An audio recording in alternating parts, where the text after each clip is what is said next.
so they want to get up off the bottom of the table if they can win this match today. Yeah, beautiful day. A bit chilly though. There's a brisk west-northwest wind blowing across the ground, which will of course help to dry everything up a bit, but it does mean that the temperatures will not get above 15 degrees at their hottest today, so it'll be tricky enough for the players. The wind very much coming towards our cameras from the far end of the ground to this end, so big difference for the batters in terms of clearing those straight boundaries. Hitting towards the pavilion will be with the wind, hitting towards the hills in the distance will be into the breeze. Well, the toss was won by Northwest Warriors and they have chosen to bat this morning. So their team very much missing the name of Shane Getgate, who had scored 147 runs in a couple of innings in this competition so far, with an average of 147, having been not out 66 in one of those. And he unfortunately is unable to play. We saw him yesterday. He was saying that he was hoping that some physiotherapy would get him back fit, but unfortunately he hasn't been able to come into the starting 11. So Northwest Warriors unchanged today, captained by the vastly experienced Andy McBride, Steve Doheny the wicketkeeper, and a pretty strong batting lineup against a Munster Red side that makes one change. They leave out Harry Dyer, who's 12th man, and bring in Mark Andrianatos, who is a South African, a player that we don't know much about, but he's into the Munster Reds team today, and they'll be taking the field very shortly. Well, of course, you can keep an eye on this game, and there'll be cricket up north in Stormont as well. There'll be cricket up north as well. The Northern Knights taking on Leinster Lightning. So Northern Knights trying to maintain their position at the top of the table. There was an intriguing battle between those teams in the IP20 trophy match yesterday, where I think Leinster Lightning came out by 1 run in that victory, and that kept them unbeaten at the top of the table in that competition. But they haven't had it all their own way in this competition. They're in 3rd position, so a win over the Northern Knights is almost like a double pointer, because obviously the top team won't get points and they'll be able to get some points themselves. They'll be probably hoping that Northwest Warriors will beat Munster Reds today so that they can leapfrog them.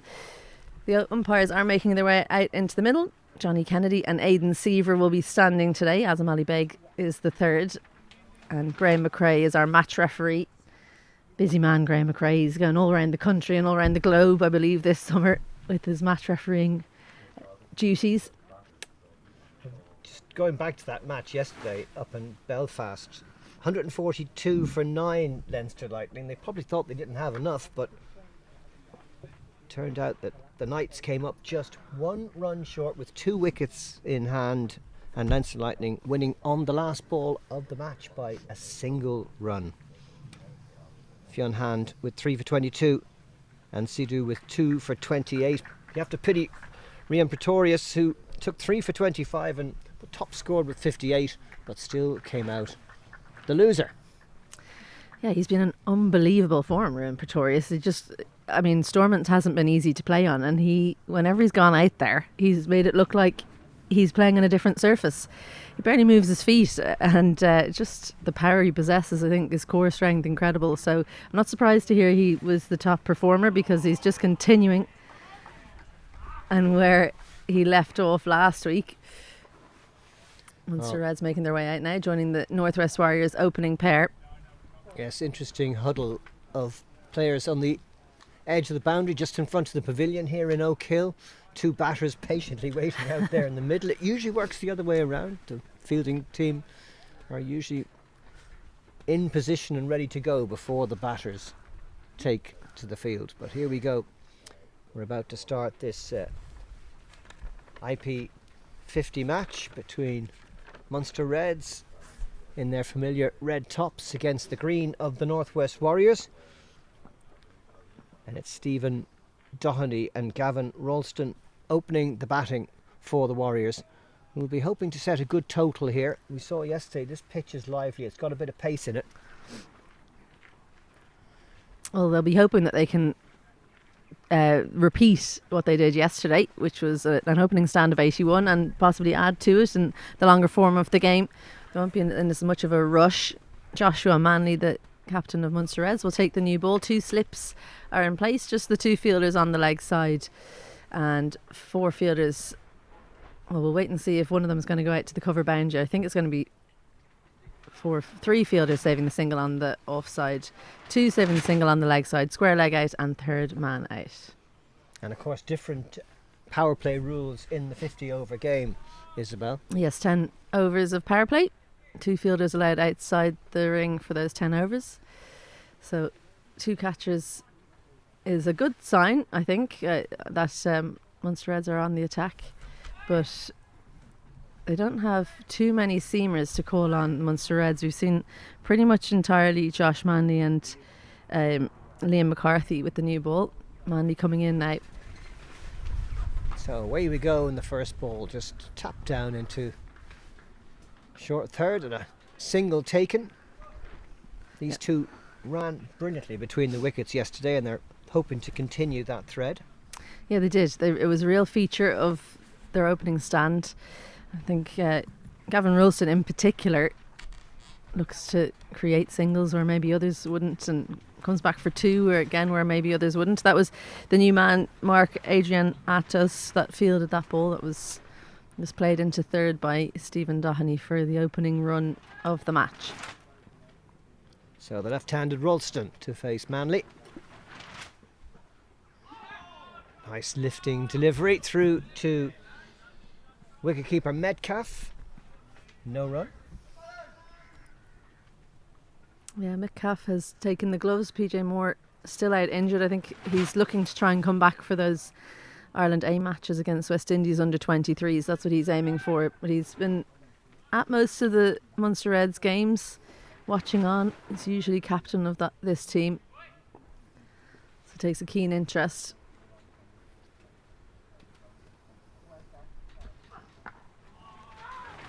Played down by Ralston, that lifting delivery. Quickly onto it was Adrianatos. No run. Such a different start, isn't it, compared to the IP50 game. First 2 deliveries going for boundaries. 45 for no wicket after 4 overs. Northwest Warriors were yesterday, with Steve Doheny starting in whirlwind fashion before rather losing his way. But of course this 50 over format just completely different. Plenty of time to build an innings. Pacey play, pacey delivery that from Manley, bowling with the wind. Yeah, pretty easily dealt with by Gavin Ralston, though. You could see it from a long way out that it was going to be a bouncer, but just testing out the middle of the pitch is Josh Manley. We haven't really seen too many bouncers in Oak Hill. I reckon that's probably the first proper bouncer where the bowler is aimed to bowl at the head of the batter. Crunched through the covers for 4. Lovely shot, over pitched from Manley. Nice juicy half volley. First boundary of the morning. Great patience shown by Ralston. It has the air of a setup from Manley. Bowled the 2 shorter ones, then the bouncer, and then tried to pitch it up, expecting Ralston to be stuck on the back foot, but Ralston was ready and waiting and didn't try and overhit it, just stroked it through the offside for 4.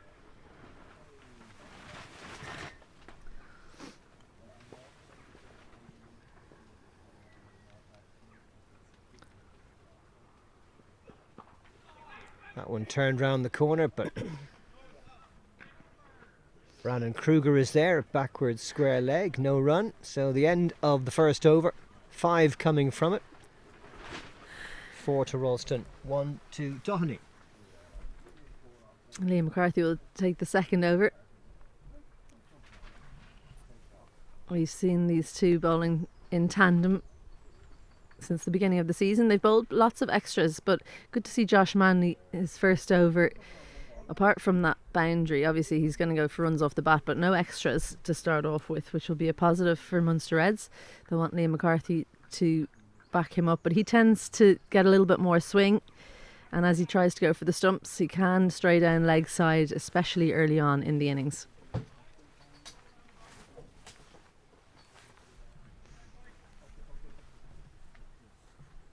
So it's Doheny on strike with a very similar field, 2 slips, backward square leg, then out at third man and square leg.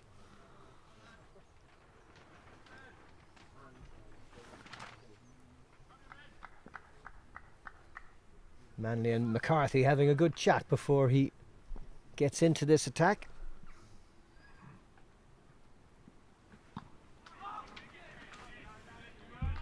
That's something Stephen Doheny likes to do early in his innings, is just come across his stumps a little bit, pop it into the leg side for a single. It'll be very different innings from him today than we saw yesterday. He'll be the man that wants to bat right through the innings, play a lot down to third and into square leg. Well, if you can hear some flapping noises in the background, that's our tent here in Oak Hill, the commentary position, flapping in the breeze. Full toss, but played straight to the fielder at mid-off, no run. And I think that shot just shows the change in mindset for Stephen Doheny. Yesterday he got a couple of full tosses to open his innings, and he dealt with them appropriately. That time he's much more watchful, so he wasn't in position to smash that one to the boundary like we saw yesterday.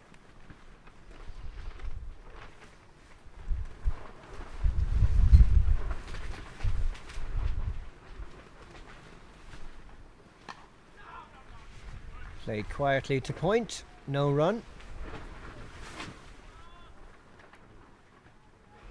Leinster Lightning batting up in Belfast against the Northern Knights. They won the toss and elected to bat, as did the Northwest Warriors here, choosing to set a score in the 50 over format. Looked like good conditions to bat in. Pitch has got a bit of pace in it. Down the leg side and signalled a wide by umpire Aidan Seaver, first extra of the innings. Yeah, that's what I was talking about before the spell started there from Liam McCarthy. Sometimes he just gets a little bit too straight, and with the swing that he can get from the new ball, it sneaks down leg side. It doesn't have as much of a margin for error as Josh Manley does, who generally swings the ball away.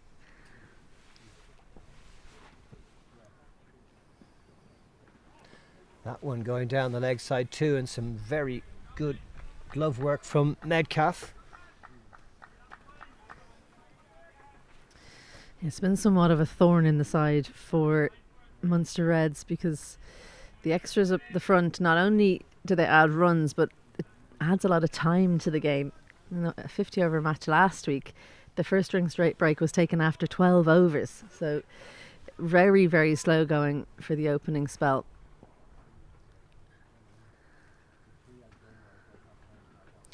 That one, did it just hit something on the way? Must have been the thigh pad. Third wide in a row from McCarthy, who really needs to work on his line here. Yeah, I think the bat of Stephen Doheny must have clipped his pad or his thigh pad there for that noise that we heard.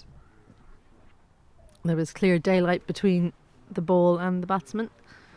So Stephen Doheny just needs to be careful that he keeps concentrating here, because it can be difficult when you face a number of wide deliveries. And there's one thundering in at the stumps that you're ready for it. I was going to say that's better from McCarthy, but it was a juicy half volley, and it's been thumped away through mid-off for Doheny's first boundary of the innings. A gap created there because the two slips were in place, and it was a gentle half volley, truth be told. Just has to push that through the gap, make sure that he got it wide of mid-off. And the outfield has quickened up since the weekend, when we saw the ball stopping a little bit because of the inclement weather we've had around the Wicklow area. So good signs for a high scoring match today. Doheny on 5, Ralston on 4, 12 for no wicket.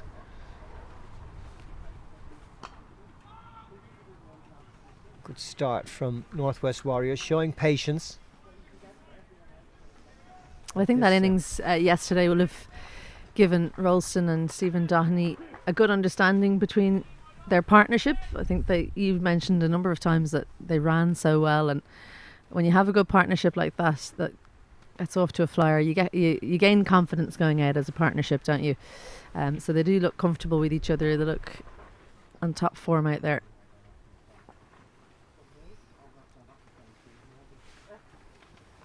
Oh, that one came off the inside edge and fortunately past Damsgaard backward. So another boundary to Doherty in the end of a very expensive over from McCarthy, though he should take some encouragement from that last delivery. Well, that was the biggest swinging delivery that didn't go for a wide from McCarthy. Pitched well outside off and then came in and forced Doherty to play. Hands going away from the body, so the angle of the bat coming down was not optimal. And a bit of luck goes the way of Doherty. 2 overs gone and Northwest Warriors 16 without loss. Well, going back to that running between the wickets, it's such an elementary part of the game. It's so easy to do well, and yet you see so many players don't really have that skill in their locker. I think you can gain 5-10 runs easily in an innings just by being aggressive in that part of the game.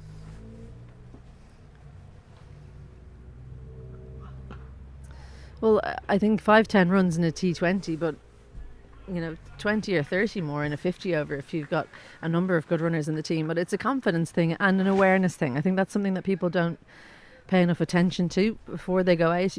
As you're hitting the ball, you should know where the fielders are, and as soon as you hit it, can you run. Whereas you'll see people hitting the ball and then looking up to see where it's gone. But it's like looking up to see the goal as you're trying to shoot. It's not moved. You know where it is, so it's just something that needs a bit of attention paid to it. Good delivery from Manley. Sometimes Gavin Ralston's feet movement can be a little bit static. Does tend to get trapped in his crease a bit. Well, that was a difficult length because he's not sure whether to come forward or go back, Gavin Ralston. So that's good signs as a bowler. Whenever you see a batsman's feet getting stuck in treacle, you know that you're hitting the right length. That's a good one. Over the top of the stumps. Much better bounce to that one. A little bit closer to Ralston, and he had some signs of the periscope, which is exactly what you don't want when you're evading a bouncer. The bat sticking up just to give you some balance, and that means that it was a good bouncer because he couldn't get control of his balance before ducking underneath it.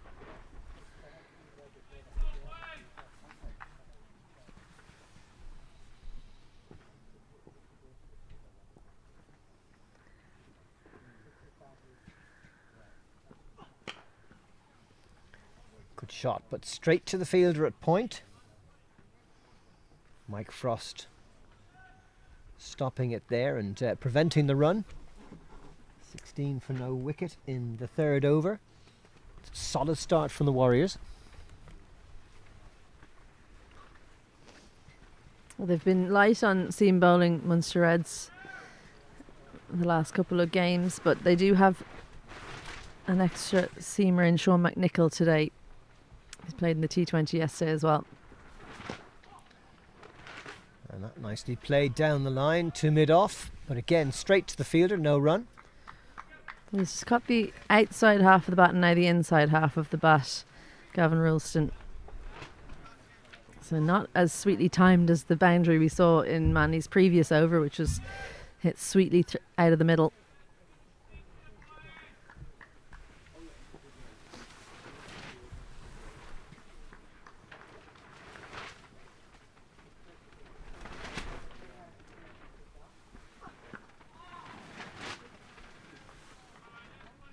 Very good over this from Josh Manley. And that's the end of the 3rd. 16 for no wicket. Ralston on 4, Doherty on 9. Yeah, maiden from Manley there. Good consistent bowling. He was patient. Didn't search for a wicket or do anything too difficult. So he's setting the tone for his team, which a good captain should always try and do, of course.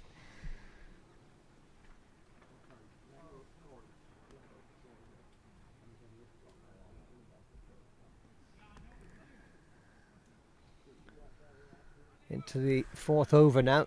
2 slips still in place. The field more or less set for both these batters. That one just a little bit off the inside edge. Run picked up by Doheny to square leg. Well, just keeping an eye on the game up in Stormont. Lightning have lost their first wicket. Tim Tector is gone for 10, so they're 14 for 1 at a similar stage. 3.5 overs bowled in that match. Well, I hope they've got conditions as good as these. Well, if you ask Ali McCalmont, he'll say they're even better, no matter what. It's always sunnier in Belfast, don't you know? Well, it's certainly beautiful here in Oak Hill. And McCarthy this time bowling the wide outside the off stump. There were 3 wides in the last over down the leg side. Well, it is one of those where you feel like the team out on the pitch, when he bowls those wides, they go, oh, not again. Because he just bowled so many. Just needed to stick with the line that he'd just bowled to Steve Doheny. Because when he gets it right, miss from Ralston there. and he gets it right, it's so good. Right arm over to the left hander, the ball coming across the batter. Sometimes that can be very difficult if the line and length is right. And those 2 slips will be encouraged by that last delivery. They absolutely will. Just needs to make sure he keeps it tight enough that Ralston can't play a flat-batted shot through the offside. This one more on the leg side and clipped away nicely, but straight to the fielder in the deep. So just the single to Ralston. A good sliding stop from Mike Frost there in square leg. Never easy to judge those ones that are almost close enough to stay on your feet, but just not quite. Good looking shot, that one, wasn't it? Had a bit of flair to it. Funny how lefties often look stylish.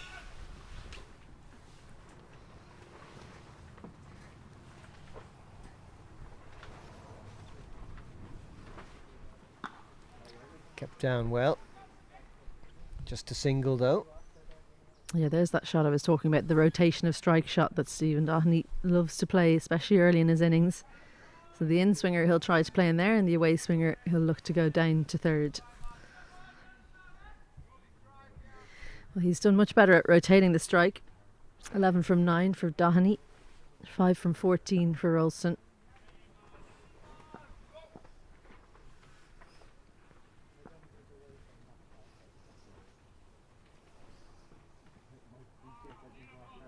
Good delivery that one, but didn't tempt Ralston into the shot, just a little bit wide of his off stump.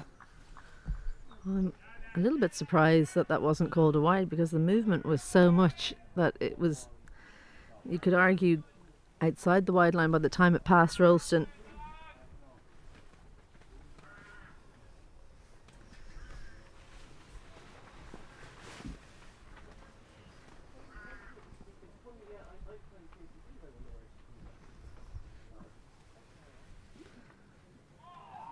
Better delivery that, straighter. Had Ralston in 2 minds and brings to an end the 4th over of the morning. Here it is again. Yeah, but a much better line this, just that bit tighter and forcing Ralston to think about playing.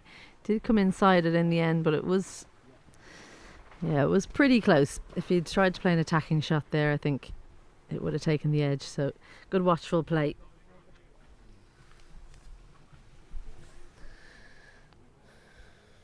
It'll be Josh Manley to continue from the, what we're calling the Wicklow Town end. It's not just what we're calling it, that's just what it's called now. The Wicklow Town end. It has a nice ring to It it. does, doesn't it? Well, I was telling Ali McCalmont on Sunday that Wicklow is the best county in the country, and you won't get any argument. I won't get any argument here, I'm sure. No, I live in Wicklow Town, and I must say I've I'm liking it more and more. The county has so much to offer, and having a cricket pitch like this is a bonus.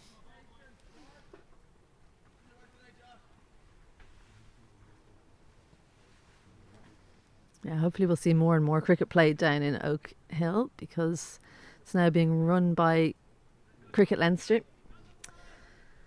So some Interpro games, Super Series games continuing to be played here.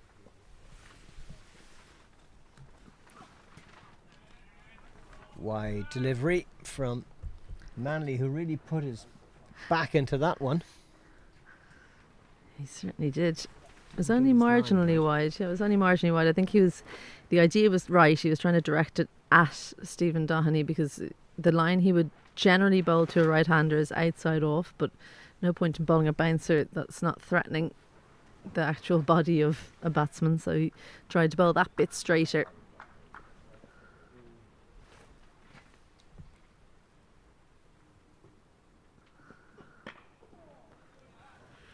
Mistimed stroke there from Doherty off the toe end of the bat. And like every good batter, having a look to see what the damage is. I think that's every good and every bad batter, isn't it? Well, no matter how bad you are, you still worry about your instrument.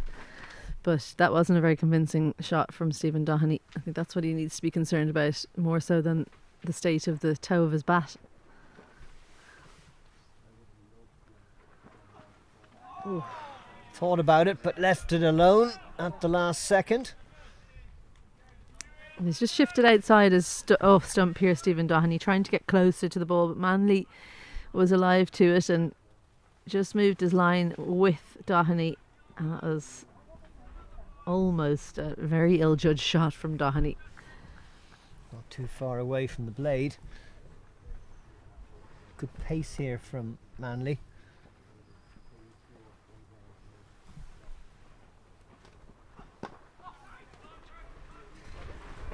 That one straight to the fielder at mid-wicket, so no run. Yeah, he really just picked out the solitary fielder in front of square there, Stephen Doherty, so he'll be frustrated after negotiating a couple of difficult deliveries. He got the straighter one and didn't make Josh Manley pay.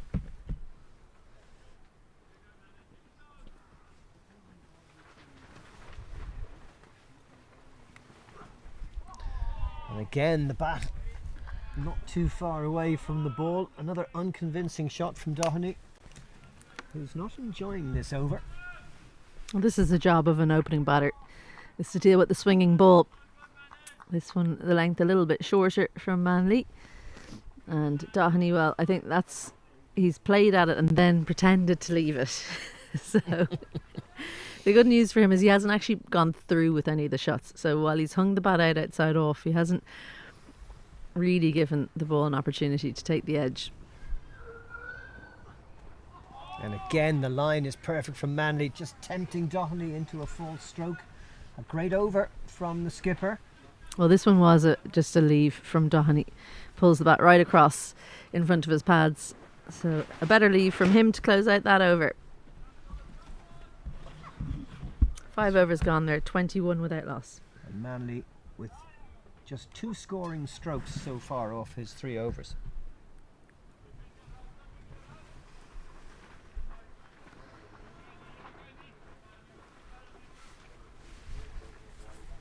So it'll be McCarthy to continue at the pavilion end. I think as they go through the season here, Munster Reds cutting out these extras will be a focus at the top of the innings, because there's another one. I think that's the 5th wide now from Liam McCarthy, just 1 from Manley, but that's 6 wides and we're only in the 5th over.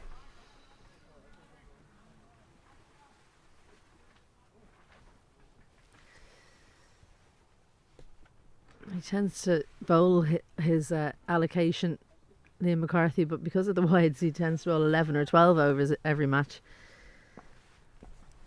Coming around the wicket now to the left-hander.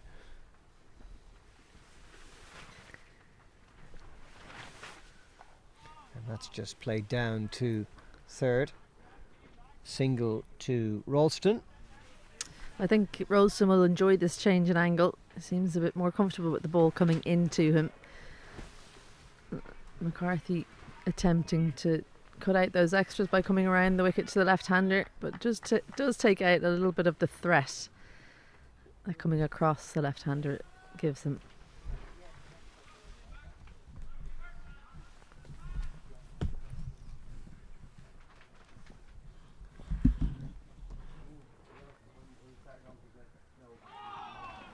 Better delivery from McCarthy that time. Probably more comfortable bowling over the wicket to the right-hander.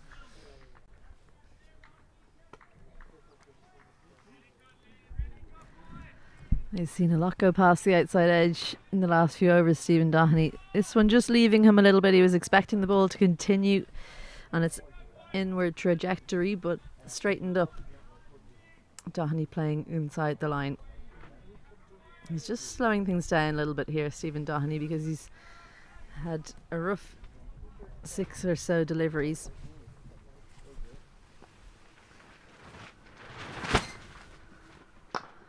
That's a good looking Better shot. Just punched through the mid-on area. And a welcome boundary for Doherty, his third of the innings.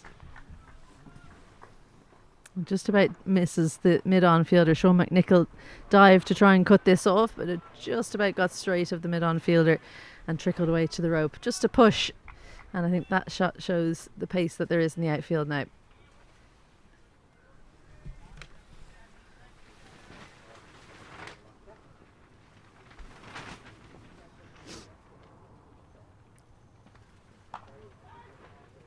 Straight to point, where Mike Frost is the fielder. No run. Rose really well with the bounce there, Stephen Doherty, because it just kept lifting that delivery. Liam McCarthy cutting a rather dejected figure as he walks back to his mark. I say he's pretty tired. He's bowling double the deliveries of his partner. The good thing is that he's not bowling with a spinner. Can you imagine? It'd be a minute and he'd be back bowling again.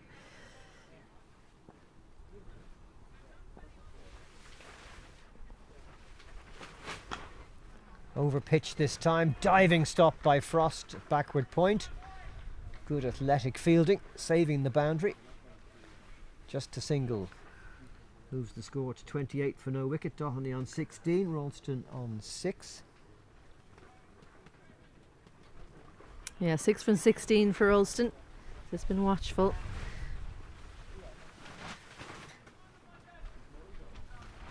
It was such an athletic dive, that, wasn't it, from Mike Frost? Usually you see people as they're diving, they're on the ground quite quickly, but he was really flying through the air to reach that one.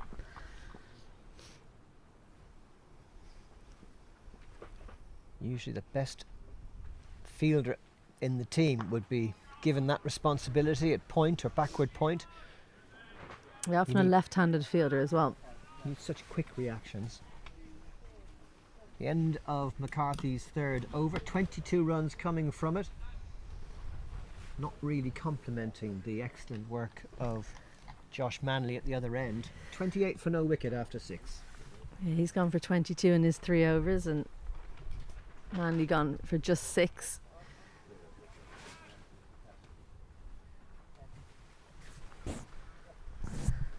Well, sometime soon they'll be thinking of making a change. Quite common to see 4 overs from each of the openers at the start of a 50 over match. Always looking in the field to see who's warming up and dying to have a go. I think at least one of these two will bowl a 5 over spell, probably Manley. I wouldn't be surprised if McCarthy bowls 5 as well.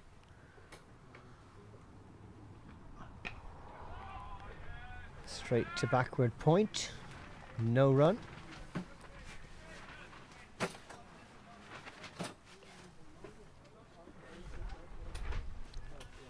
Third man and deep square leg are the two fielders on the boundary in this power play, which has just under 4 overs to run.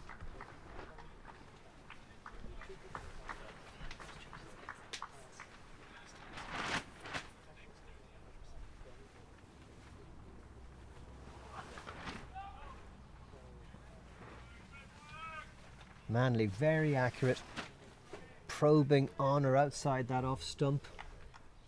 Well, he was turning the strike over pretty easily early on in his innings, Stephen Doherty, but that's dried up in the last 3 overs. Beautiful scenes here in Oak Hill Cricket Club down in County Wicklow. I'd argue one of the best places to watch cricket if you like a view in the background.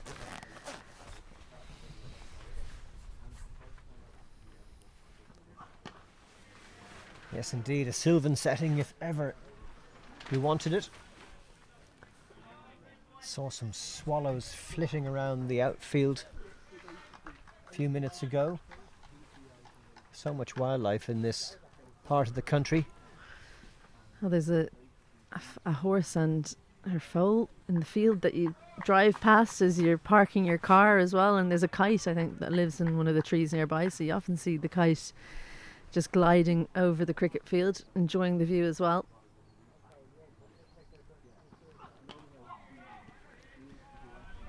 Super bowling from Manley again. Batter's really struggling to get him away.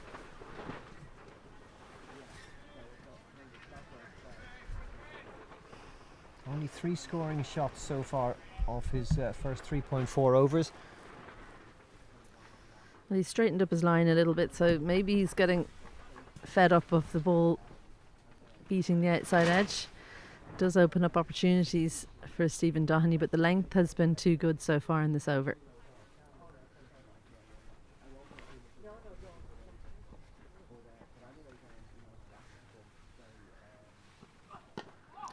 Turned just into that mid-wicket area for a single. Doherty doing his best to keep the strike rotating. Well, that was exactly what I was talking about, where the straightening up of the line, Doherty was waiting for that one that was just slightly over pitched, and he could clip it into the leg side for a single. Well, Leinster Lightning have lost their second wicket up in Stormont. Christopher Freitas goes without scoring, so Monat Patel has joined Modgill up there. Swapnil Modgill. In the air, straight to the cover fielder, and Manley gets the breakthrough. Ralston not going through with the shot. Maybe that delivery a little bit slower, and foxing the batter, and the wicket falls with the score on 29. Ralston is out for 6. Manley with a deserved breakthrough at the end of the 7th over. Well, this looked like a shot of frustration from Ralston. Held in the pitch a little bit, good length, and not the right shot for the delivery. It was never there for a drive through the offside, but Ralston chasing runs and sends it straight into the waiting hands in cover. Carson McCulloch taking the catch. Easy enough for the fielder who saw it all the way. So a dejected Ralston makes his way to the pavilion.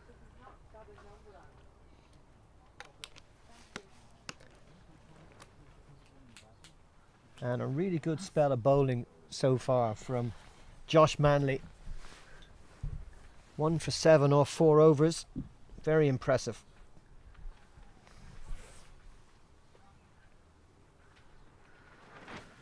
A great finish to that over. He really deserved that, Josh Manley. He's been very patient.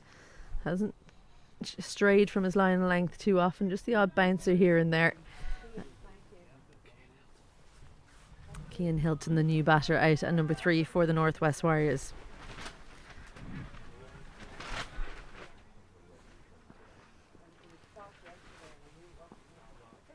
So it's Doherty on strike to McCarthy.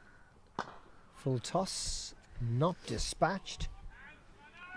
Straight to the fielder at mid-off. McCarthy looking for the Yorker there. Only a couple of inches off it, really, so Doherty doesn't need to be too disappointed by that one, because those low, very low full tosses can be difficult to get away.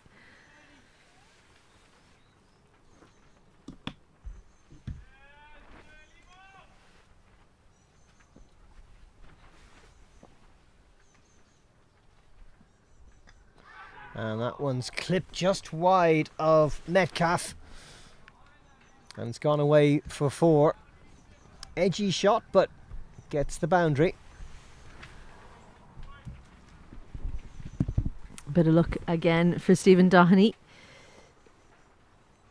Well, it was down the leg side, and I think that Munster Reds felt like it was such a thin edge that Ollie Metcalf might have got close to it, but a well taken boundary from Doherty. So Doherty moves to 21. Hilton yet to score, yet to face a delivery indeed.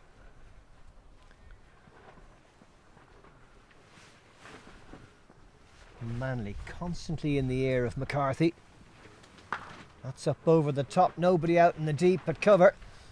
And that's run all the way on this quick outfield. And Doherty taking advantage there of the short delivery. Yeah, funny sound off this because he got it so low on the bat. It was a much wider delivery. Not much footwork from Doherty, but he threw the whole bat at it, and that was enough to get it over the infield and helped it trickle away for 4. Just one fielder on the boundary in the power play, and he's at 3rd, and the second out at square leg. So there is some license for the batters to attack the cover side if the delivery is wide enough. Yeah, absolutely spot on. 2 slips in place, so that takes a fielder out of the cover region, also takes a fielder out of mid-wicket. So if they decide to go on the defensive, those 2 slips could come out and bolster both the off and the leg side. But the bowlers, to be fair, bowling a good length that hasn't been easy to hit into mid-wicket or into extra cover. Just a couple of shots going in those 2 areas. As McCarthy, something going wrong with his run-up, he's going to walk very slowly back to the top of his mark and try again. I'm used to seeing McCarthy with so much more energy. He just seems to lack something today. He hasn't quite got what it takes to find the batter's weakness. And there's another one down the leg side, signalled a wide. Yeah, that's a good leave from Stephen Doherty, because those ones that are creeping down leg side, you can get a thin edge on it because it's leaving you. And Ollie Metcalf recognised it was going down leg side very early. His footwork was good.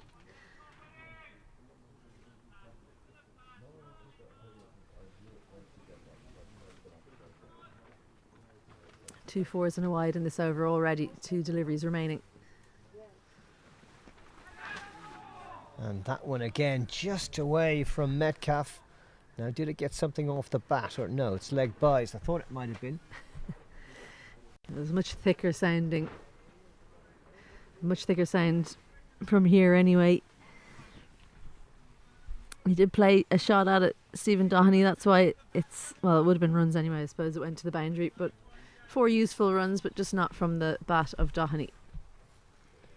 That extras total is climbing steeply.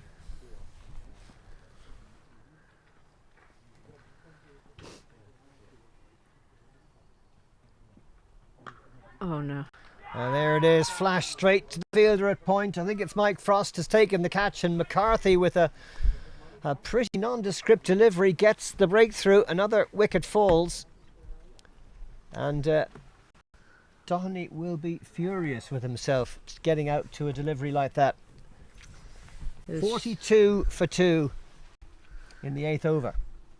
It was short, it was wide, and he just didn't either hit it down or up. Stephen Doherty hit a very welcoming height to Mike Frost, and those are the kinds of ones you dream of as a fielder in point, because it's straight to him, not too fast, not slow enough that you have to think about it, just straight into the hands. So Doherty goes for 25 and Northwest Warriors are 42 for 2. Didn't see that happening. Didn't see that coming at all. McCarthy looking dejected. He didn't have the body language that signalled there was going to be a breakthrough from this end. But there you go. The batter giving him the wicket, and that will bring a new batter to the crease. Scott Macbeth batting at number 4 today. We saw him yesterday, didn't we? And he came in and was watchful, and then just watched all of his partners getting out one after the other. And he hit some good sixes near the end of the innings just to elevate the Northwest Warriors total. So he's someone who can go through the gears. I'm excited to see what he can do in the 50 overs format, because he looked happy to play within himself yesterday. But yeah, Stephen Doherty, well, he'd been so patient, hadn't he, those wides down leg side, and it was something I mentioned earlier. You have to be careful that when the legitimate delivery comes along, you're ready for it. And he's just fallen to a mistake, an out and out unforced error, that one. So 2 fresh batsmen at the crease, and Munster Reds will be buoyed by that. And there's a big appeal from the entire team. But there's nothing happening at the far end. Johnny Matthews unmoved. Yeah, Johnny Kennedy not convinced. As Cian Hilton, well, they're convinced he's hit that one down leg side. I think maybe it was the sound of the bat hitting the pad. Can't really tell from that angle anything at all, but Johnny Kennedy thinks it wasn't out, there must be a reason for it. Well, he's usually right. Well, the umpire's always right, because they get to decide, don't they? Exactly. No reviews here.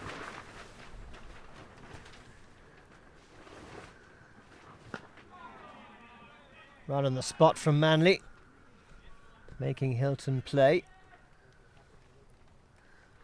Young player with not a lot of experience, and the Northwest Warriors having to rebuild their innings, and of course really missing Shane Getgate today. Such a big personality in their lineup, and in good form too at this 50 over interprovincial game. He's going to be a big loss for them.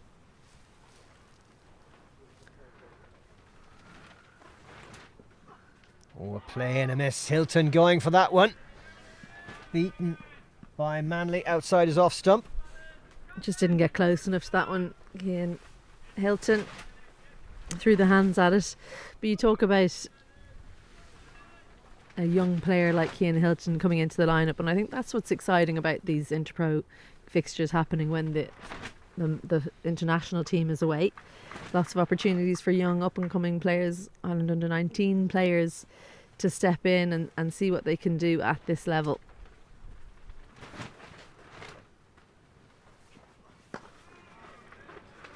It's played solidly black to the bowler.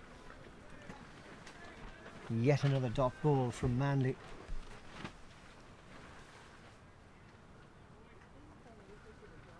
His spell has been superb so far this morning. Just one wide in his 5th over, and giving the batters so little to play at. Yeah, 1 for 7 in almost 5 overs. It's been a good return for the Munster Reds captain.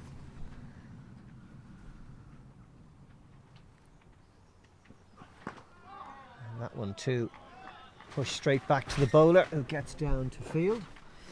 It's the first signs that the ball is getting a little bit older there, because we aren't seeing the movement, the sideways movement that we had been seeing for the first 3 or 4 overs from that end from Manley.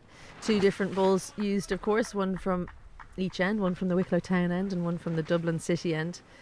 Manley's not had a lot of hitting off his ball, but it's still losing its shine.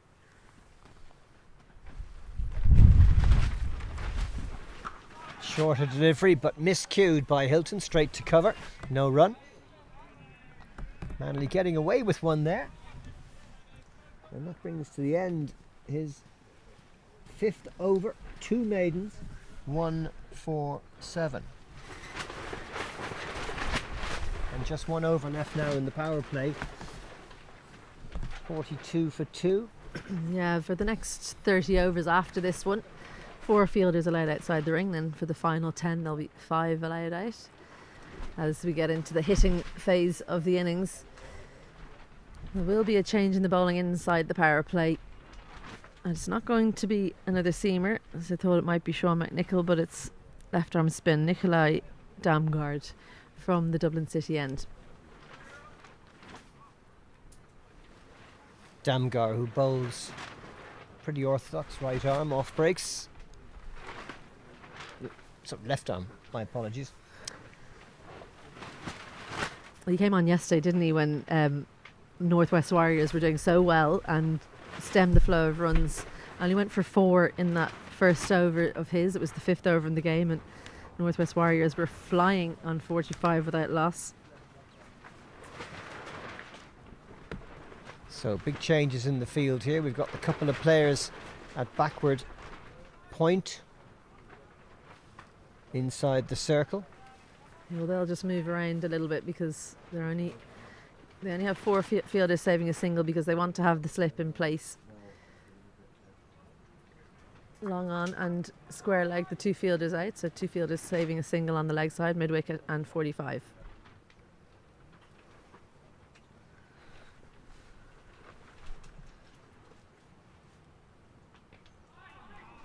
Last over of the power play and a well-run single by Hilton.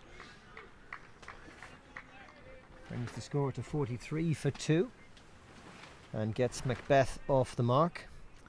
Well, there was an example of what you've been speaking about, Stephen, where the awareness wasn't quite there.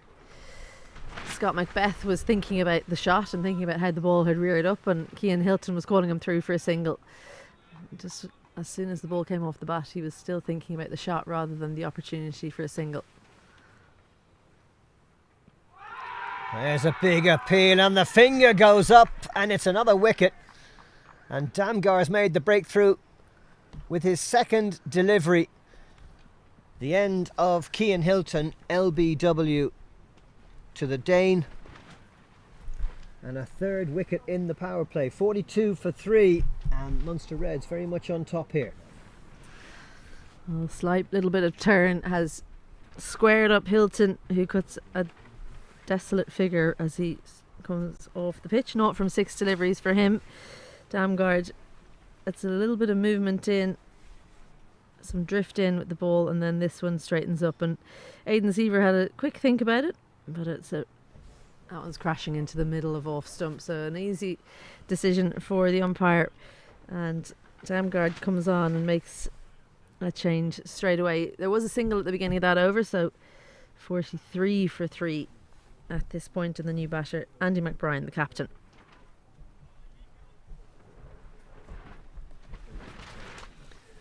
Andy McBride coming in at number 5 today. And he'll need all of his vast experience to take the responsibility for these middle overs for the Warriors. We'll be hoping to set a target here of somewhere around 250, 275 to make a really good game of it.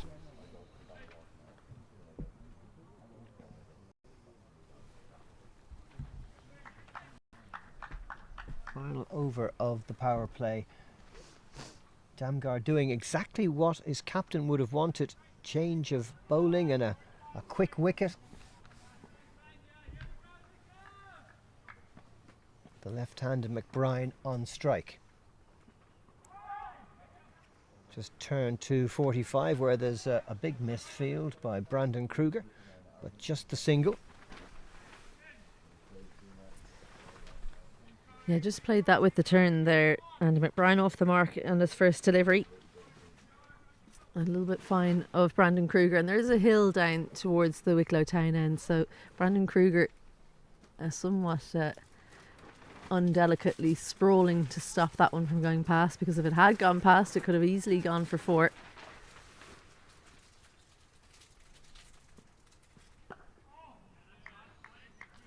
Very watchful Scott Macbeth getting to the pitch of that one. Both these batters on one, they haven't played themselves in yet. Munster Reds fighting back well here. Again, well pitched up, well played. I'm interested to see what happens when we go outside the power play, whether Munster Reds will spread the field or keep them in and try and continue to applying the pressure on the Northwest Warriors with 3 wickets down. Final ball of the power play. And again, it's a defensive stroke from Macbeth. 10th over is up. Scott Macbeth is on one, Andy McBride on one, and there's the card. Doherty with 25 off 30, but throwing his wicket away a couple of overs ago. Ralston out for 6, Hilton for no score, and the Northwest Warriors in a little bit of trouble here after 10 overs. 44-3. Welcome to Sean Hussey, who's taken over the microphone. Hiya Stephen, how's it going? All good. Manley with a fine spell, 5 overs, 1 for 7, and he's going to continue, feeling like maybe he can make another breakthrough. Yeah, I've actually felt as if McCarthy and Manley have just early on particularly bowled a little bit too short, and I think they've found their length, particularly in the last couple of overs, getting a couple of big wickets. Although I think the Northwest, Ralston and Donny, will be disappointed with the manner in which they got dismissed.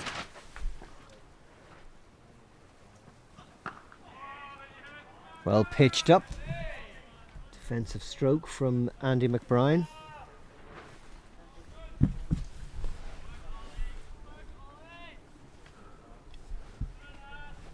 Well, it's always slower in this format of the game to the T20, but this spell from Manley has been quite exceptional. 5 overs, 2 maidens, 1 for 7, into his 6th over straight now. He'll be wanting to keep himself back for a few at the end, I should imagine. McBride just getting over the top of that to send it to deep square leg for a single. This could be a big crucial part of the game now, outside of the power play as we've mentioned, but McBride and Macbeth, really important part of that middle order for the Northwest. Can Munster Reds get that extra wicket? Can they get Northwest 4 down? That's why Manley is into his 6th over. Maybe tempted to give him another one here as well. Still 2 slips in, even though we're in the 11th over. Just 3 players out on the boundary. So it's a good attacking field set by Josh Manley.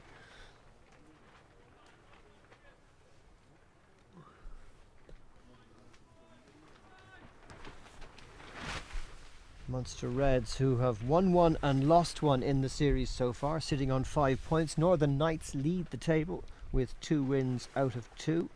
They're on 10. Leinster Lightning and Northwest Warriors bringing up the rear on 2 points apiece from their no result match that they played against each other. Right on the spot, Manley, giving the batters nothing whatsoever.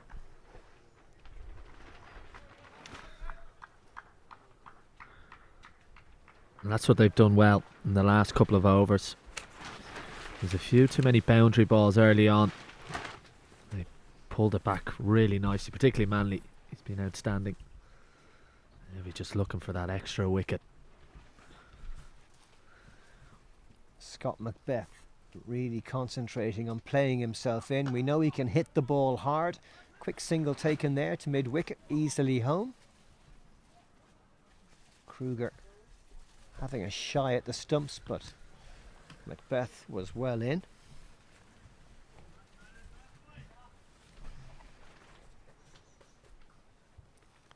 Lovely pleasant day here in County Wicklow, isn't it, Sean? Yeah, beautiful part of the country, and a lovely ground here in Oak Hill. And on days like today, it is a stunning place to play and to watch cricket.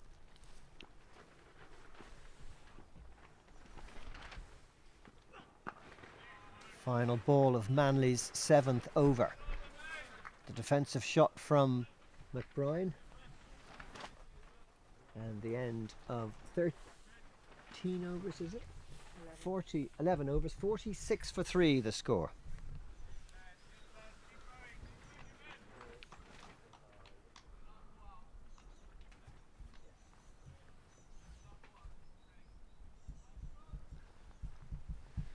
So Damgar will continue from the pavilion end, getting the breakthrough in his first over.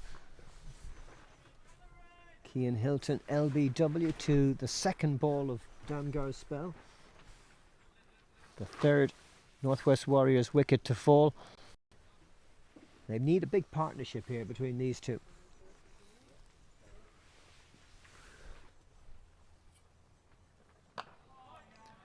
good attacking cricket by Munster Reds. Just 2 men on the boundary, despite the fact that we're out of the power play. Yeah, and particularly there's all the fielders are inside the ring on the offside and a slip in place.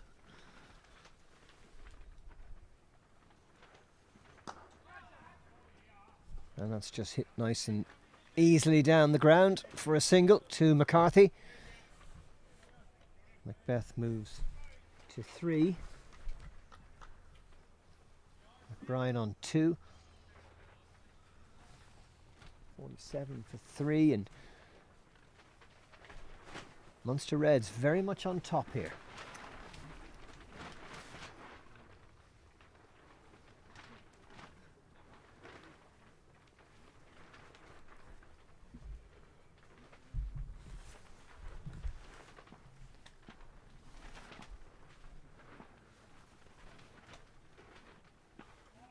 Good delivery right on the spot.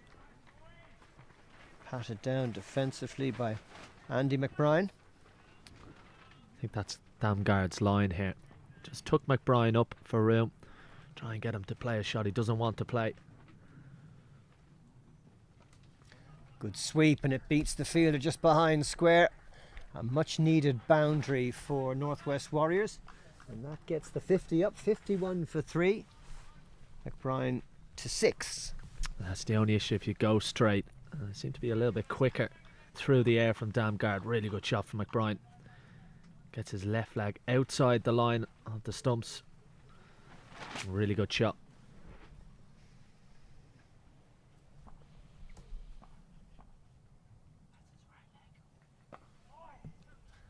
Good delivery right on the spot. Just patted into the covers by McBride. Munster Reds keeping on top here into the 12th over.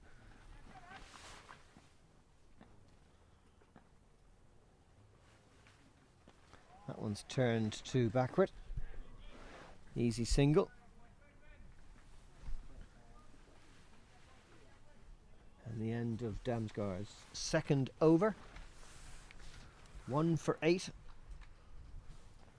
Good start from him. Up in Belfast meanwhile. Leinster Lightning on 36 for 2, just short of the 10th over.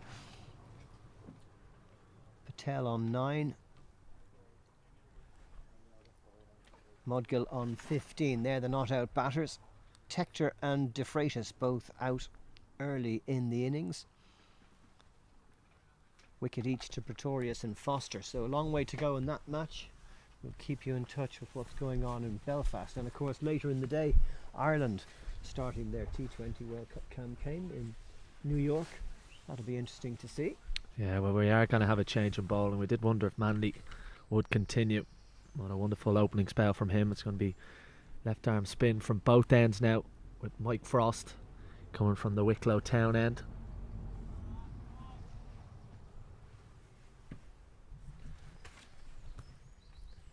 Yeah, good chance for these two spinners now to just keep that scoring rate down. Extra fielder on the boundary for Frost. 3 out, 1 at cover, 1 at 45 and 1 at mid-wicket. Still a slip in. That's Ali Frost.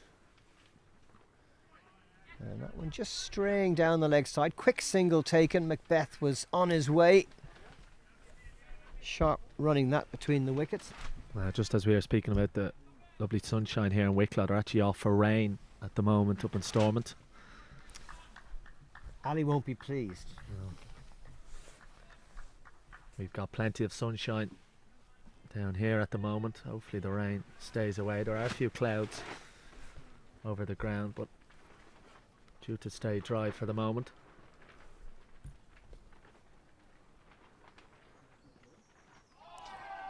Scott Macbeth beaten outside the off stump there by that flighted delivery from Frost. Yeah, and this is good captaincy. Covers come in for the right-handed Macbeth. So trying to get him to force himself to play and look for the gap and just try and manufacture a shot. Could find the outside edge, that's why the slip's in place.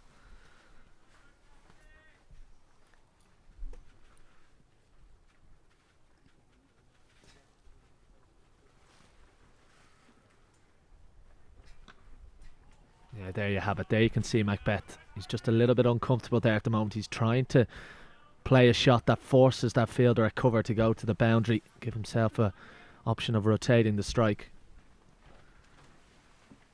Of course, it's very tempting for a batter when he sees nobody on the back on that side. Yeah, it's a little game of cat and mouse here. He'll be playing with the spin, of course, hitting through that offside. When any extra turn or bounce slips there. Shorter delivery, this time it's pulled uppishly but safely to wide mid-on. Just the single to Macbeth, who goes to 4. McBride back on strike, 54 for 3.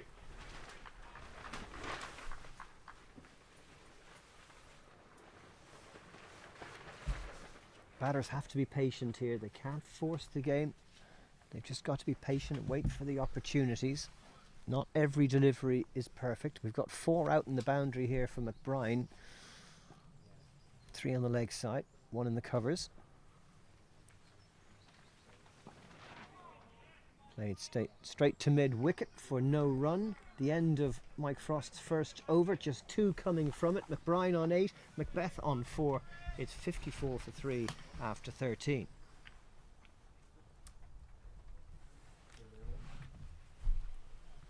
Well, it's a harrowing prospect for Ireland today, playing against India, one of the top teams in the world, probably many would say the strongest country in the world in cricket. How do you think that's going to go, Sean? Well, it's not an easy task, of course, but I'm sure the Irish players will be relishing the opportunity, and particularly sometimes you find in these ICC events, as Damgard is going to continue, is that you want to play the big sides pretty early and see how their preparation's been, see if you can catch them cold. I think that might just help Ireland today. Ireland, of course, got some good games in against Pakistan here. They've a really settled squad, which helps going into a tournament. India, there's always talk about selection, about the players that they've left out, always seem to be the case.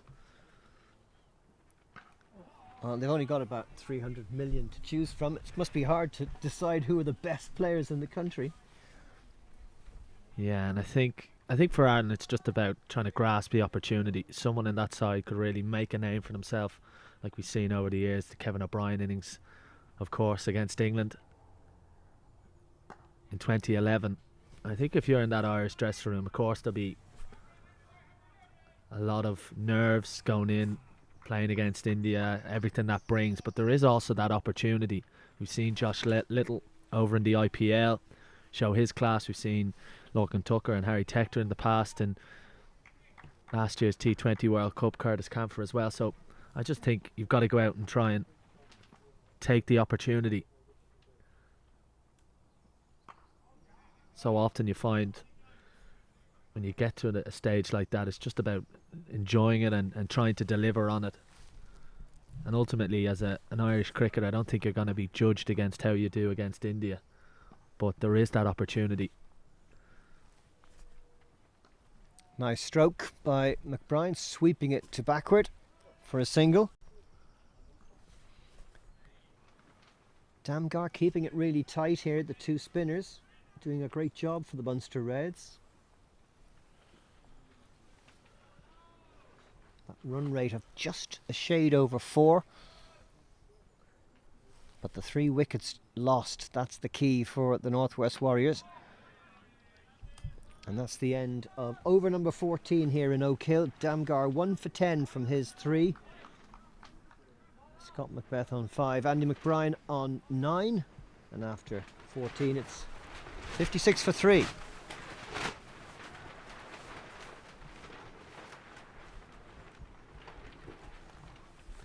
Yeah, the forecast today is that it will cloud over, but there's no precipitation in the forecast, although we don't always believe what we read on these weather apps. Yesterday we were getting a lot of rain coming from the sea. Just in this coastal area of County Wicklow, you do tend to get a lot of that, and it disrupted the 20 over game. But we're set fair today, I think, for a full match. Mike Frost continuing from the Wicklow Town end. Just going back to that Ireland game as well. I think when you're for Ireland, they've got the added advantage of both sides having not played a lot of cricket in America. That game, of course, taking place in New York will add to the spectacle. I think that could help Ireland as well. You never know. Obviously, it's a huge task, and India deserved favourites. They're going to have ambitions of going a long way in this tournament, but T20 cricket, anything can happen.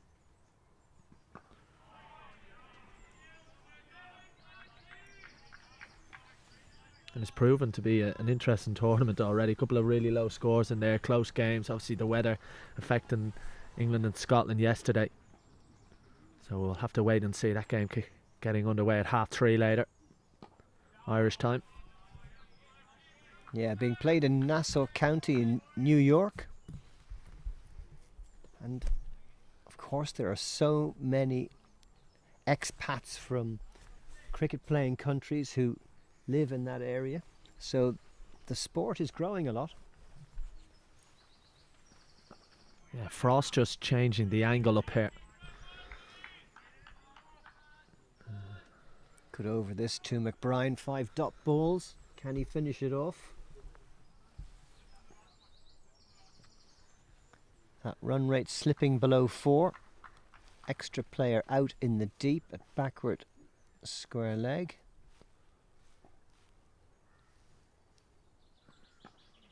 And this turned into the gap to give McBride the strike at the end of the over.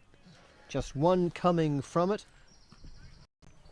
2 overs for 3 runs now from Mike Frost.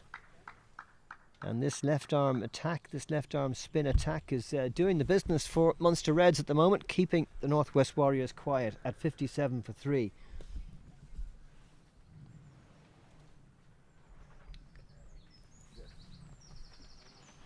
So we've got 2 matches on today in the Interprovincial Series. We've got Ireland playing later on in the match, and then of course next weekend we've got all the big Irish Senior Cup and National Cup matches.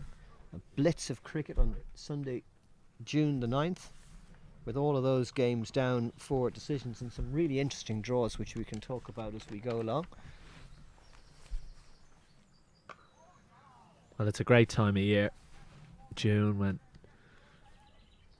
the evenings are long and the season is underway, and the Irish Senior Cup and the National Cup are underway as well.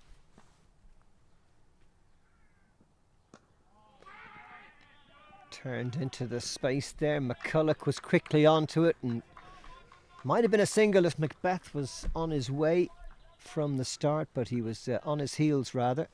That's good pressure from Munster as well. You can't afford these to just easily rotate strike, keep the pressure on them. Still a slip in place in the 16th over. You can tell the fielding side is on top when that happens. Single to McBride. Takes him into double figures. Yeah, I think from Munster's point of view, they'll know that McBride is the key here. If he can just bat for a while, doesn't even have to score that quickly. These two can just put on a partnership. They've got that luxury of no real scoreboard pressure at the moment. You can just rotate the strike. Still only 2 in the deep for Damgard as Munster Reds continue this attacking policy.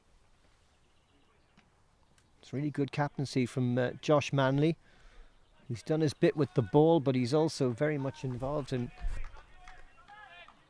how his side are setting up for this match.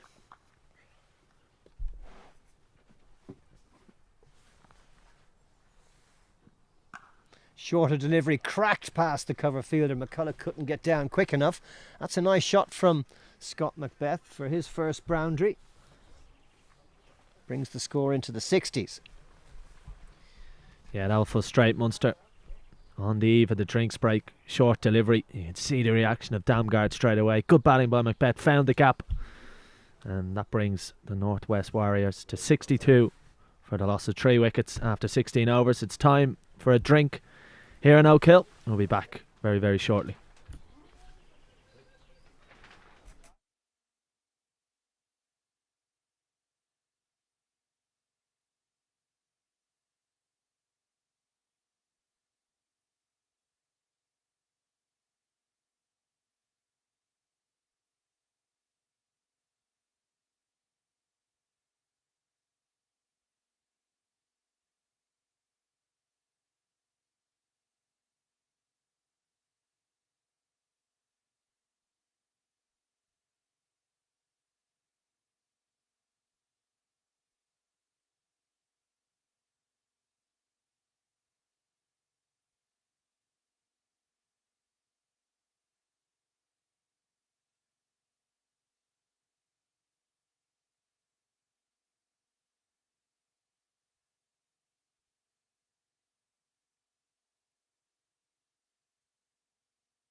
And you're welcome back to Oak Hill. And for those of you who might be joining us late, let me tell you that Northwest Warriors won the toss and chose to bat. Made an okay start, but lost a couple of wickets at 42 and 43, and they now find themselves 62 for 3 after 16 overs. 3.88 per over. They'll be hoping to push that up. Macbeth and McBride rebuilding the innings after some great work from Josh Manley from the Wicklow Town end, who bowled 7 overs, 1 for 9. And Nikolai Damgar coming on and getting a wicket in with his second delivery. Frost bowling in tandem with Damgar with left arm spin from both ends. And not a bad over rate, 16 overs before the drinks break. That augurs well for the rest of the day. It'll be Frost to continue now to the left-hander Andy McBride, who turns it nicely to backward square leg for a single, bringing Scott Macbeth on strike, who scored his first boundary in the last over. He's certainly a player who can smash the ball. We saw him get 25 not out yesterday in pretty quick fashion. That was at the end of Northwest Warriors' innings in the 20 over game. Alas, a match that was affected by the elements. They had long delays for rain, and in the end Munster Reds couldn't chase down the total of 53 that they required off the 5 overs that they could face, losing the match by 13. Full toss, rare poor delivery from the Reds, but Macbeth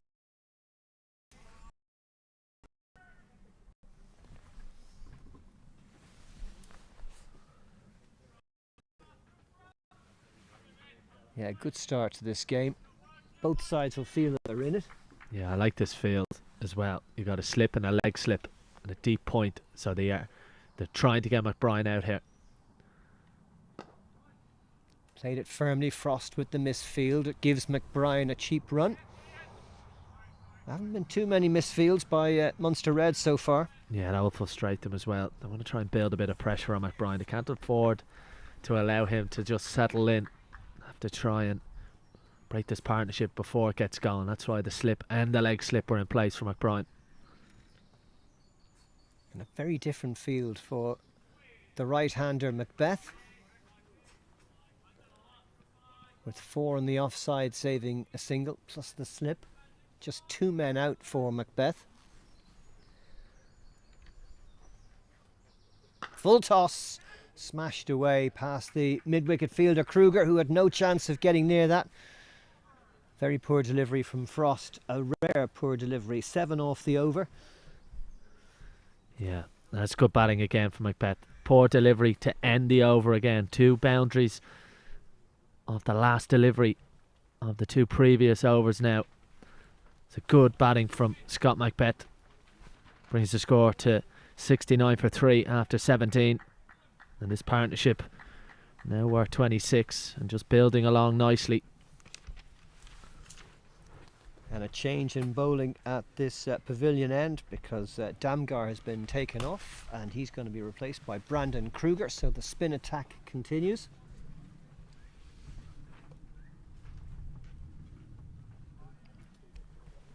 And of course there's still Carson McCulloch to come on, who got 4 wickets yesterday in the T20 match.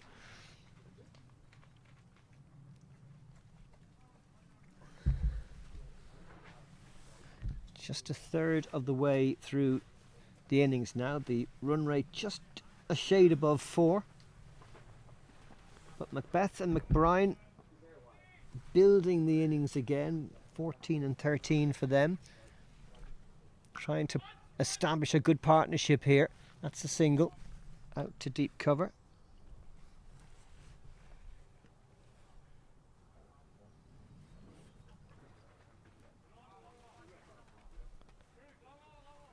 Munster Reds need to keep attacking here. But pretty soon they'll be feeling like they have to take a wicket. These two coming together when the score was just in the mid-40s. They're starting to get a good partnership going. 4 players out for Kruger here. 3 on the leg side, 1 on the off. And that's an easy single for Macbeth, just punched into deep cover.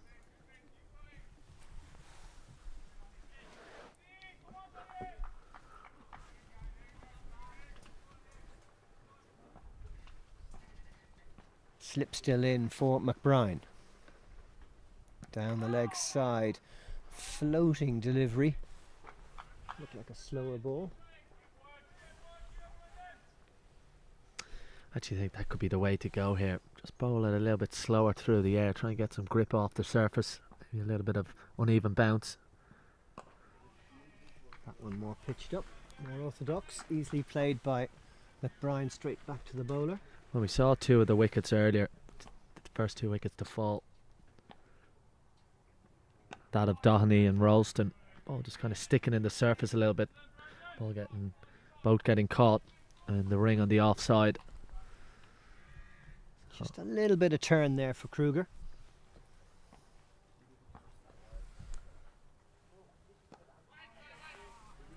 And that one's straight to the fielder at mid-wicket. Good over from Brandon Kruger, his first. Just 2 runs off it. 71 for 3 now.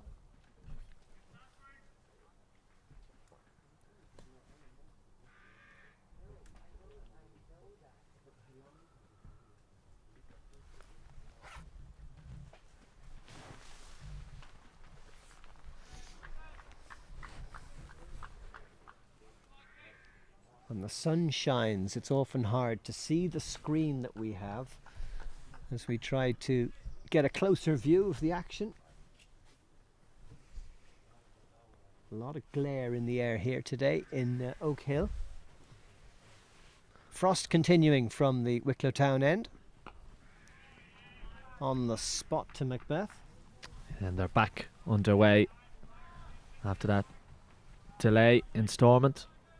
Leinster Lighting batting first, 39 for 3 at the moment, just outside the power play.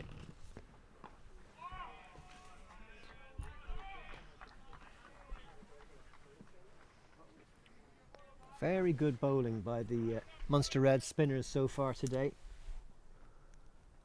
Giving the batters very little to hit. Another perfect delivery. Yeah, nice pace there. A little bit slower from Frost, just holding it back slightly. Just wants to get one to go off the outside edge.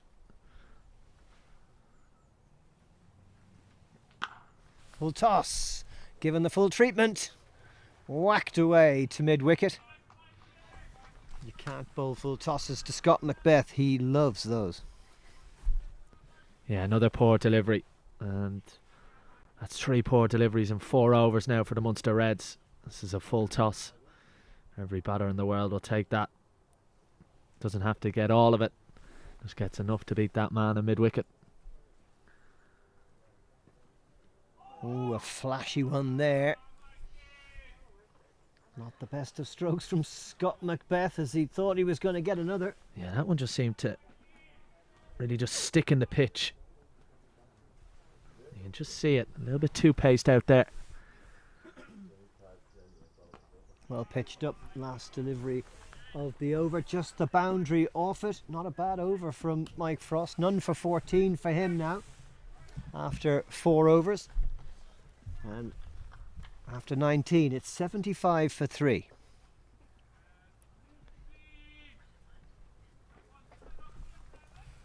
Munster Reds need to keep the batters guessing. I think lots of changes of bowlings can sometimes help in these middle overs to keep the batsmen guessing. But they're continuing now with Kruger, who will bowl the 20th over from the pavilion end. Ooh, good delivery. Beat the outside edge of Andy McBride, who thought he'd got to the pitch of it. Yeah, brilliant delivery. Again, just a little bit slower. Bit of spin there. Sharp turn. That's why the slip's in place. Can they just prize the wicket of McBride? That ball was too good. And that one too, right on the spot. Yeah, Kruger's done well here. Immediately found what pace to bowl at. Magnificent start to this over. Square McBride up. 2 deliveries in a row. Fascinating cricket, isn't it?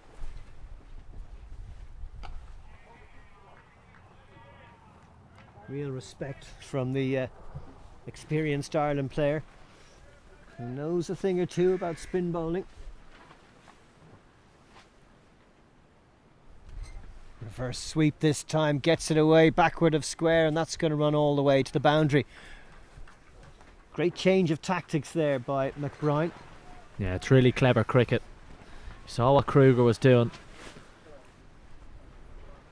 Again, really good play from McBride. Only had one man to beat there. And that just puts the pressure back on Kruger. And you're right, McBride will be absolutely loving these bowling conditions for the spinners.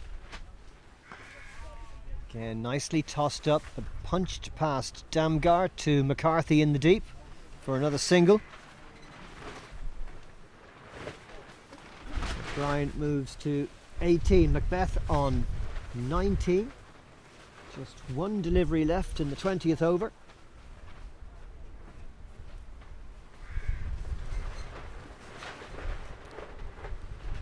Fourth man going out to deep mid-off, and the fielder at cover is coming into the circle.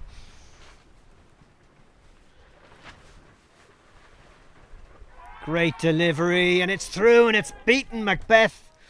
And Kruger gets the breakthrough on the last delivery of the 20th over. Another wicket goes for the Northwest Warriors. Scott Macbeth bowled by Kruger for 19. And after 20 overs, it's 80 for 4. Yeah, really good bowling from Brandon Kruger. And it's the pace. Really slow through the air. And he's bowled well in his couple of overs so far because he's found the pace to bowl at.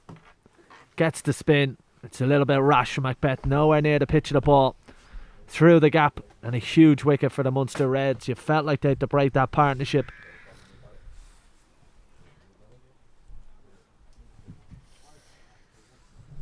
Well, my thanks to Stephen Alkin, who is taking a well-deserved break after 20 overs of toil. Isabel Joyce here joining Sean Hussey. Great to have you here. Sean, is your first outing for the Interpros or any cricket this season? Yeah, first time on the mic this summer. So really enjoying it. Good to be back out.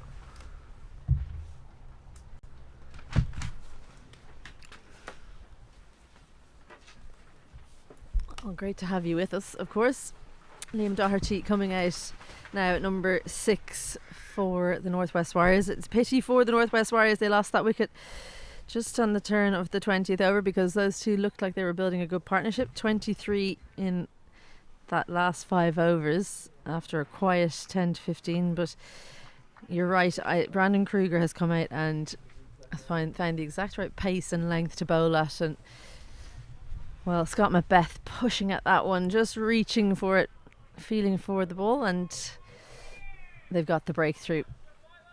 The good thing for the captain is when you get breakthroughs, you don't need to change the bowling because a new batter coming out into the middle. Andy McBride has a big task ahead of him. He's got to marshal this innings for his team. Mike Frost to continue. And I really like this field. Slip and a leg slip. Almost telling McBride, the game's in your hands here. If you lose your wicket, your side are in real trouble. He's already used a reverse sweep once.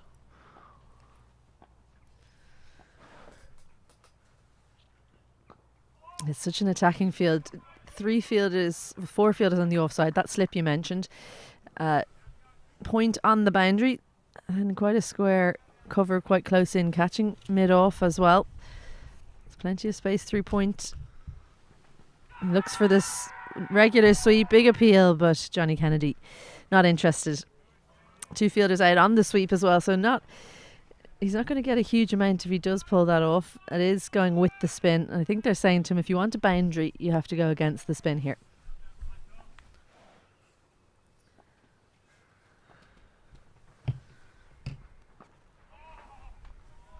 So they've taken away his scoring options here, haven't they?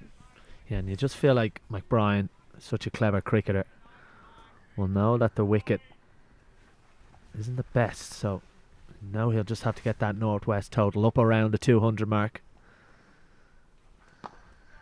He's such a crucial part. 4 down. And that's why Munster Reds are almost playing on his ego a little bit. Just saying, you're the main man here, we want to get you out. What have you got in response? Well, he's played some test cricket, has Andy McBride. He's someone who has the patience, and his team will be hoping he has the mental strength to stick this out. I did too short. He thought about a couple of different shots there, I think, Andy McBride, but clips it round the corner to deep backward square. So tidy over from Frost, 1 from it, and after 21, Northwest Warriors 81 for 4. Clouds just coming overhead now, with the sun taking a break almost. That's the batting card. All the top 4 are back in the clubhouse now. Doheny looked good for a while, but then just fell to a rash shot, and Macbeth pushing at 1 there in the last over. Ralston and Hilton, neither of them got going. And Manley outstanding early on, the captain. 6 overs, 1 for 9. Liam McCarthy a little bit more expensive, 1 for 35, and wickets for Kruger and Damgard. No surprise to see Kruger continuing, the right arm spinner, taking the ball away from Andy McBride. Still operating with only 1 man in point. It's 2 men on the sweep, and I wonder, is there a chance to take maybe the deep, put him in backward point and see if Andy McBride's willing to take on the sweep there. Well, misfield, and they won't like that, Munster Reds, because that just eases the pressure a little bit, straight through the legs of Damgard, who should have collected that easily. Yeah, it is one of those grounds where there can be a little bit of bobbles on the outfield. You do have to watch it all the way in, and that's disappointing for the Munster Reds. Brings Liam Doherty onto strike, the new man. He's fielding just on the edge of the square there, Damgard. He's got the double teapot going. He's not happy with his performance in the field there. Just taking a step inside the square. No slip for the new man. Long off, long on. A straight deep mid wicket and a square leg. Those are the 4 fielders out.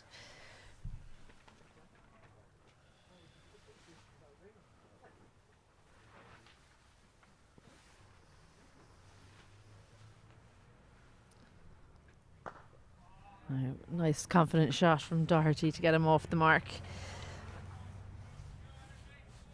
Overpitched a little bit, maybe searching for the wicket, but it's good that he's airing fuller rather than shorter. And he's found the pace, Kruger, immediately. Into his 3rd over now, but seems to have settled the most of all the spinners. Damgard, of course, getting a wicket, but bowling a little bit too short on occasion.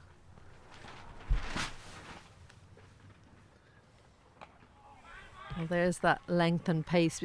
That pace just allowing the ball to turn, gives it the time to turn before it reaches Andy McBride.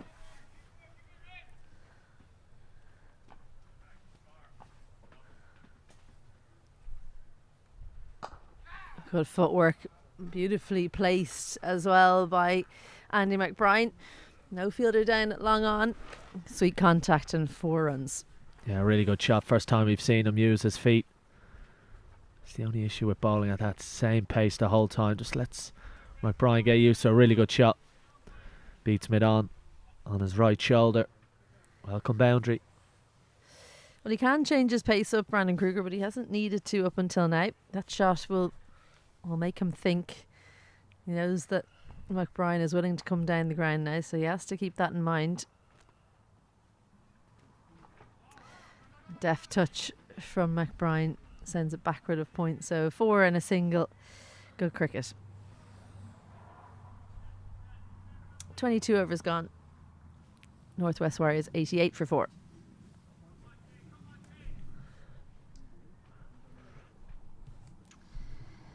Well, it's been tough going with the bat in hand, aside from a few boundaries early on. What do you reckon the Northwest Warriors will be aiming to get here? Because they did win the toss and elect to bat. Yeah, and as that sun keeps going on, it may just get a little bit easier to bat on as we go. I think somewhere up and around and above 200. I think the Northwest Warriors will be happy. I think it all depends certainly on Andy McBride here. If these two can, again, like Scott Macbeth, importance of just batting for a while. Mike Frost continues from the Wicklow town end. Another sweep, gets this sweep. This one goes very fine. Work to do for Liam McCarthy, but I think the ball's just going to beat him.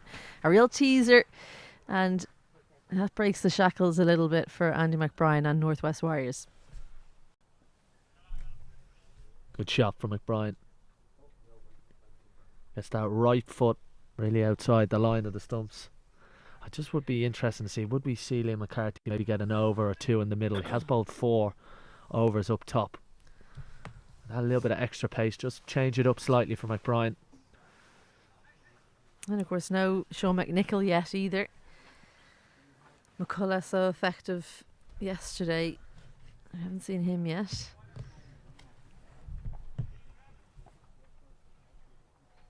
Closing in on the 100-run mark. Well, that leg slip just making Andy McBride think twice about clipping that one leg side.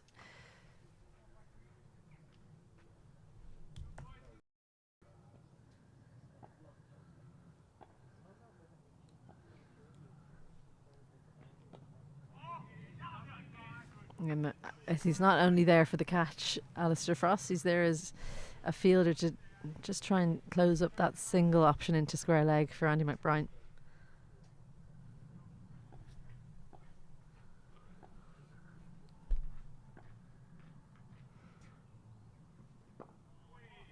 Well, good to see the sun continuing to shine here in Oak Hill. 3 dots there from Mike Frost as Munster Reds look to continue to stifle. A couple of boundaries from Andy McBride in the last couple of overs. They'll want to cut those out, Munster Reds, and there's going to be a change in the field now as they look to get out of this over. Third slip goes into third, or backward point. Leg slip goes into 45.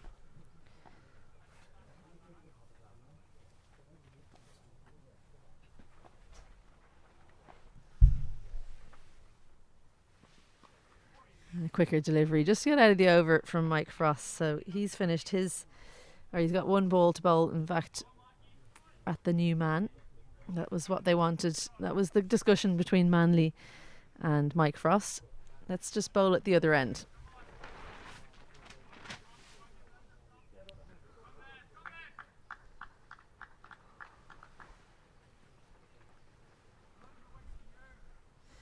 Well, Leinster Lightning in a bit of trouble up in Stormont. 5 wickets down with the score on just 46 up there.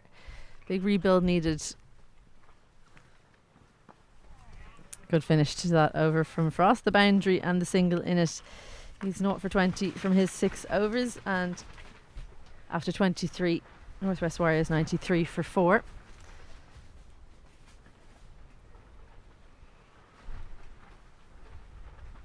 Yeah, Leinster Lightning 46 for 5 up in Stormont. Wickets continuing to fall. Captain Harbinson just out, so it's Gavin Hoey and Seamus Lynch who are out in the middle for the Leinster Lightning. 2 wickets for Rowan Pretorius and 1 each for the other bowlers, Foster, Humphreys and Mays. So lots of success shared around there. Eyes back on this battle. And McBride, well, it's very early on in the innings, isn't it, for him to try and hog the strike, but Munster Reds will be very much trying to get him off strike and bowl at the other end. Yeah, and I think McBride, this is where his experience comes in. Such a clever cricketer. He'll know that he's in control of the game here. He's the person who dictates where this next 15 overs or so go. And Kruger continuing.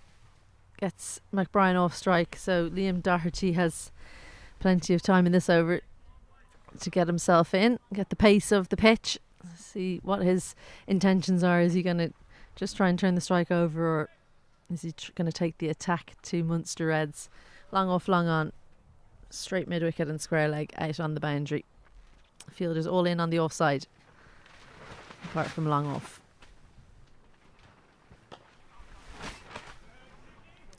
Good fielding off his own bowling from Kruger there.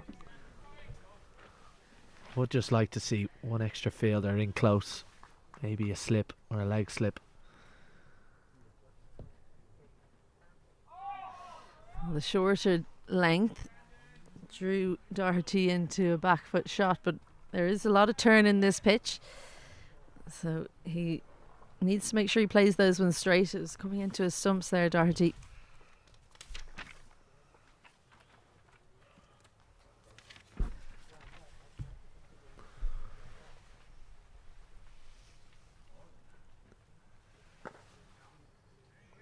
Finds the fielder on the offside. Well, McBride's such a clever cricketer as well. I'm sure he'll be looking at the different paces. The Munster Red spinners are bowled at Kruger, definitely the slower. Seems to have got the most purchase. And you have to think Andy McBride will be a huge threat with the ball in the second innings of this game.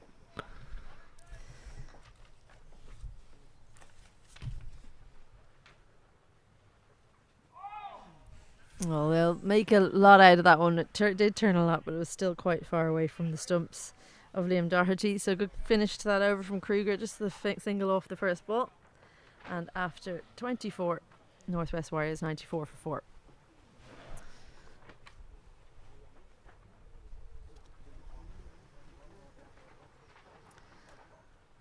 Mike Frost will continue from the Wicklow Town end. It is one of those days where when you're bowling first and the spinners are turning it and changing up their pace, and it looks like so much fun to be out in the field. When does the dread start coming in as a batter about the second innings and what the spinners on the other team are going to be able to do? I think it would have started around the drinks break when the Munster Reds would have had a little huddle there, and the spinners would be saying, well, it's spinning a lot. I think some of those Munster Reds batters will be starting to think now already about facing spin in the middle overs, particularly Andy McBride, definitely the star bowler on show across both teams today.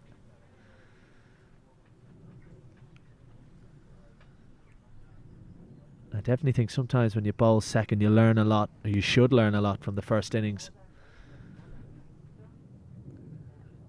I think we've seen those spinners that have bowled into the pitch and bowled it a little bit slower. I've got the most purchase and spin. And Andy McBride's such a clever cricketer, and I've picked up on that, no doubt. Good soft hands from Doherty. Sometimes as a bowler you see a pitch like this and you get too excited. I think that happened yesterday for Munster Reds. They bowled the wrong lengths. They bowled actually too short. The ball sitting up when you bowl short on this pitch. That kind of short delivery. Good fielding on the offside, good athletic dive, but always a single if you get it between those two fielders there with any kind of power. So Doherty managing to get his second single.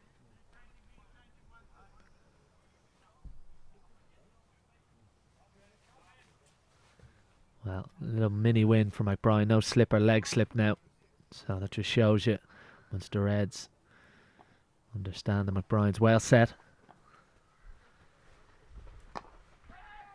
In the air and gone. The mistake comes when the field is spread. He let his guard down, Andy McBride, and played a false shot. No real conviction. As soon as he hit it, he knew he was in trouble. The Northwest Warriors captain, and that's the wicket that Munster Reds will have wanted. The plum wicket of Andy McBride. He goes for 33, and Northwest Warriors 96 for 5. No, he's absolutely furious with himself there. Because if he wanted to, he could have taken the man on over mid-off in the end. Was in a little bit of two minds and just threw the wicket away. You knew as soon as he hit it, he was disappointed. Mike Frost gets his first wicket, a huge one at that, and a big moment in the game. Yeah, as soon as he hit it, he was turned and he was walking back to the clubhouse. Andy McBride. It was a watchful 33, and he put in so much hard work. Finally got the field to spread and then threw it away. But Jared Wilson will come out at number 7 for Northwest Warriors, as Munster Reds will be very keen to hang on to every single run that they can, because it's not going to be easy going in the second half of this game.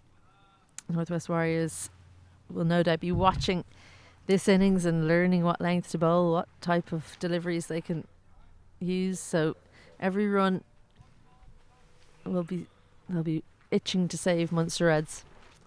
Well, it's so disappointing for McBride. You do all the hard work, you get yourself set, field starts to spread. Munster Reds then gifted a wicket. Not of McBride, he'd be really disappointed with himself, but a wicket falls to the spin.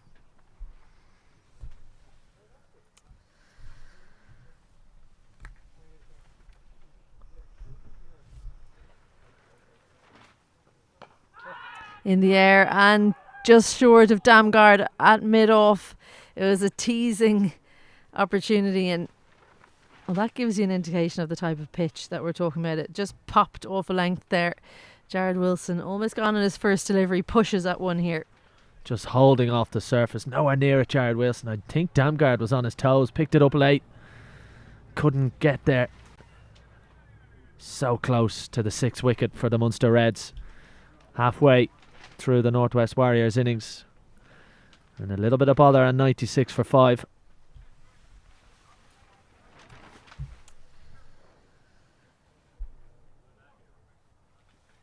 Well, the woes continue for Leinster Lightning. 51 for 6 up in Stormont against the Northern Knights, who are trying to maintain their position at the top of the table. They look set to do that. If they can keep this score as low as possible, they should be able to chase it down, they'd imagine, on their home turf. Brandon Kruger to continue now from the Dublin City end. Munster Reds will be desperate to beat Northwest Warriors, who won a truncated game here yesterday. T20 match it was, and well, the Northwest Warriors, they batted almost their 20 overs, as 17.2 overs when the rain came and put an end to their innings, and it turned into a 5-over second innings. An edge there now, and Doherty will move on to 3. Yeah, that game, Duckworth Lewis said that Munster Reds needed 53 from their 5 overs. Started well, 14 runs from the first, but they couldn't chase it down. They didn't come close really in the end. Lost by 13 runs. So they'll want to get one over on the Northwest Warriors here in the IP50 Cup. I'll have a look at that turn. My goodness, that's gone a long way. And Ali Metcalf, he'll be smiling. Brandon Kruger is smiling. Northwest Warriors, well, they've been doing a lot of gardening. I'm not sure it's going to do much good.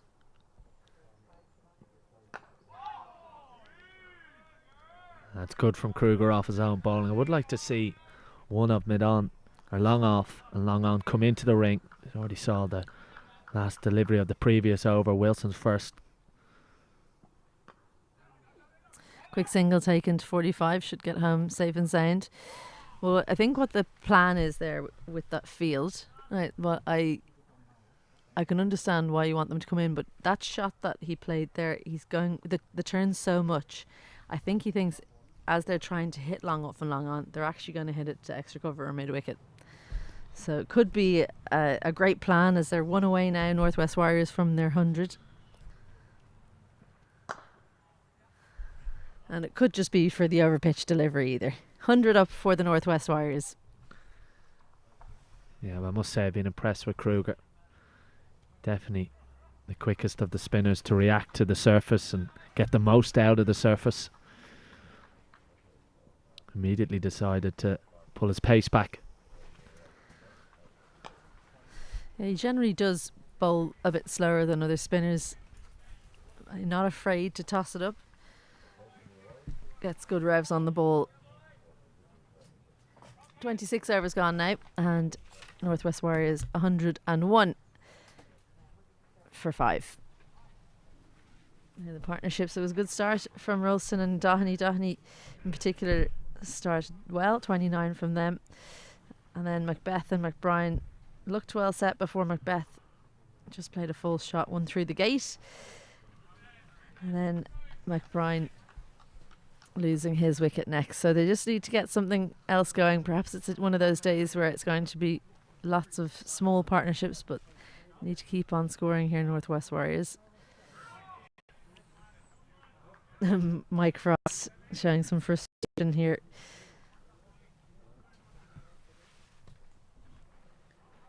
Plenty of spin on offer out there for Frost. Long off was out there, and he takes the single as that one that bit quicker and rushes through.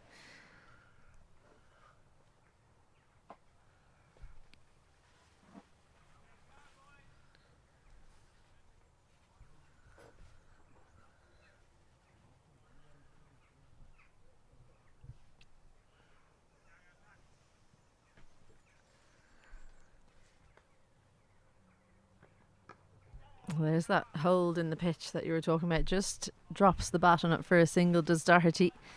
And they pitch it that bit shorter. It is sitting up a little bit. Yeah, we've already seen some dismissals.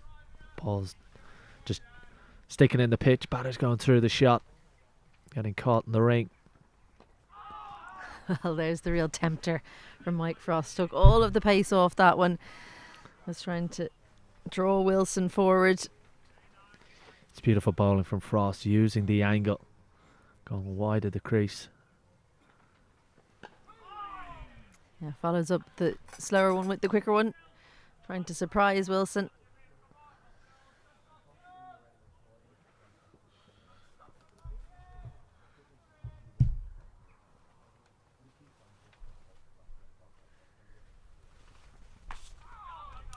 That's an excellent delivery, perfect length. Good turn. Wilson just about manages to push that one into the offside for a dot. So another good Mike Frost over. 8 overs from him so far. 1 for 24 for him. 20 overs gone, and they're 103 for 6. For 5, sorry. They do have the top 5 batters out. So it's number 6 and 7 here who are trying to rebuild the innings. Not easy conditions out there. A change in the bowling. Brandon Kruger has been taken off after a really good spell from him, and McCullough had the star with the ball from yesterday. 4 wickets for him in that match for just 25 runs. He comes on in the 28th over. You think he would have maybe found himself on a little bit sooner, Sean? Yeah, especially considering the conditions for a left-arm spinner. 2 right-handed batters in place now, which I think will have helped Josh Manley make that decision to bring him in to the attack.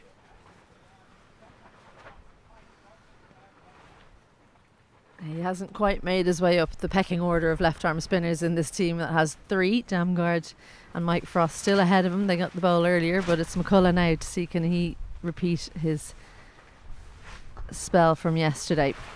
Cover, long off, and deep mid-wicket are the 3 out. Slip in place. Mid-on, that's the gap where he can try and take on the infield. Upish, but doesn't reach the fielder in mid-wicket. They won't take on Josh Manley, who comes around to cut that one off. A good hand there. Stopped it from going through from Jordan Neal. Yeah, that's what you need in the ring now. Munster Reds can really put the squeeze on the Northwest Warriors. Rattle through a few overs here. Cut that boundary option out. Good change in pace. Excellent stuff from McCullough. Well, it's one of those days where you think you're in the game no matter where you're fielding, don't you? It's an easy time to keep concentrating. Even though there's not a huge number of runs being scored, you always feel like there's a chance the ball might come to you in the air. He thought about having a go at that one, but then just pulled out of it at the end.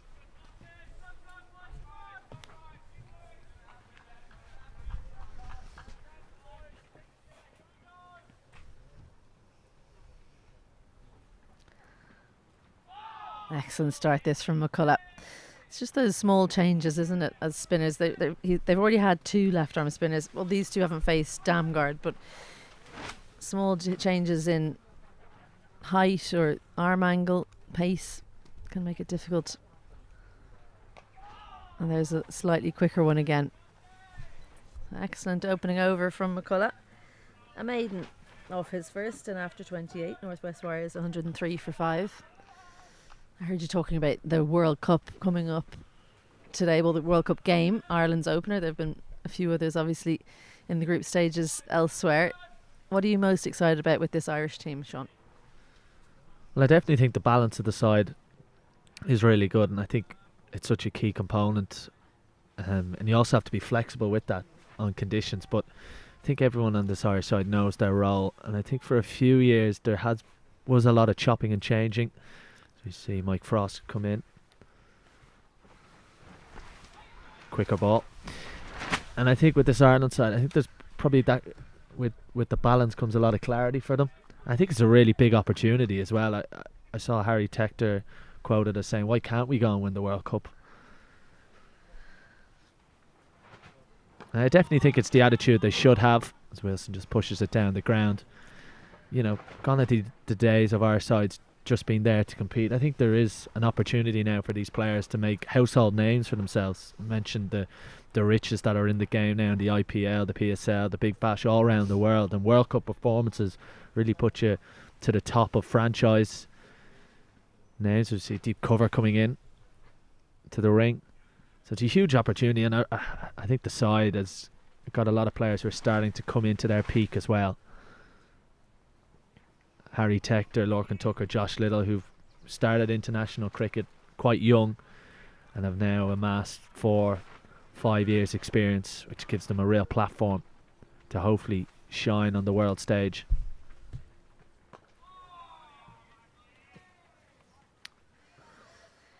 Absolutely, and of course with India being the team they're playing against, is that added possibility. Could you make a big score or take a load of wickets and get your name in the mix for the IPL?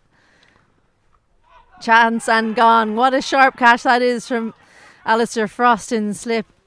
Well, they've been so watchful, this pair. Doherty facing 22 deliveries before playing that shot. He goes for 5 after he thought he had a little bit of width, but the extra bit of bounce just did for him there.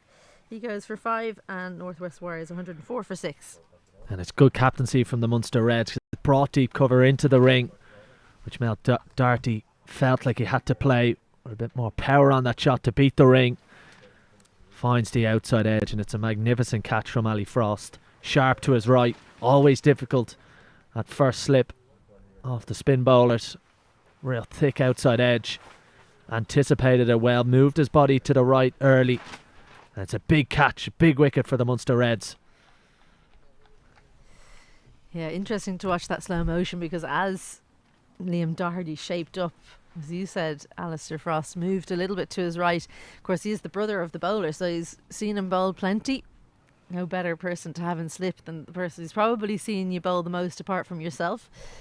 So Cameron Melly comes out with his team in a spot of bother. 104 for 6. You feel like even 150, 160 could be something they can bowl at. It has looked tough going out there in the middle. If they can bowl well, Northwest Warriors, you think they'd have a chance with 150, 160, but anywhere south of that, and it could be a very difficult bowling innings for them. You also have to think the Northwest, I wonder what their plan is now. Do they think, right, can someone go out there and get a quick fire 25, 30, try and take the game on? No, it's difficult condition, try and hit some boundaries. Because at the moment, once the Reds are all over them. We'll just square leg and long on. We're out for that final delivery of Frost's over. 9 overs from him now, 2 for 25. And after 29, Northwest Warriors 104 for 6. Well, if they have readjusted their thinking about what a good and acceptable total is, maybe one of these two will have got the message. Let's just try get a quick 20. Nearly buy 20 runs, take a few risks and see can you elevate the score. Yeah, particularly now when you've 21 overs as well. You've got that luxury of you don't need to hit every ball for 6, but you can just wait for a ball to be in your arc, but then just have that clarity of thought to really go for it. Saw McBride in a little bit of 2 minds earlier, getting caught on the ring. So if you're going to go for it, make sure you go at 100%. Carson McCullough to bowl the 30th over from the Dublin City end. He's just checking with his captain if he's allowed to do something. Can I move my 45 over to the offside, please, sir? He's been allowed to do it. Square leg moves around a little bit on the boundary, so just 2 fielders saving the single on the leg side. And as soon as you ask for it, you think about it too much and you almost bowl straight into the arc, but it just goes for a single to square leg. And that's one thing Munster Reds have done really well. Early on, there's quite a few boundary options. Then again, when Macbeth and McBride were in there were a few boundary deliveries. They've really dried that up. And singles don't hurt Munster Reds at this moment. They've got the game under real control. Can search for wickets, but also making sure they're not bowling, giving away any boundaries. Straight away 2 singles into that area where he's taken that fielder from, but at the same time it would have probably been a single both deliveries anyway, so he's not really lost anything by taking that fielder out, but not quite bowling the line as captain would be hoping for, with a slip and 2 backward points, cover on the boundary long off and an extra cover in. That's more like it.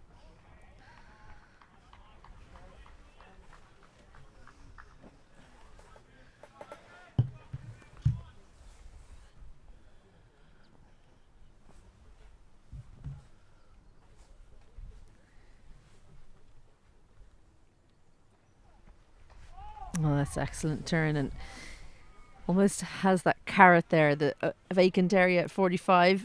He's hoping that Wilson will try and play it into that area. In at leg stump, turning to off.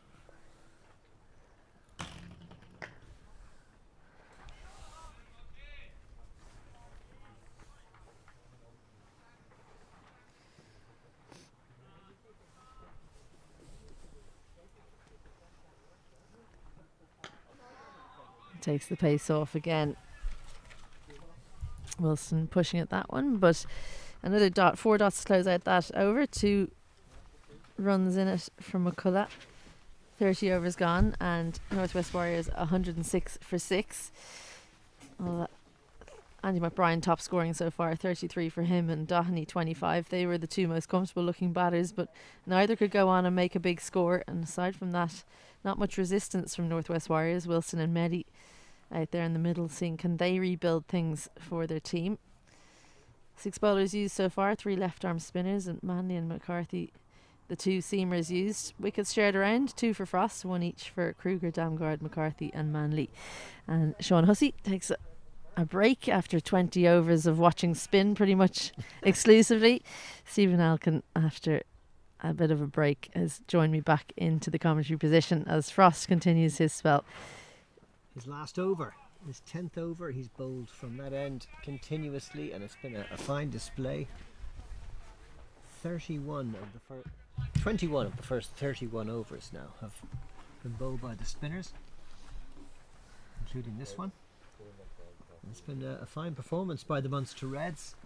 They've certainly dominated the match so far, and you just wonder where Northwest Warriors are going to get the runs. They're struggling to get any kind of momentum here.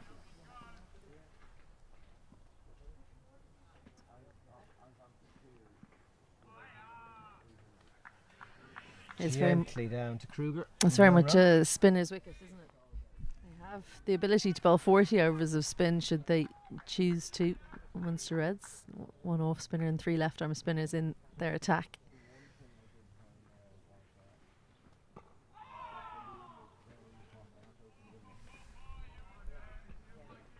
Wilson and Melly are becalmed, like much of this Northwest Warriors side today, against some very aggressive field placing and some excellent captaincy and some really good bowling. And that one though finds the gap, and it's away for a rare boundary. Melly moving to 5, the score to 110 for 6. He won't mind this Frost because he's taken this pretty much off his stumps. Melly, good quick hands through the ball, squirts it between point and cover, but it is a risky shot to play with the ball almost swinging into his stumps. Final ball of Mike Frost's excellent spell, and it beats the bat. A really good end to his spell of 10 overs. 2 for 29. Fine display by the young left armour. He's done a great job for his captain Josh Manley. 6 for 110 after 31 overs.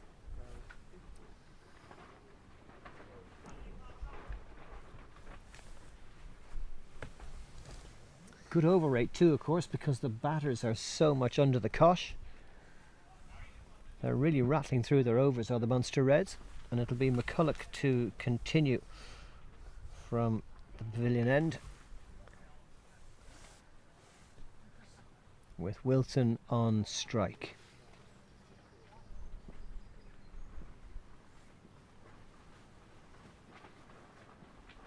Oh, straight in the air, and the diving attempt at backward point. Mike Frost so close to getting to that one. Yeah, we've seen him do that kind of dive once before in the game, leaping like a salmon. It didn't quite reach the ball. Good straight shot down the ground, but just the single. Wilson moves to 6. Yeah, that was a much better looking shot, wasn't it? But a bit fuller, it made it easier to punch it down the ground.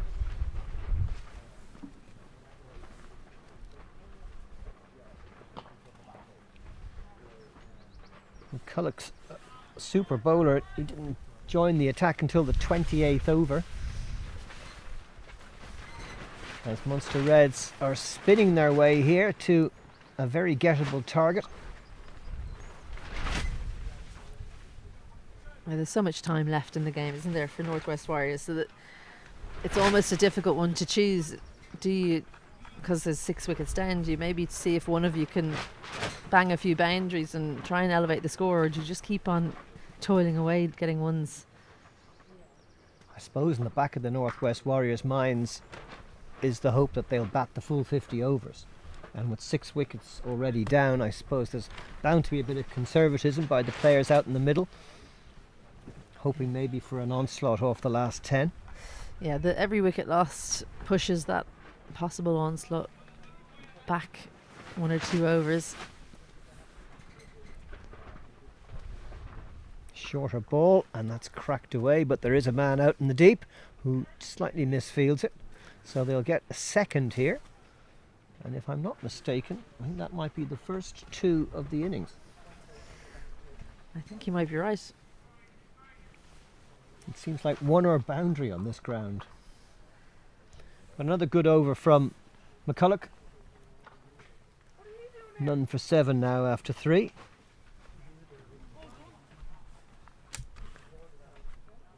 Frost, of course, has finished his spell, and it's Liam McCarthy who's going to rejoin the attack down the wind from the far end.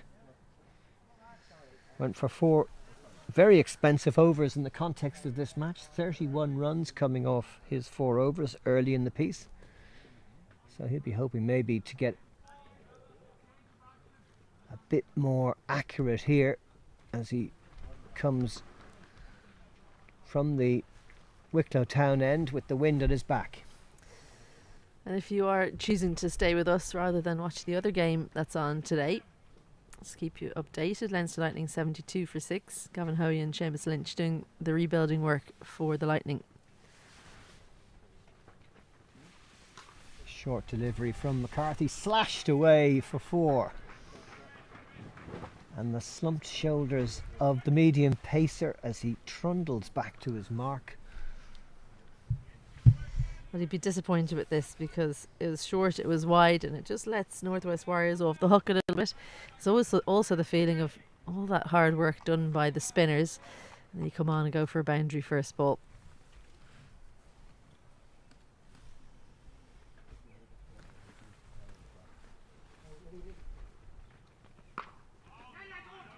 Quick single taken to short point. McCulloch unable to get onto it quick enough. Good Another awareness. single to Wilson. Excellent awareness from Melly. He called his partner through. They're going to have a quick chat about it, but I think it was an easy single because the pace was taken off it.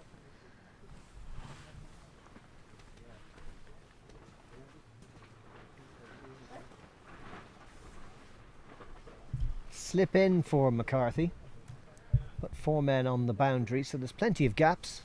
Just 1 man inside the circle on the leg side.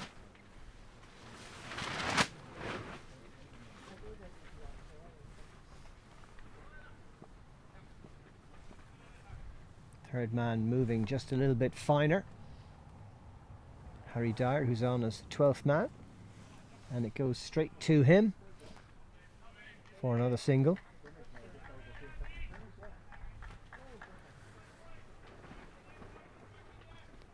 $120 for 6. Wilson on 12. Nelly on 8.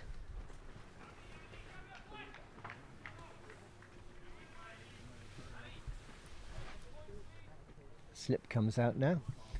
Moves to backward point. Mike Frost just off to our right has come off with some kind of niggle. Speaking to the physio there. Dyer on for him. Short ball straight to point, but a little misfield, and that's another free run to the Warriors. Every run counts for them at the moment. 121 for 6. Yeah, they'll be delighted with this over. Northwest Warriors just a little bit of freedom after being under the cosh of the spinners for so long. 2 points in place now, as they're hoping that extra pace they're going to be able to dry up those runs, but the misfield in point just lets Melly through for a single. Still plenty. Oh, that one lifted more than the batter liked. Couldn't quite get up to it. There's still plenty of spin options for the Munster Reds, and it served them well. Damgar has still got 6 overs left. Kruger has only bowled 5. And McCulloch, as we know, has just bowled the last 3 overs from this end. Yeah, I think they just need 1 over, isn't it? So maybe this is the solitary over that they thought they'd give it a go and see how seam went. And it was well stopped by McCulloch. Possibly should have been a single there if the batter at the non-striker's end was backing up. That's the end of that McCarthy over. The most expensive over we've had for quite some time. 120 for 6 after 33. I think that might end that experiment of Josh Manley's.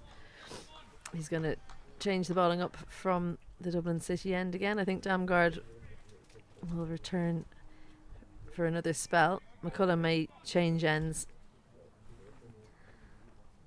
Manley may turn to himself. He's been by far the better of the 2 seamers today. 6 overs he bowled from the start. Just 9 runs given away. And of course he got the wicket of Gavin Ralston as well. Damgar a little bit short and wide. Easy single out to the deep cover.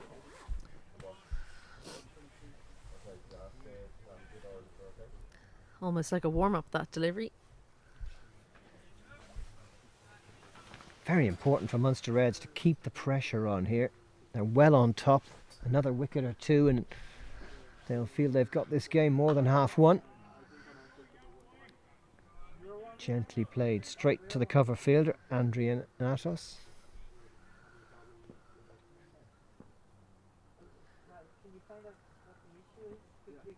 And another short delivery, and there's a nick, and it's a wicket.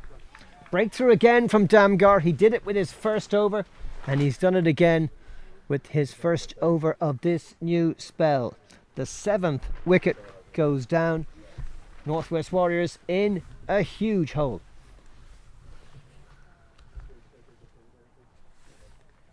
$123 for 7.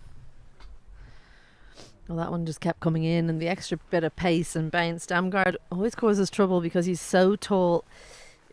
This one much too close to cut. It just kept coming in. He was almost playing for the turn. And a good bit of glove work behind the stumps by Ollie Metcalf. So Northwest Warriors lose their 7th wicket. And every time they look like they're starting to build something, Munster Reds come back and break the partnership. Marcelo Pete is the new batter.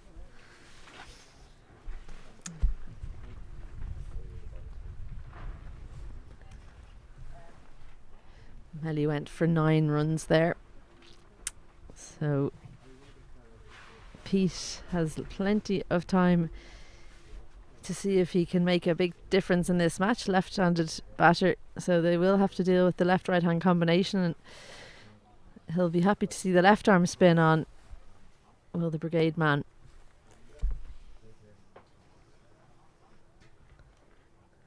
So 123 for 7. We're just having an issue with our graphics at the moment, so hopefully we'll have them back up and running for you, but in the meantime we'll keep you apprised of the score by the score box, which is, you can just about see from where we are up on the hill.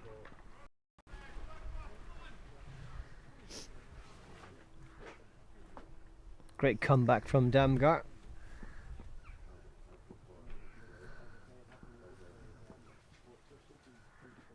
Just 3 men out, all on the leg side. Slip is back in for the new batter.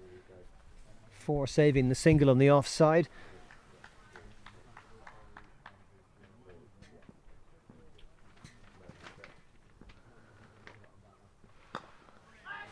Turn to mid-wicket. Great diving stop there by Andrea Natos.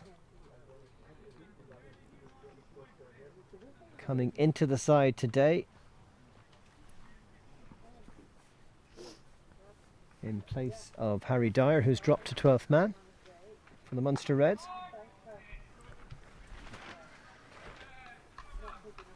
Brilliant over from Damgard. 123 for 7 at the end of that one. 1 run and the wicket inside it. 2 for 16 off his 5 overs. It's really good, as have all the spinners been for Munster Reds today. They've really stepped up to the mark. It looks like Liam McCarthy is going to continue from the Wicklow Town end for over number 35. Yeah, I have to say I'm very surprised about that, because the extra pace seems to be something that Northwest Warriors have welcomed. He's been quite expensive in this game, especially in the context of the match in general. Full toss, crashed away for 4. Well struck by Jared Wilson, who gets his 2nd boundary of the innings.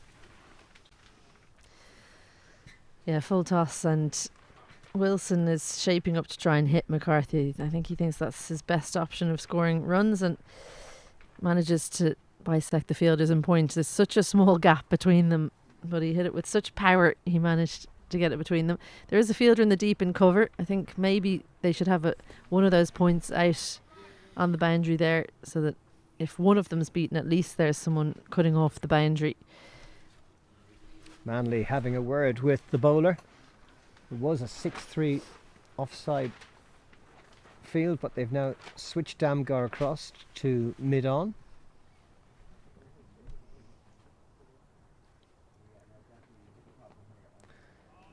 That's a big bouncer. Bounced way up there. Yeah, there's a muddy sound to that, wasn't there, as he bowled it into the ground. It was almost like a slower ball bouncer. Did surprise Wilson, I think, but fine leg and square leg out in the boundary. They did move mid-off over to the onside to allow McCarthy to bowl straighter at Wilson.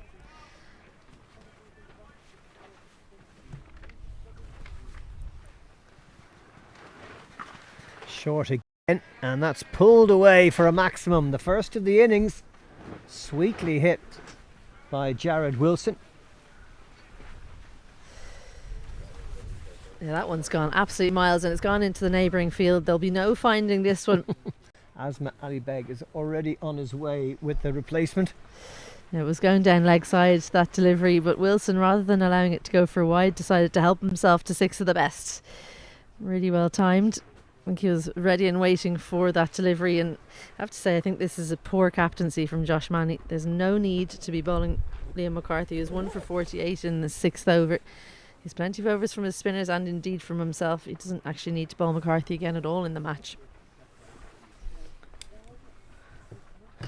Perhaps he was hoping that with Munster Reds on top, he might just get one of his strike bowlers to get a bit more confidence. He certainly looks like a bowler who doesn't quite know where the ball is going to go. I think he's having a bad day, and that can happen to absolutely anyone. And when you don't go into the game with 5 bowlers, you've got 6 or 7, then you don't need someone who's having a bit of a struggle to bowl their allotment. Another single to Wilson, who all of a sudden is 25 off 27 deliveries, which in the context of this innings is pretty good going. Having feasted a bit on this latest McCarthy over. And that brings Marcelo Pete on strike.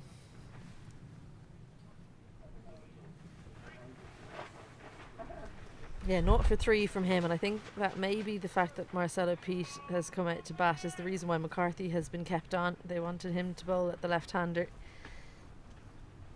He's only got 2 deliveries that he can bowl to him in this over.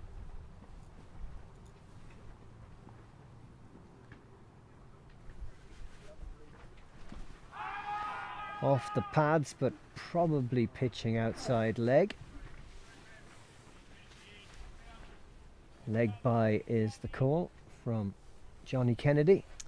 Yeah, difficult to get an LBW when you're bowling over the wicket. Pitched outside leg. You can clearly see that. I don't think it's even going on to hit the stumps. So it was one of those where he turned around, started appealing, and maybe once he replayed it in his mind, McCarthy realised there was no chance of the wicket.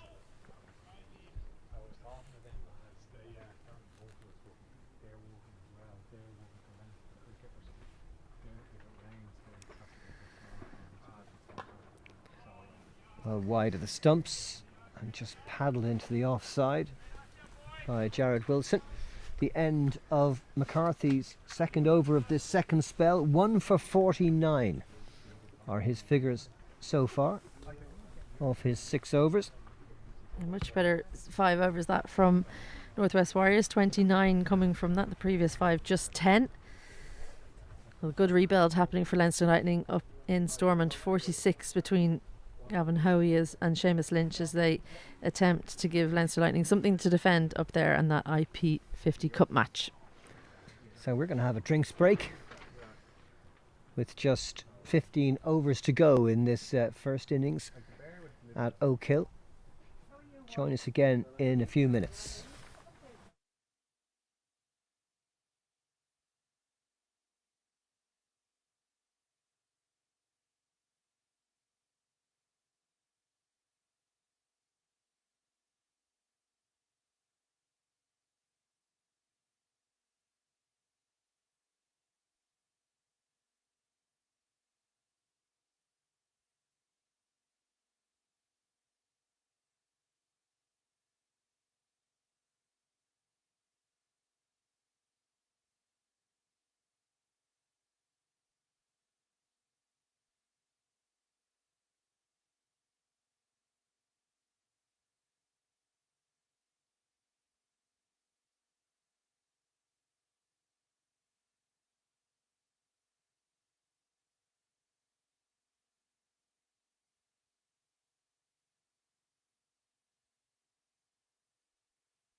And you're welcome back to Oak Hill following that rather brief drinks break.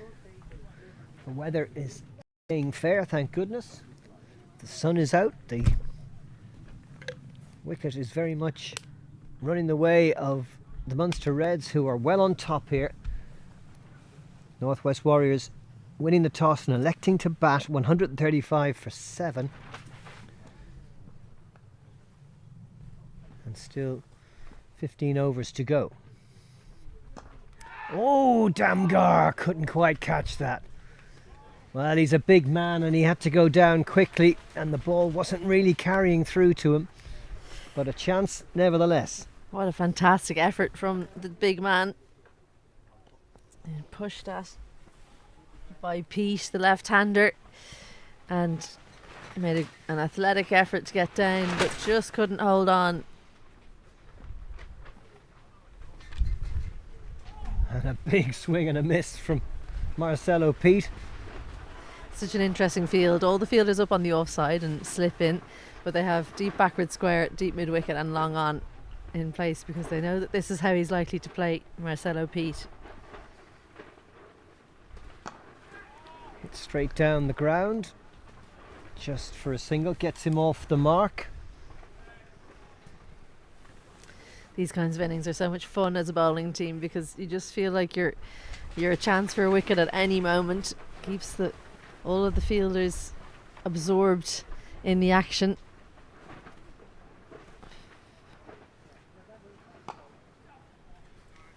And a straight shot down the ground from Cameron Melly. Jared Wilson.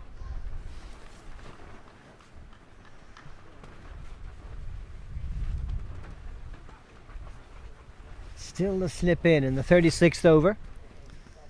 A measure of Munster Reds' dominance.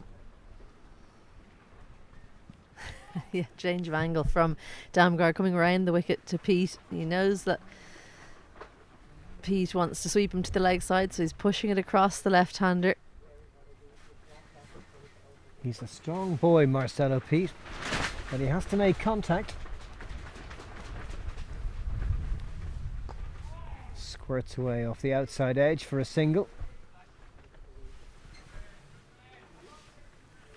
He moves to 2. The end of the Damgar over, the first after the drinks break, 138 for 7 after 36. Well, we did wonder how long that spell from Liam McCarthy would continue, and it's been put to an end now. There's just the 2 overs for him from the Wicklow Town end. Carson McCullough, another left-arm spinner, will change ends, bowl his second spell. Still 14 overs to go. There is time for Northwest Warriors to turn this innings around. They'd probably be happy with 200 at this stage. But it's all about playing out these overs.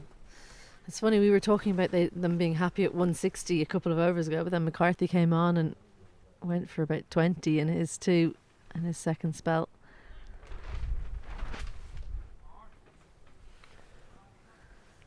McCulloch, who got 4 wickets yesterday in the T20, 3 overs today for just 3 runs. And here he comes again. And that was a good shot, punched away into the offside, but the sweeper can get there, just a single.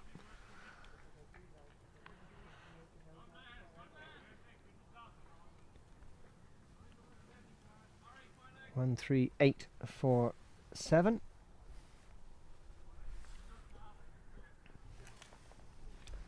Wilson, who's shown some good form in the last couple of overs with the bat. He's shown some good attacking intent, has chosen his attacking shots well. But beaten by the flight and the turn there from McCulloch. Lovely delivery.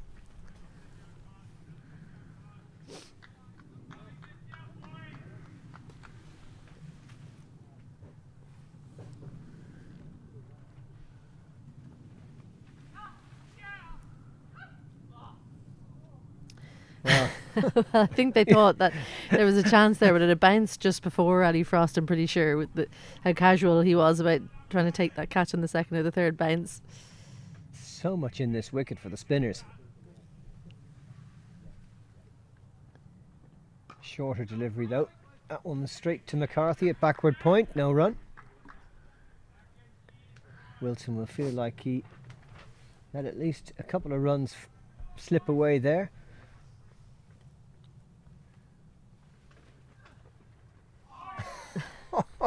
Backing away to make room for himself, and I think it went straight over the stumps.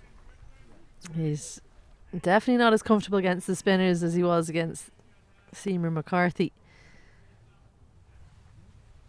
The good option would be the reverse sweep. If he has it in the locker, just one fielder behind point. Just a single so far off this McCulloch over. And that's turned straight to backward. And a very sharp single taken by Pete, which will keep Wilson on strike. A little risky, but then they have to take chances, don't they? 140 for 7. Yeah, Harry Dyer went down the long barrier, so you're pretty much guaranteed to get through for the single. But I think miscommunication between Wilson and Pete there. They need to clear that up, because Pete has the right idea. Get Jared Wilson on strike. He's definitely the senior of the two partners.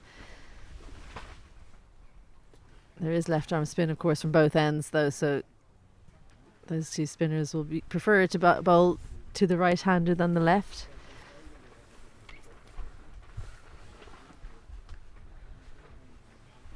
Damgar back on for this 38th over.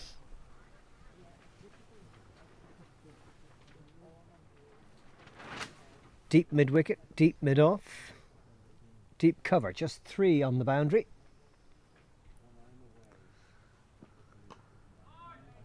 That's straight to the fielder at point, no run.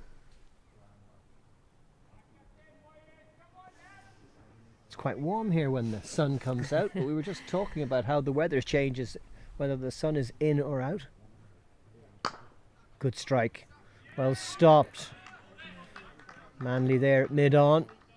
Yeah, brilliant stop. Definitely saving a boundary. It was a good hit by Wilson. There's a cracking sound off the bat, wasn't it? But just about got down and stuck the left arm out. Never easy in mid off or mid on, especially when going to your non-dominant hand. So saved a definite 3 runs. It's funny you talk about the weather. I was thinking exactly the same as I'm contemplating taking my coat off.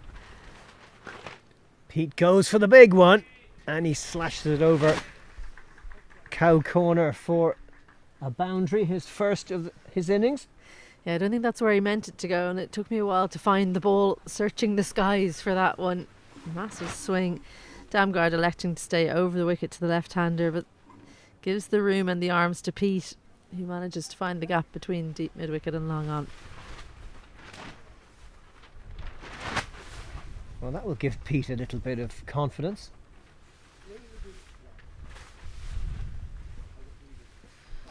Round the wicket. Turned into the gap and to deep square leg. Another single to Pete. Clever batting from the left-handed batter.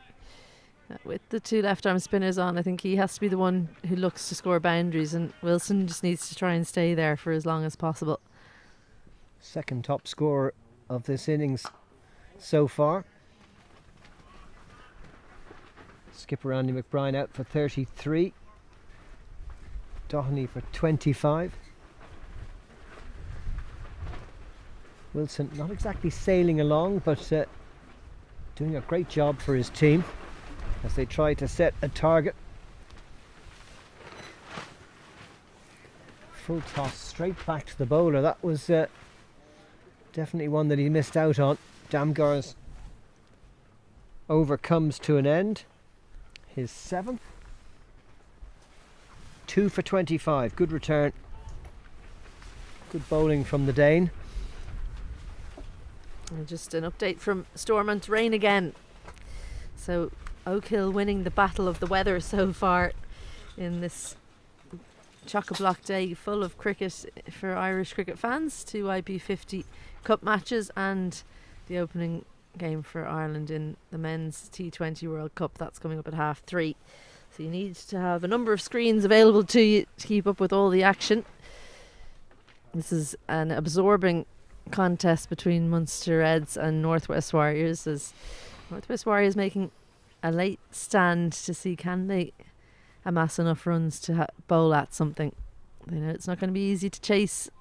Pitch not really looking like it's getting any better down here at Oak Hill, despite the sunshine.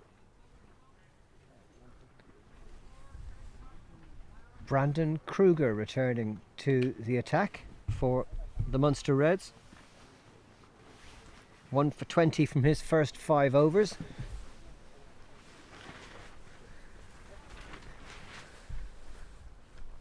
The Reds trying to spin their way to victory here. But this wicket is giving plenty to the bowlers. So who knows what a good total will be. Pete gets a single out to deep cover. 147 for 7. They're creeping their way to the 150 mark, and they'll hope to get there before the 40th over, and maybe a couple more overs after that they'll look to launch an attack should these two manage to stay out there together up until that point.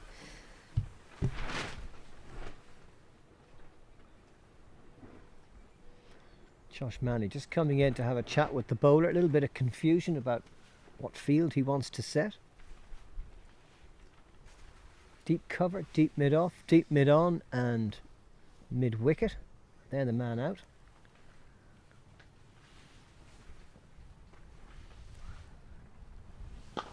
Good straight drive. That was hit very firmly.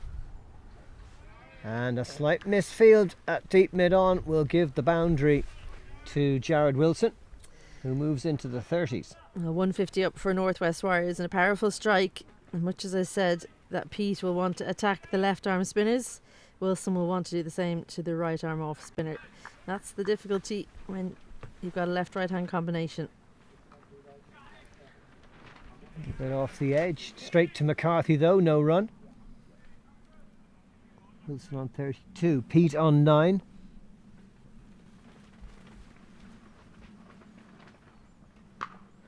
That was pulled away a little bit uppishly, and it's beaten the fielder. McCulloch on the boundary. Another boundary to Jared Wilson, who has decided it's time to turn on the afterburners. Kruger trying to get Wilson off strike. Good turn, but that just takes it to the right of McCulloch in the deep, and you can see the left hand of McCulloch trying to use that hand, even though it's going to the right, and that's where the mistake was. Two boundaries that really, you'd argue, should have been cut off by the fielders in the deep. Wilson now the top scorer of this Northwest Warriors innings on 36. Just plays that quietly away into the covers for a single. A partnership of 33 between these two now, a valuable one for Northwest Warriors.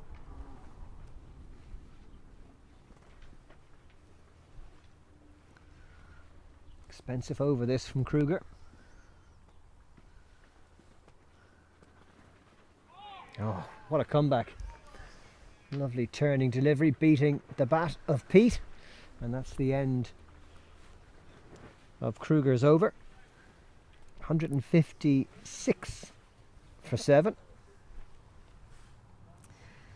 A really good example of batters recognising who should be attacking which bowlers. So the matchup there, definitely for Wilson, it was favourable, and he took the risk and took on the bowling of Brandon Kruger. A couple of boundaries to the total, they're really valuable, and we'd seen Pete do the same against left arm spin in the previous over. So Munster Reds need to do a better job of getting whichever batter they don't want on strike down to the other end and bowl at the favourable matchup. 40th over. Wilson nicely down the ground to Kruger at deep mid off for a single. 156 for 7 now in the 40th over. Just around 4 and over. If they can bat the 50, they could set a target of 200 or so. Absolutely, if they're there for that long, I think that they'll be looking almost north of that, as they'll probably look to score a bit more heavily in the final 4 or 5 overs.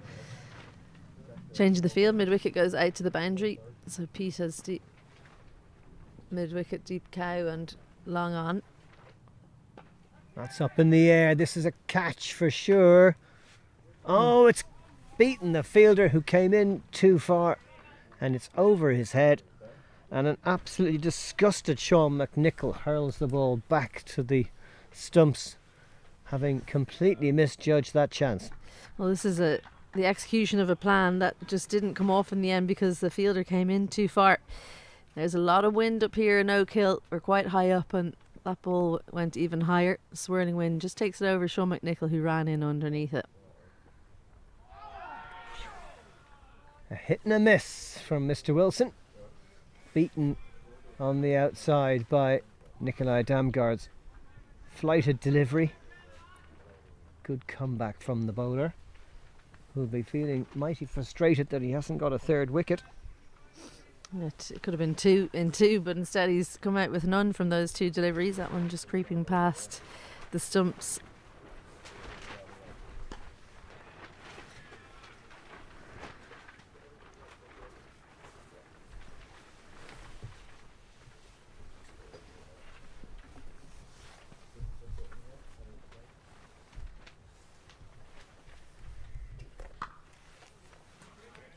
Plenty of space in the covers. Punched away by Wilson to McNichol for a single. Good clever batting from Wilson. Our graphics just down again here, but that's the score on 158 now.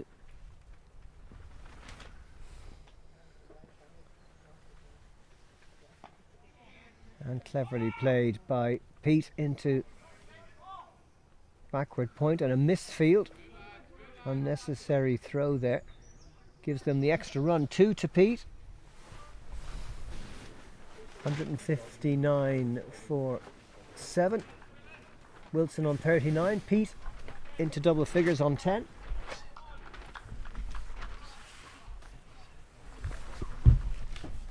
And that's the end of the 40th over. 159 for 7. Just a fraction under 4 and over. Izzy Joyce is going to take a well-earned break, and Sean Hussey rejoins me for the final 10 overs of this innings. Afternoon, Stephen. Afternoon, everyone. Good last few overs here from the Northwest Warriors, particularly from Jared Wilson. We spoke a while ago, about 10 overs ago, about the prospect of someone from the Northwest just going out and getting a quick-fire 30-odd, and the pressure that the Northwest have been able to put on the Munster Reds. Have just seen them make a few mistakes, a few chances gone to ground in the field. Bit of impetus for the Northwest Warriors.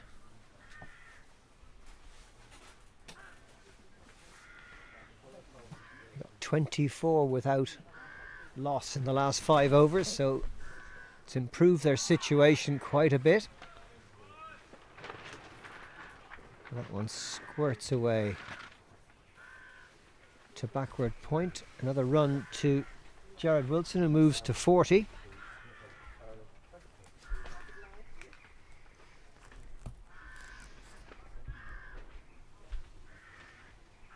Ten to Marcelo Pete, who's on strike now, facing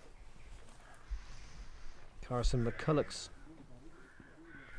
7th over. That was well down the leg side and wide signalled.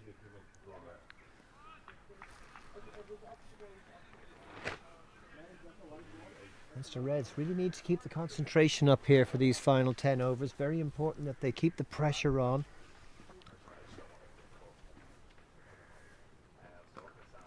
Again, it's down the leg side and it's dispatched by Pete, who loves to swing to leg. Boundary for him. Up to 164 now. Pete to 14. Yeah, a very good partnership. The best of the game for the Northwest, and it's coming at such a crucial time. Really good shot from Pete. Makes a change in the field. Of course, 5 fielders out at this stage of the game. 4 deep on the leg side. And that's a poor delivery from McCullough. Chance of 2 here. Liam McCarthy's got to get his skates on. Does well. And still pick up 2 runs with that wide.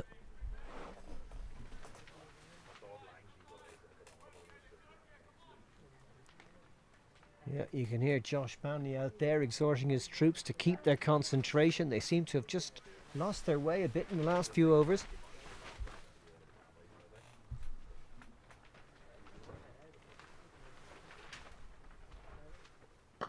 Wilson going straight downtown and hits the side screen.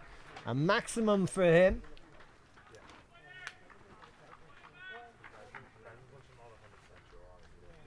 Really good shot this. Clever cricket.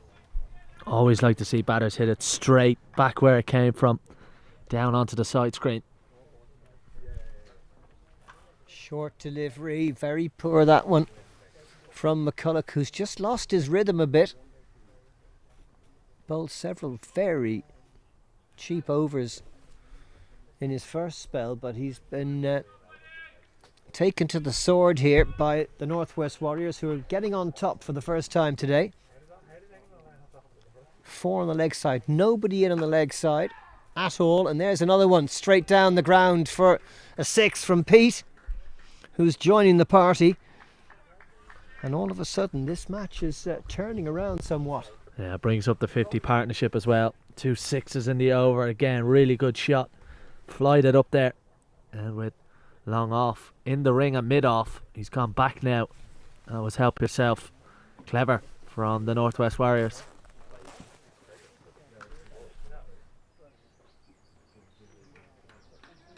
Another single to Pete out to the boundary. On the end of a very expensive McCullough over. Unfortunately, our graphics not keeping up with the score, and the scoreboard also is not giving us an accurate total, so it's a bit difficult to tell you exactly what the score is, but we will keep you abreast of things as best we can. One thing's for sure, Northwest Warriors are batting themselves back into this match in no uncertain terms. Jared Wilson approaching a well-deserved half-century. It just shows you, when you bat deep, you can never rest on your laurels as the bowling side. Munster Reds be disappointing last few overs. Reverse sweep attempted, just the single though for Wilson. Damsgaard continuing from the pavilion end. Interesting shot from Pete. It was the right delivery there. He'd be disappointed he didn't get it past. Backward point brings Wilson onto strike. Be interesting to see where he looks to score here. It's a longer boundary straight from the Dublin City Centre end. 3 in the deep on the leg side. It's clever batting. Gives Pete the chance to hit leg side. So that shorter boundary for him. Sean, do you think Munster Reds have gone a bit too defensive too quickly here? Yeah, a little bit, and just a bit flat as well. I think the drop catch from McNichol will prove really costly. And even that, singles in the ring. Yes, you may think singles don't hurt them, but the Northwest Warriors have been able to find the boundary ball. All of a sudden that over then becomes worth 9, 10, as we've seen the last few. And with 5 players out, there's loads of spaces for the batters to find, just to keep the scoreboard ticking over. And the beauty that the Northwest had is they had time, which meant, you know, they didn't have to go at every delivery. And how often do you see that happen and undo for players? Just meant they had so much time, so they could pick and choose their deliveries to attack. And they have done that really well in the last few overs. Now with 8 and a bit overs left, they're in a really good position if these two can keep going. This is Damgar's 9th over. And a good over it was too. So he's got one left. Manly's still got 4 overs left. 42 gone. The graphic's still not working. Can't be sure what the total is, but it's somewhere around 170, 175.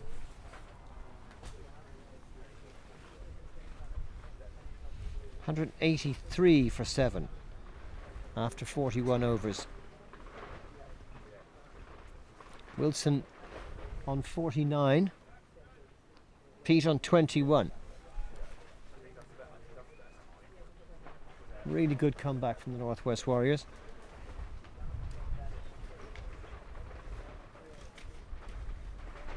The run rate's up around 4.4. If you'd asked them for this about 45 minutes ago, they would have bitten your arm off for it. And it's also the rate at which these two have scored at as well. Partnership going at close to 8 runs and over. I just think, as we've said, Munster Red's gone a little bit flat. They've gone back to their captain, Josh Manley. Coming around the wicket to the left-hander. And a quick single taken by Wilson on that misfield at backward point by Mike Frost, which is a rare thing to say. He's really superb in that position. Score moves on now to 188 for 7. Jared Wilson has actually passed his 50 in the confusion. So wonderful innings from him. Partnership worth 64 from 52.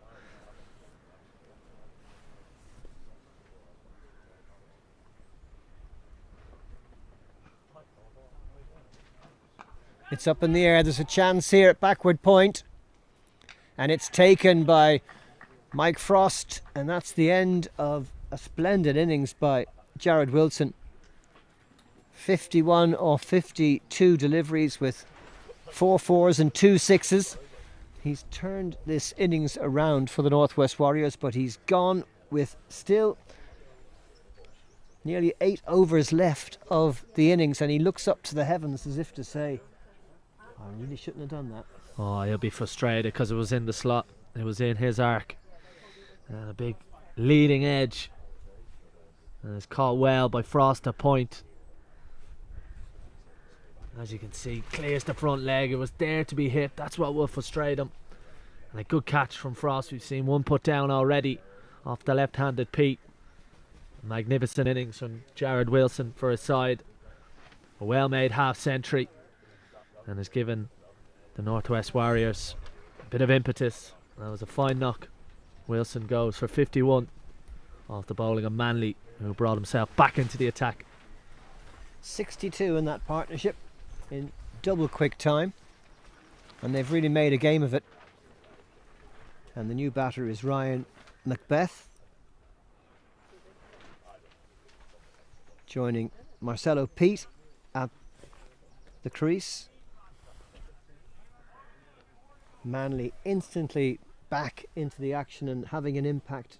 2 for 10 now for him.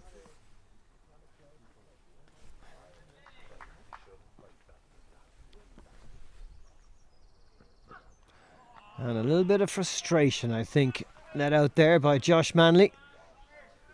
1 for the over. That's good bowling. Welcome in Ryan Macbeth to the middle.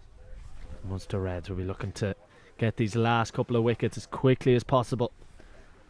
We've really frustrated with the last half an hour or so. Manley had to bring himself back into the attack.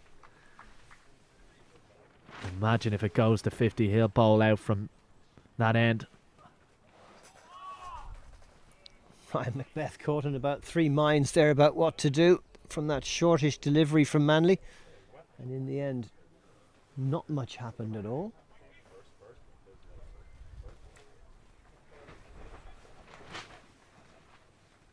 $189 for 8.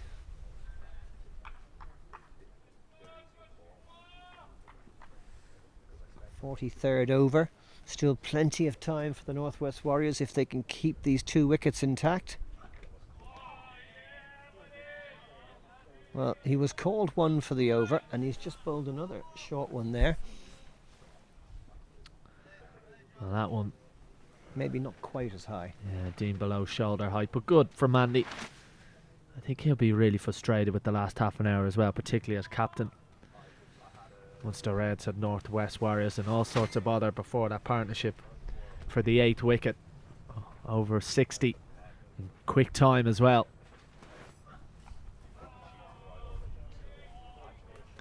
Manley really steaming in and getting some great pace into his bowling. And that's the end of the first over of his comeback, which included the massive wicket of Jared Wilson. And there's a look at the scorecard. Top scorer Jared Wilson, 51 from 52 deliveries. McBride will be frustrated that he only made 33, 25 for Doheny, but Marcelo Pete doing really well with 25 off 25 deliveries. Look at the bowling attack. Manley's been superb. Got his 2nd wicket there. Bowled 6 up top earlier on. Damgard with 2 wickets. Liam McCarthy's been a little bit expensive. And wickets for Frost and Kruger. And here comes Damgard now with his last over.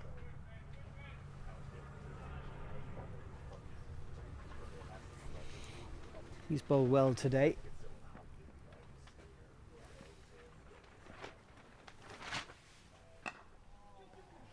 Pulled into the deep. Hit it too firmly though to get 2 runs, just the single.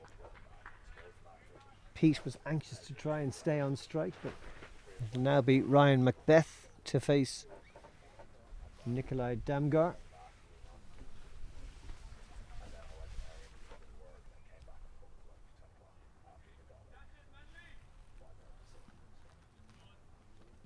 Just 1 inside the circle on the leg side, 3 in the offside. Nice easy single down the ground from Ryan Macbeth to get off the mark.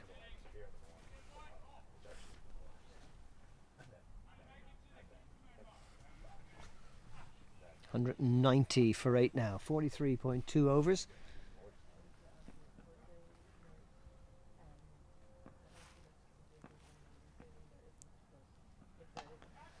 Big swing from Pete. That's up and over the fielder in the deep. Kruger had no chance. It's a maximum for Marcelo Pete, who moves into the 30s. And the Northwest Warriors total getting close to 200. Really good shot. It's in the slot. Big slog sweep over the fielder, who for a second would have thought he was in the game. There's 2 men out in that deep mid-wicket area. And it just goes to show you that drop from Sean McNichol a couple of overs ago. It's going to prove costly. Pete doing a really good job for his side. Previously with Wilson, now with Ryan Macbeth. Northwest Warriors getting up close to 200 now, which about 45 minutes ago looked a long way off. 197 for 8 in the 44th over.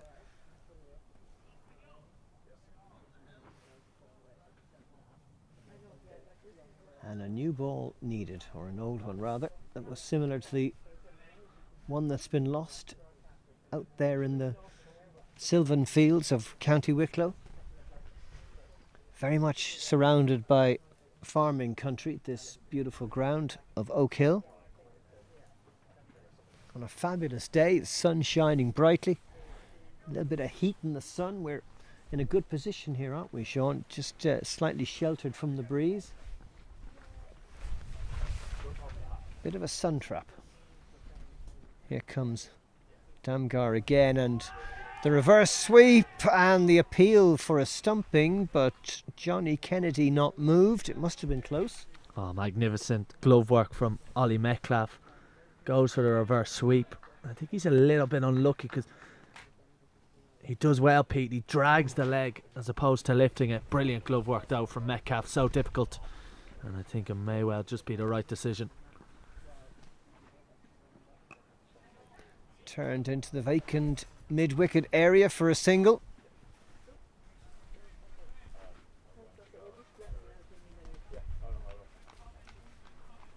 Good innings this by Marcelo Pete. in the context of this match. 32 off 29 deliveries.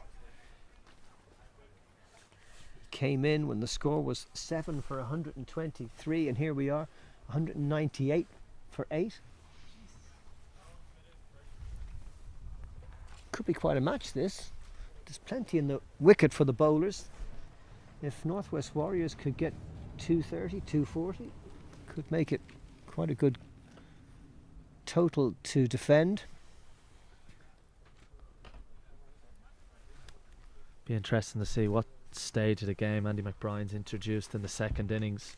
I've seen him open the bowling in the past for Ireland, conditions that favour spin. Does seem like pace on the ball is that little bit easier. Good time to bat though, sun coming out. Manley round the wicket, that came off the splice, but it lands short of the fielder coming in from backward square leg. Jordan Neal, no chance to get to that. So just a single for Pete. Score moves to 199 for 8. Yeah, clever bowling by Manley again. Short ball, but he has Pete hitting to a long part of the ground. Doesn't want to pitch anything up to him in particular. Mid off and mid on in the ring.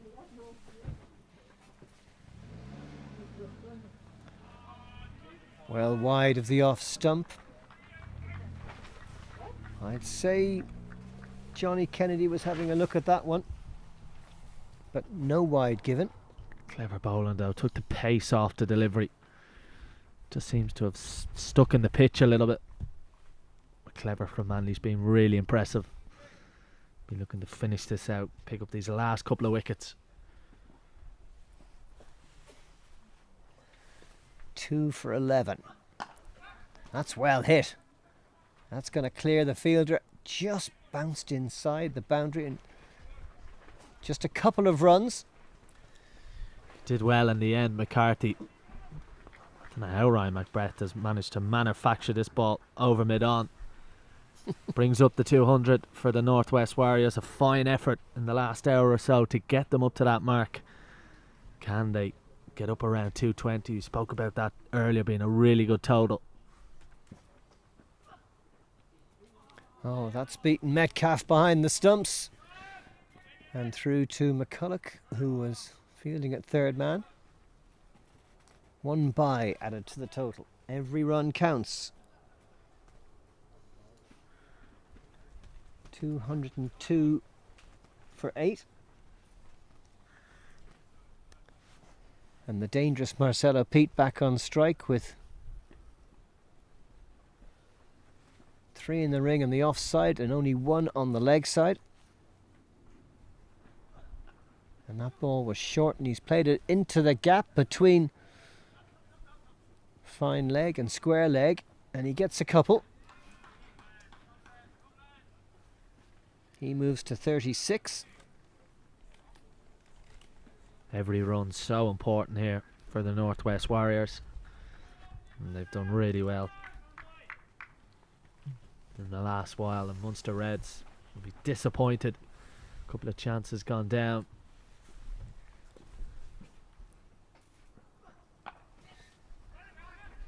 Well run single. Oh, if that had hit, it might have been close. Ryan Macbeth, not the quickest between the wickets. Most expensive over from Manley so far. 40 over of the innings. Oh, direct hit, and he would have been out by a good way. So another opportunity for the Munster Reds. Manley 2 for 16 off his 8 overs. In the context of this match, though, his bowling has been exemplary, and we're going to see a 7th bowler, Sean McNichol, coming on very late in the piece.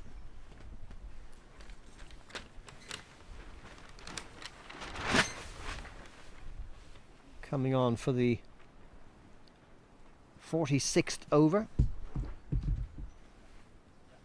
What a last 5 overs it's been for the Warriors. They've put on 43 for a loss of 1 wicket in the last 5 overs and really turned this match around when it was looking like they'd be lucky to get to 200. Three in the deep on the leg side, fine leg and third man in the ring, and deep cover and long off out for McNichol. Sounded good, and it was good. Miles over the boundary. That's the biggest hit of the day from Marcelo Pete. An absolute belter of a six. Out of the ground, and this is a big ground. In the slot from McNichol. And it's out the park by Pete. Have to question the captaincy. I know McCarthy's had a difficult day, but McNichol hasn't bowled yet. We're into the 46th over of the game. McCulloch still has overs to bowl too. He could have kept the spinners on, but he seems to have lost his nerve with the spinners for some reason, even though they got them into the winning position. Yeah, I can understand taking the spin maybe out of the attack, and I know McCarthy's been expensive, but to ask a bowler who hasn't bowled yet today to come in the 46th over of the game, bowl to a player who's on 37 and set, and again no ball, so Pete actually turns down rotating the strike. He fancies a free hit, so this is just bonus runs for the Northwest, and Munster have just lost their way. I'm not a fan of this at all. McNichol hasn't bowled at all, and it comes on the 46th over.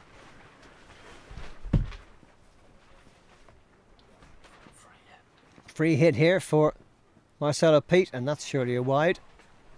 So no ball, a wide and a six off this over so far from McNichol. A lot of pressure on this young player.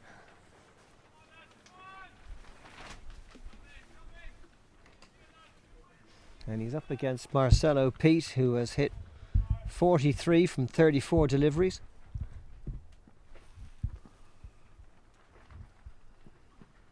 And that looked pretty wide as well.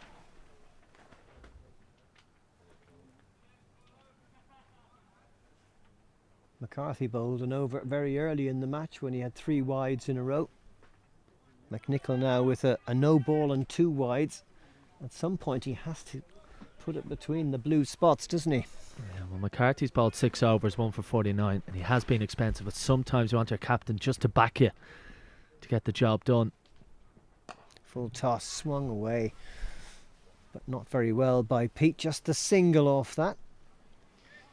McNichol's under serious pressure. Pete's annoyed with himself there. Missed out on the free hit. But again, to ask a bowler to come in, bowl the 46 over the game and hit your strap straight away, no margin for error. So I think I just would have liked to see McCarthy. Know he's been expensive, but just back him to get the job done. Now all of a sudden Manley's got a decision. Does he keep going with McNichol? 10 from just 2 legal deliveries so far in the over. Northwest Warriors 215.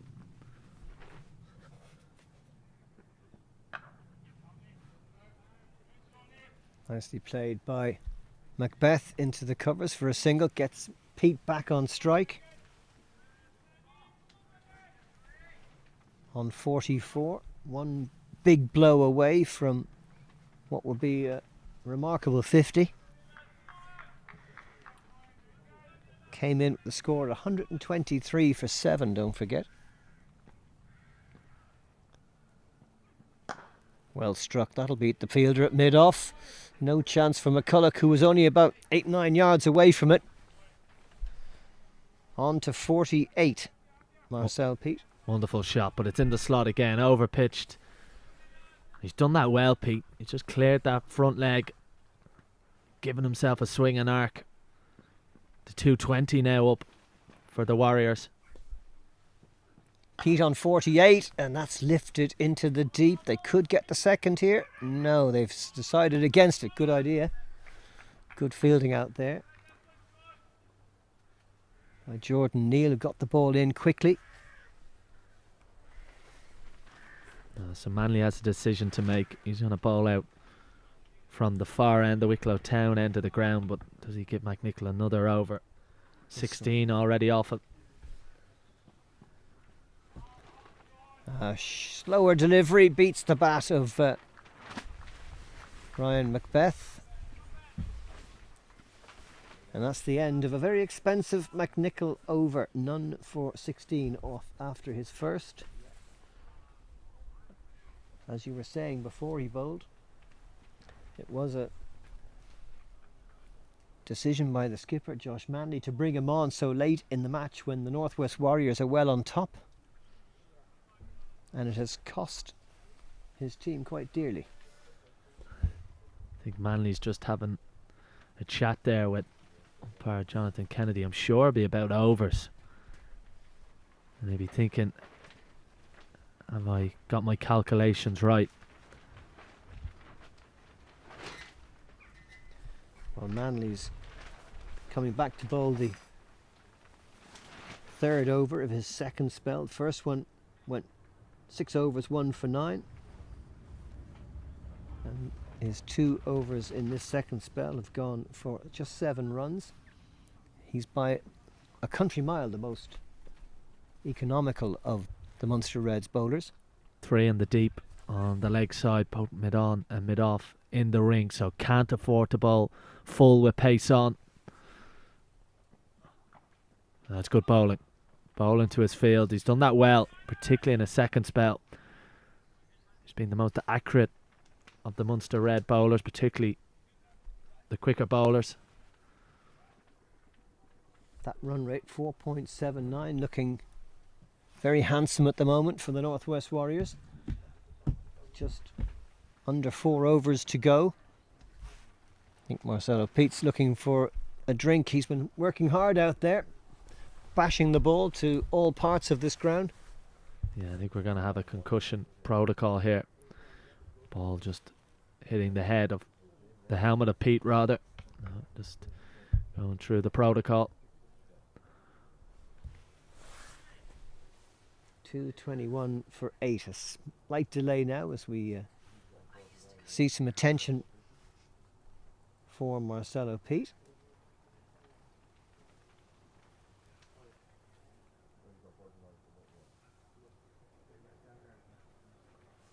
Looks like he's wanting to continue. Well, I'm not sure whose decision that is. He seems to be fine. I think the ball ricocheted off his chest onto the helmet. And when you're on 49, you don't want to be coming off now. He's batted wonderfully though. Him and Jared Wilson have to Munster Reds, and we actually spoke about that about 10 overs or so ago, myself and Isabel Joyce, that could be the way the Northwest got their runs. And Wilson with a 50, 51 off 52. Pete so far 49 off 39 deliveries. Oh, and he's been dropped by the skipper. Josh Manley puts that sharp chance down.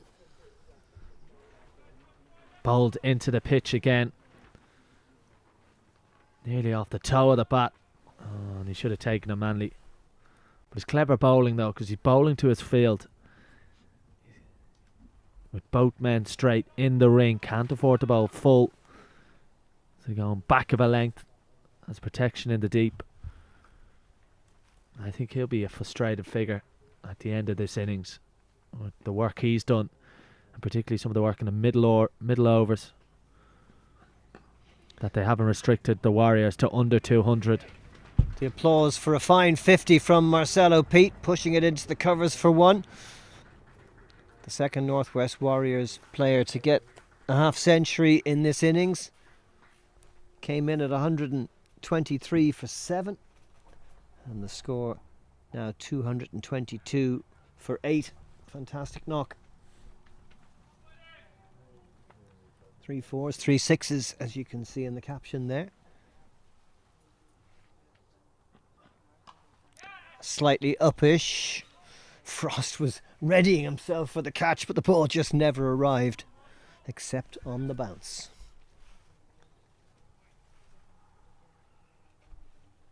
Well, Manley, what a bowling performance in the context of this game. In his 9th over, he's only given up 17 runs so far, taken 2 wickets. Masterful display of pace bowling. And then a short ball, and this could be a catch. Oh, McNichol didn't quite get under it. It's another drop catch. The Munster Reds are going to rue these chances. They've missed 3 or 4 today. Oh, it's really poor.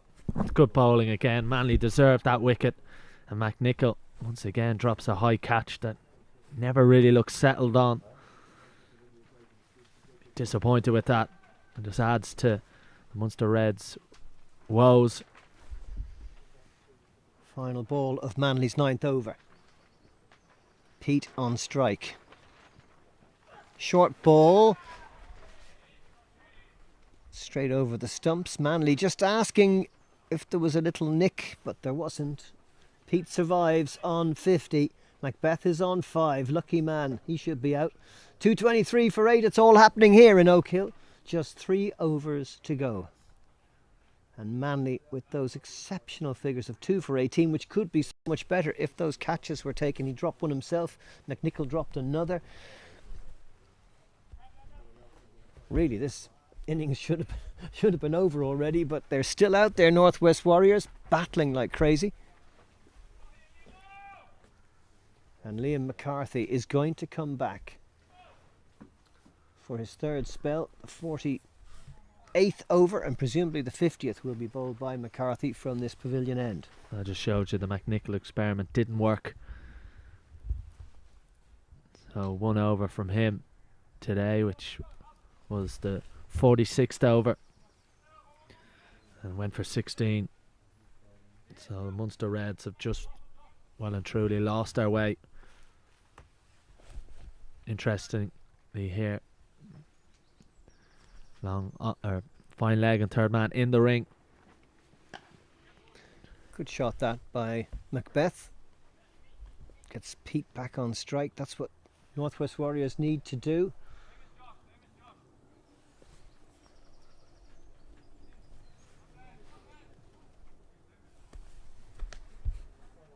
After 30 overs, they were 106 for 6.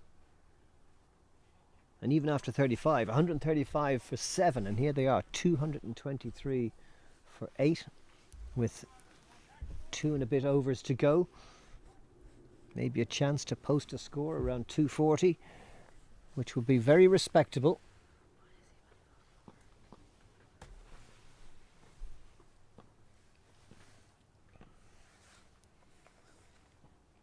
McCarthy with a short ball pulled away by Pete.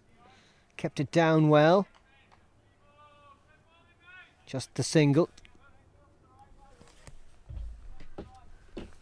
Well, I wonder if the Northwest Warriors will be watching this and just seeing the last few overs, particularly towards the death, how Munster Reds have got joy from bowling into the pitch. Anything fuller in the slot has gone the distance, so they've gone short and bowled into that surface. Play and a miss from Ryan Macbeth. Good pace from McCarthy, good line. Every time that Macbeth plays and misses at a ball, Pete almost signals to him with his bat, as if to say, just get bat on ball, get me down that end. All of the 15 deliveries left. You'd hope from a Warriors point of view that Pete can face upwards of 10 of them.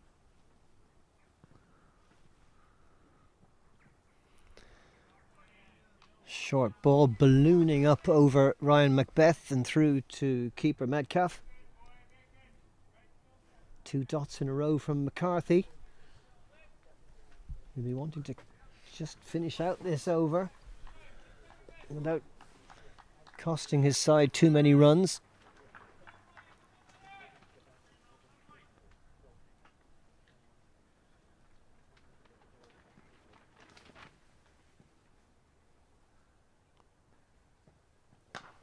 Swung away, it's straight to the fielder though. And Josh Manley takes the catch and Macbeth is on his bike. The 9th wicket is down at 2:25. Ryan Macbeth caught by Josh Manley off the bowling of Liam McCarthy for 6. Again, bowled into the surface. Macbeth just chips it down the throat of Manley, who took a good catch in the end. Finally, Munster Reds have held on to a catch. clever bowling and just clearer plans from the Munster Reds in the last couple of overs when they've gone back to their senior pace bowlers. Macbeth has to go. 39 in that partnership, of which Macbeth got 6, which will tell you that Marcelo Pete was the senior partner, as he would be expected to be. And the last man in, Trent McKeegan. Man with number 89 is back, coming in at number 11 to join Marcelo Pete.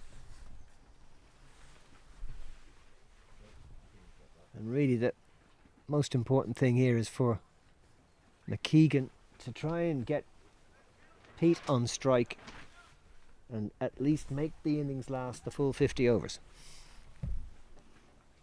And if you have any sort of criticism on Macbeth, it would be that he didn't allow Pete to get on strike, just get bat on ball.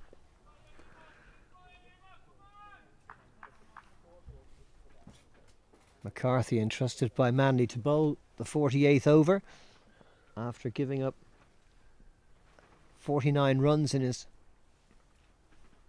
first and second spells. And that's the end of a successful over for Liam McCarthy. Good comeback from him. 2 for 51 now off his 7. So Manley will bowl the next over, presumably the 49th from the Wicklow Town end. I think if McCarthy will probably finish it off. Yeah, I think if Manley had that 46th over again, he would have given it to McCarthy. Sometimes the temptation is that one of your bowlers isn't having their best day. Sometimes you just got to back them and go, we know you've been expensive, but can you find a breakthrough? McNichol had some issues, no balls, were wides in there, 16 from the 46th over.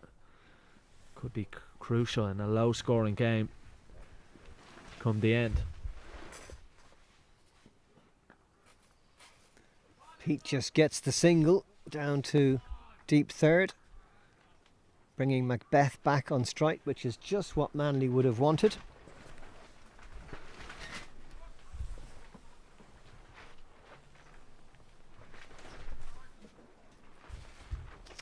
Trent McKeegan, now number 11, just has to find a way of getting Pete back onto strike. Any sort of runs here up and around 230, 235 will feel like a win for the Warriors.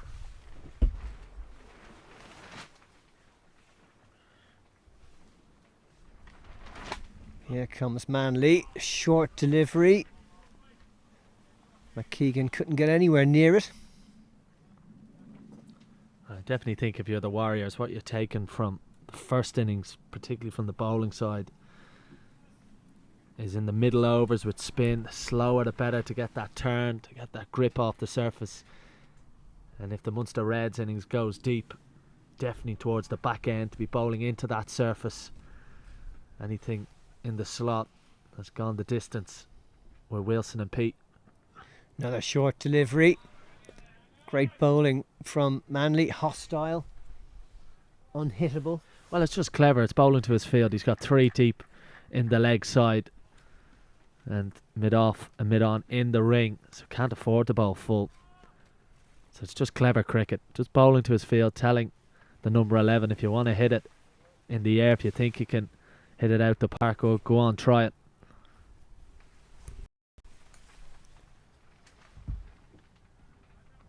Batters just having a small conference there, but question is, can McKeegan get his bat on this? Yes, he has. Well fielded by Mike Frost. At backward point brings Pete back on strike, but just 2 deliveries left in the over. McKeegan off the mark. 7 deliveries to go in the innings.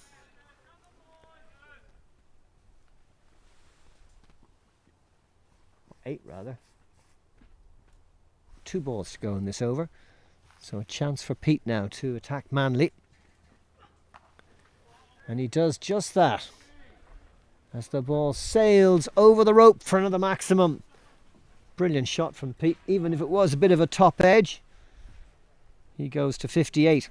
Well, the only issue with this plan is you become predictable. He waits for it, Pete, knows what's coming, doesn't get all of it but gets enough of it, flies all the way for 6. Valuable runs for the Warriors, and again shows the importance of McKeegan from that previous delivery to get Pete back onto strike.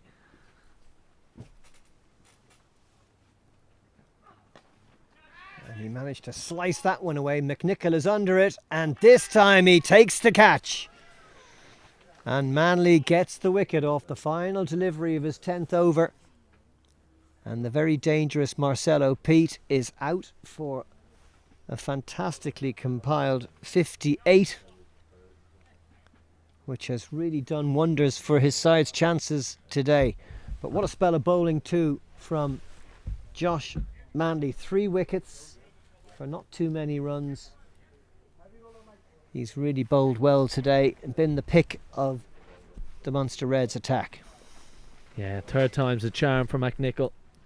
2 previous catches went to ground, but this one is a good catch because it comes spinning off the bat. There you can see Wilson and Pete, magnificent, both making half centuries. With starts for Doherty and McBrien early on, but huge runs coming at the death for the Warriors, who get up over 230. Yeah, terrific performances by Wilson and Pete to turn the innings. And look at those figures from Josh Manley. 10 overs, 2 maidens, 3 for 26, just 2.6 per over. McCarthy with 2 for 51. Damgar, Frost, Kruger and McCulloch, the spinners, all doing well. You wonder why McCulloch only bowled 4 overs though. And there's the match summary here in Oak Hill. 233 all out in 49 overs. The Warriors, that's the target for the Munster Reds. Pete top scoring, Wilson the other half centurion. McBrien looked like he was going well, but didn't bat long enough. And at the halfway mark of this IP50, could go either way. Munster Reds will feel they should win this, but you never know. There's plenty in this wicket. We'll be back later to give you the news and the views of the second half from Oak Hill after the lunch break.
Welcome back to Oak Hill Cricket Ground in County Wicklow.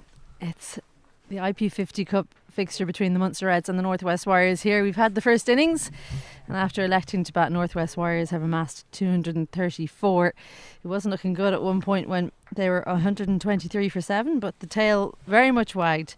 234 for victory for the Munster Reds, who are making their way out into the middle. I'm Isabel Joyce, delighted to have Sean Hussey alongside. Sean, you were there for much of that hitting at the back end of the innings from Northwest Warriors. It was a case of good batting or poor bowling and fielding from Munster Reds? Well, a little bit of both.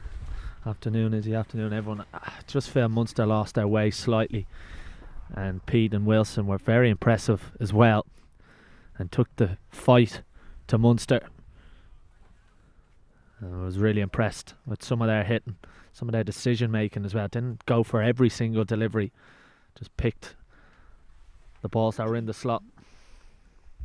Yeah, I think as well they chose their matchups late on when there was left-right hand combinations. Gerald Wilson and Pete, it was that got the innings going very much between those two for that 7th wicket stand. So umpires getting ready, and it'll be Ali Frost who opened the batting. Yes, they got Munster Reds off to such a good start. He'll be taking the new ball, or he'll be facing the new ball, I should say. And it is Jared Wilson who will take the new ball from the Wicklow Town end as well. So after it was looking like it was going to be a very one-sided affair, we very much have a game on our hands here in Oak Hill. That's umpire Johnny Kennedy on your screen there. He's from the striker's end. It's Aidan Seaver who's at square leg, his partner. We've been lucky, no rain today after plenty of it yesterday, so we should get the full allotment of overs in. Wilson now starts over the full delivery, but it's going to be a single to start. Good hit from point, but yeah, no real danger there as Scott Macbeth hits from point. Yeah, that one just keeping a little bit low immediately. Comfortable single in the end. Always good to see your fielders hitting the stumps, even if there's no chance for a run out.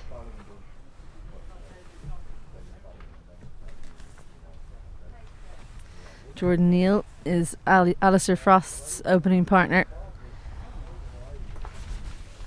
They'll be hoping for a good opening stand here, Munster Reds. Well, good movement, and plenty of players on the offside thought there might have been a little nick there, but he managed to stay inside the line of that one, Neil. It's one of those days where you take your coat off at your peril. Once the cloud cover comes over, there is quite a cold breeze. I've gone for the second coat option myself this afternoon. When the sun comes out, though, it is quite pleasant here in Oak Hill. Much more watchful there from Neil. So I think they'll be disappointed, Munster Reds, with how that innings finished up. They had the Northwest Warriors 135 for 7 after 35, and they very much had them tied down at that point. And I think they would have hoped to get the full 10 wickets much sooner and for much fewer runs.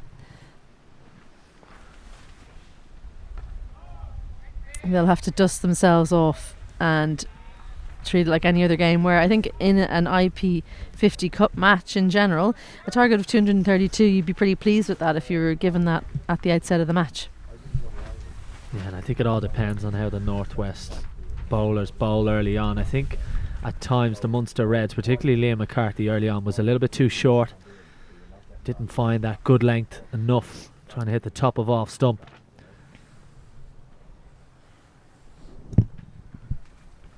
Good testing length, but easily left alone by Neil. It was far too wide for him to be worried about whether that would be hitting his stumps. One slip in, third, and a very square fine leg are the two fielders out.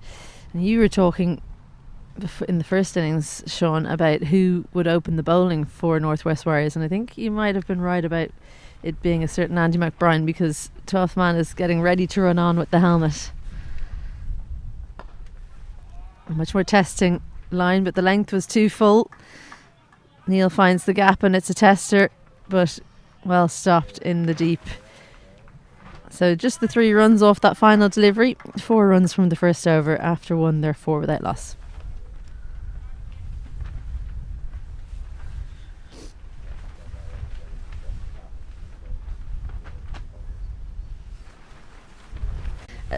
To react if the catch does come his way. Well, you mentioned it already, Izzy, about Neil. Look at Metcalf as well, standing nearly outside the line of off stump. So I think they're worried actually about the dismissal that Scott Macbeth had when he didn't get near the pitch of the ball and one spun through sharply through the gate. I think the Munster Reds batters are thinking, well, if I can get my leg outside the line of it, might save them from LBW. Metcalf, as he's off the mark with a boundary. Yeah, super shot, really good, and that's, as you say, one of the advantages of taking guard there. A little bit quicker and well placed.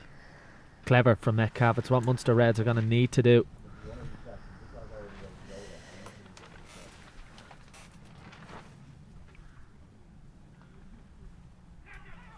That's gone between keeper and slip, and that's my fear for that leg slip. He's very tight, and that one goes all the way to the boundary.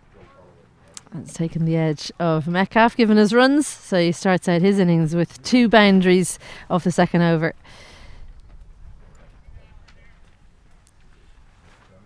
After 2, Munster Reds are 13 for 1. We'll get caught up on those graphics just as soon as we can. The Wi-Fi out in Oak Hill, while it's a beautiful ground, it doesn't lend itself to good Wi-Fi conditions.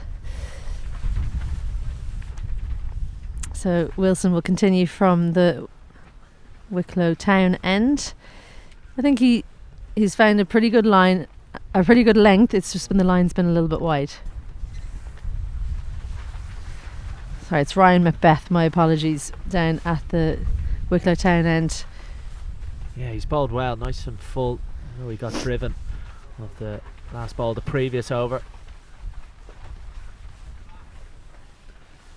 But I just think with that, don't necessarily have someone of the pace of McCarthy. We saw the pace on, particularly early on with those new balls in the Northwest innings, how it was easier to score. Just think a bowler who can bowl stump to stump, like Manley, although Manley does have that little bit more pace than Macbeth. I think could cause problems here.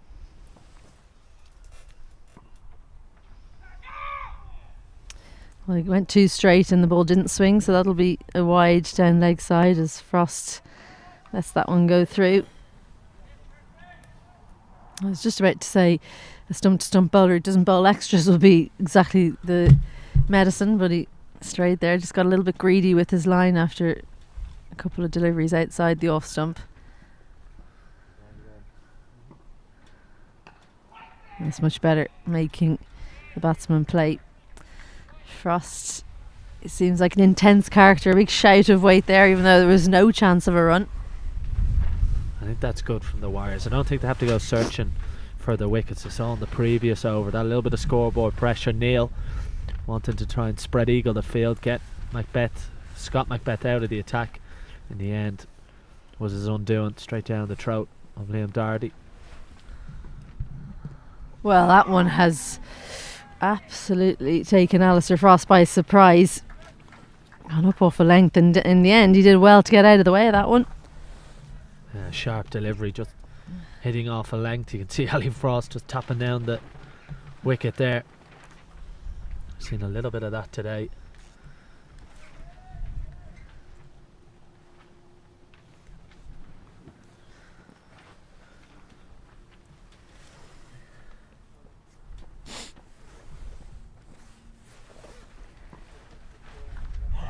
And once again, a bit of luck going the way of Alistair Frost. He felt he had to play at that one and tried to pull out of the shot, but he's almost hit it straight into his own stumps. And I think it's the length though from Macbeth. I don't think we saw enough of this from the Munster Reds. I just felt it was a little bit too short. That's a good length delivery. I think Manley was superb early on. He got his length just about spot on. But McCarthy was a bit short with that extra pace. That length is absolutely superb from Ryan Macbeth. Well, he strays from that length and a little bit too wide as well. Alistair Frost hits that right on the top of the bounce. A classy shot, 3 point for 4 runs. Good shot from Ali Frost. Again, a little bit of width on offer. And we've seen that an awful lot today. When the ball does come onto the bat nicely, there is scoring chances out there. Found the gap past Scott Macbeth at backward point and gets his first boundary. Yeah, good leave, that one. Slightly wide outside off stump, wide enough that Ali Frost doesn't feel like he needs to play at it. And after 3, Munster Reds are 18 for 1. As we've mentioned pretty often, there's another game on today up in Stormont. Leinster Lightning only managing to score 132 in a reduced overs game, 47 overs that one. They only managed to face 35.3 overs. Northern Knights, well, it looks like they're batting on a different pitch. 34 without loss for them in reply.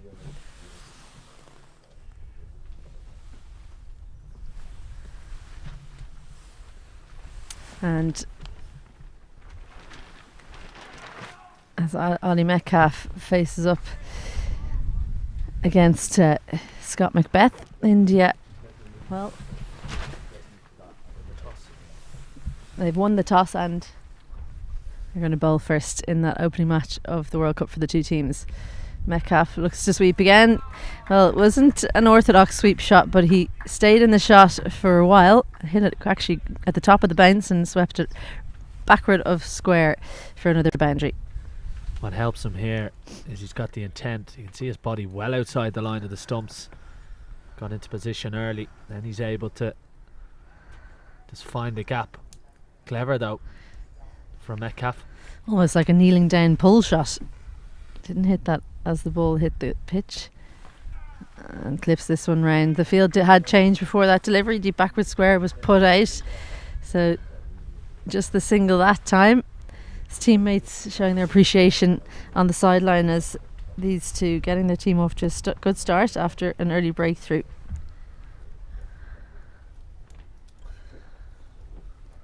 The India bowling first.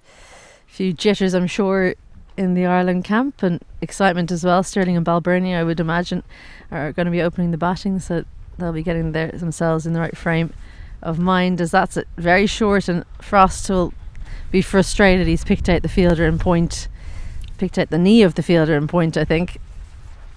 It's not a bad Indian bowling attack they'll be facing either. Bumrah and Arshdeep Singh, Mohammad Siraj, Akshar Patel, Jadeja, Hardik Pandya.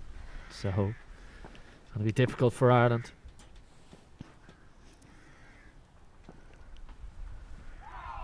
Yeah, they would have had a good idea of who they'd be facing, wouldn't they, ahead of time? Although Indian teams, you can never guess the exact 11.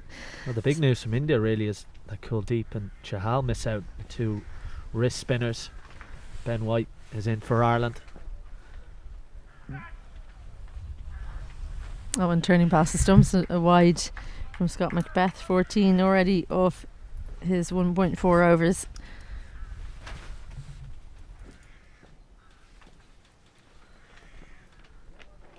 That one squirting off the inside edge. Work to do from Ryan Macbeth, who was brought in off the boundary at deep backward square for Alistair Frost.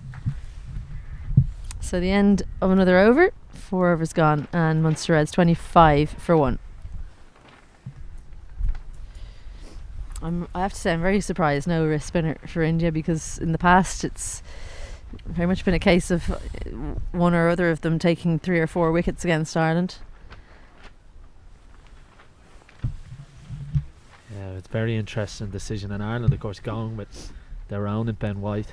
You've got spin there with Garth Delaney as well, wrist spin. So it'll be an interesting battle. What an opportunity it is, Ireland playing India in New York. Well, the big question is, keep your phone out, because Josh Little in, who's out from the settled 11.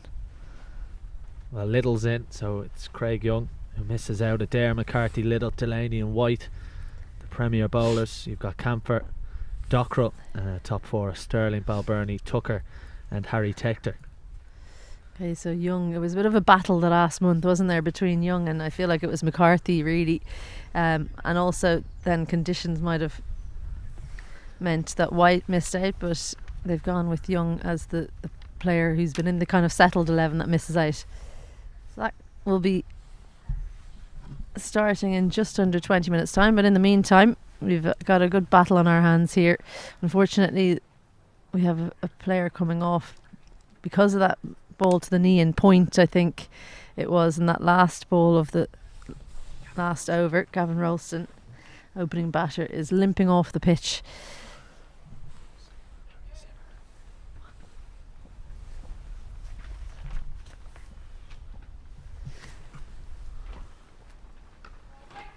Harry Zimmerman it is, he's made his way out as the sub-fielder. Hopefully a little bit of ice will mean that Ralston will be able to take to the field again. Those ones so sore, right on the kneecap. Well, it's an easy life as an opening batter. Do your job and come in, have your lunch. Sounds like a real Sean Hussey job, that. I think it's a little bit cold out there for the opening batter to be slugging around the field.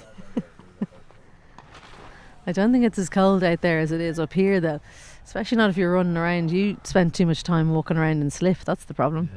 Yeah. It's a long old 40-metre dash.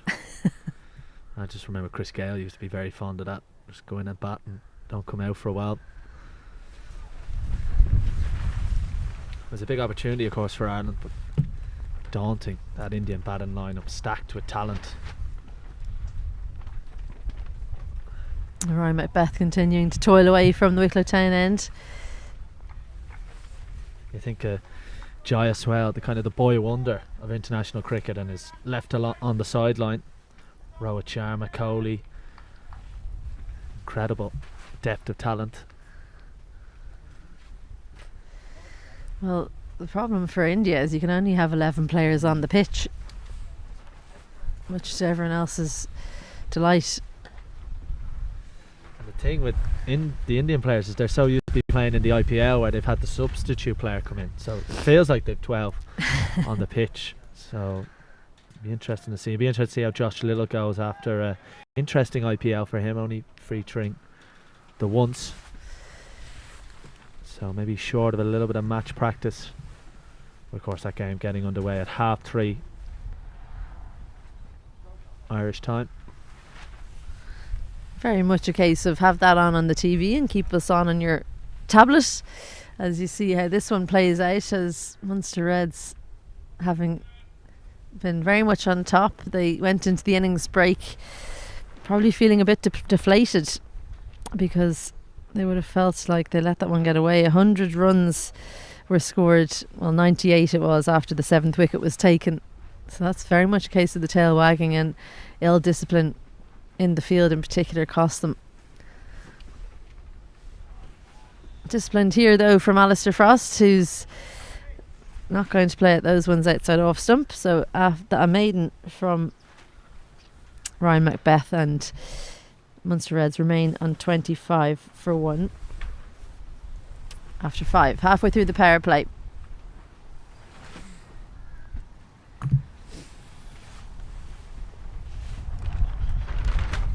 Wind picking up here down in Oak Hill, but it doesn't look like there's any weather going to be blown in. Famous last words, but hopefully we don't all have to go rushing for cover.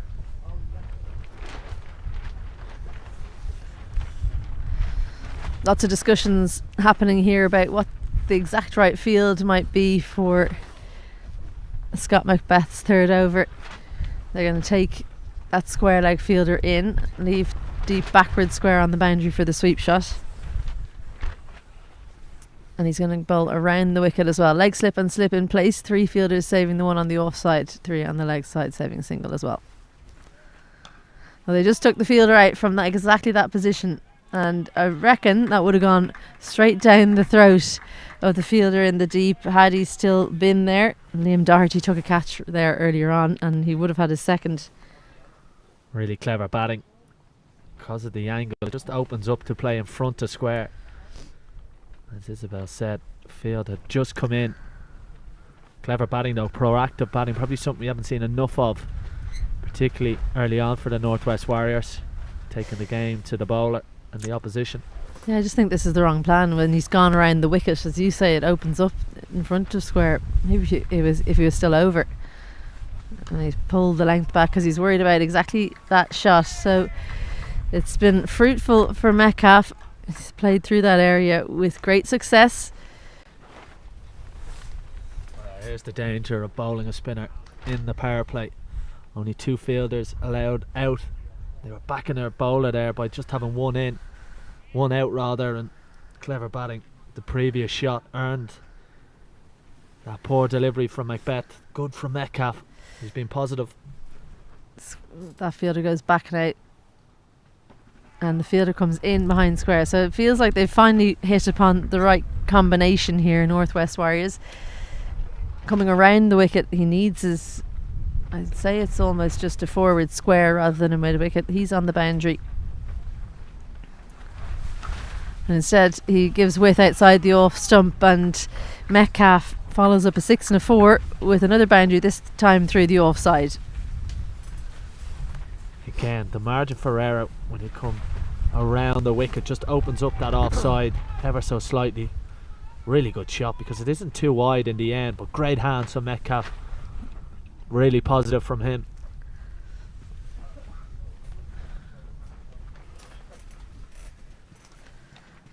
Well, straight to that fielder that's just come in from deep backward square.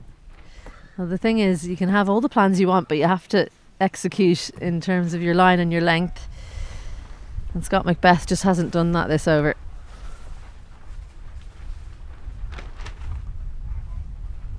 Well, he's beaten the fielder, this leg slip, and it's going to be yet another boundary for Oliver Metcalf. 3 boundaries and a maximum in that over. After 6, Munster Reds 43 for 1. Yeah, poor delivery. And it's well played in the end. He gets another boundary. So the experiment of Scott Macbeth, although it brought the wicket of Neil, hasn't proved that fruitful. 43 for 1 after 6. Wondered when we see Andy McBrien, where we see continued spin from this end, especially off the back of Macbeth's made and Ryan Macbeth's made in the previous over, the 5th. That's just released a bit of shackles for the Munster Reds. Ryan Macbeth continues, and Alistair Frost continues to leave those ones in that channel outside off stump. Very easy to leave those alone, isn't it, when so many runs are flowing from the other end. And where you have to give Metcalf credit is the 6 he hit in the previous over. He was proactive, he took a risk, but that risk brought about some boundaries because the deliveries from Macbeth just put the pressure back on Scott Macbeth, and he dragged a couple short, gave Metcalf more scoring options. Frost trying to be proactive at the other end, but Ryan Macbeth just straightening up a little bit.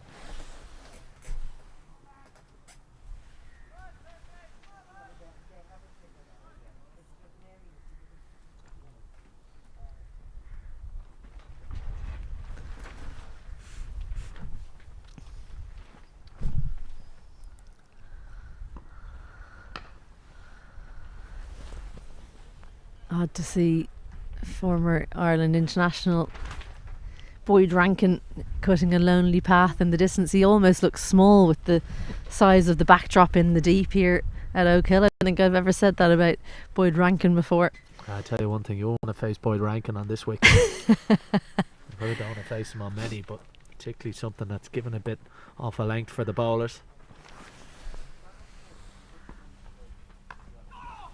Yeah, good movement off the pitch there from Ryan Macbeth. But it throws the hands at that one, Ali Frost, so gets down the other end.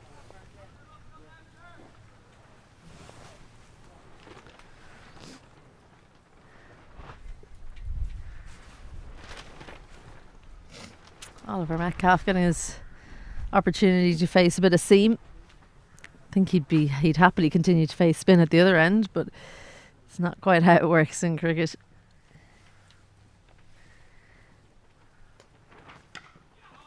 A good confident looking strike, but Forefield is saving the single on the offside, so he can't find a gap there.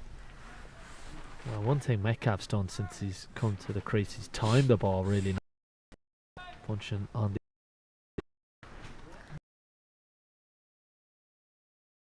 to get the timing from the off, striking at over 200.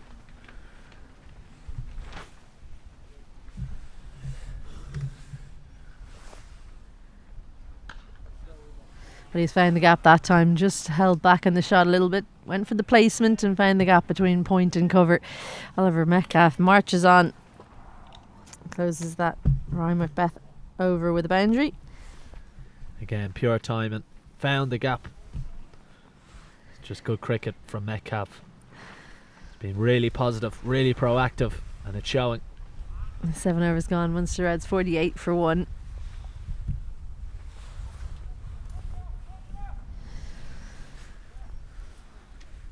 Well, Andy McBride, another off spinner, but one with slightly more experience coming on from the Dublin Road end.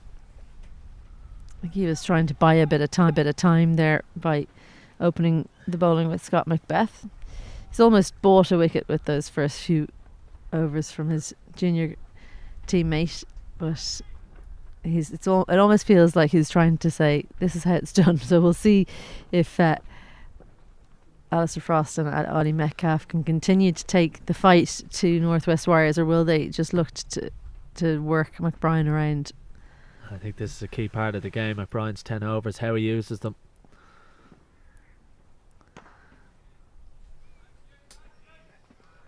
Yeah, it's been fascinating to see all the different spinners and how they've gone about their tactics on the pitch. All of them different types of bowlers, much more pace from the likes of Damgard, slower from Frost.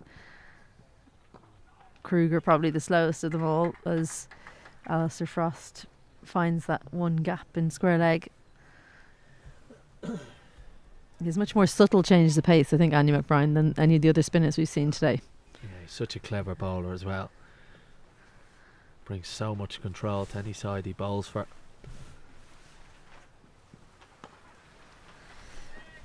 Once again, they find that gap. Good athletic stuff from Liam Doherty. Throws almost on the dive there to make sure they can't come back for a second. That's good. That's all they have to do to McBride. Run rate's not an issue at the moment. They've got off to a good start. Can't afford to give him any wickets as the 50 comes up inside the 8th over.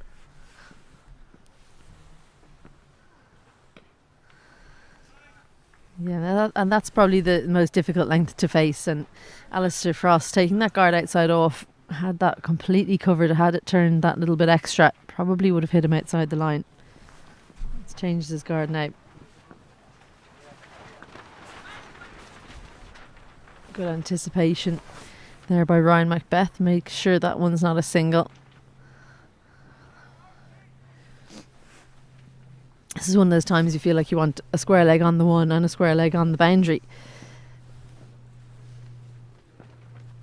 Fires that one in. McBride, as he so often does, to get out of the over. 2 runs from that, and after 8, Munster Reds 50 for 1.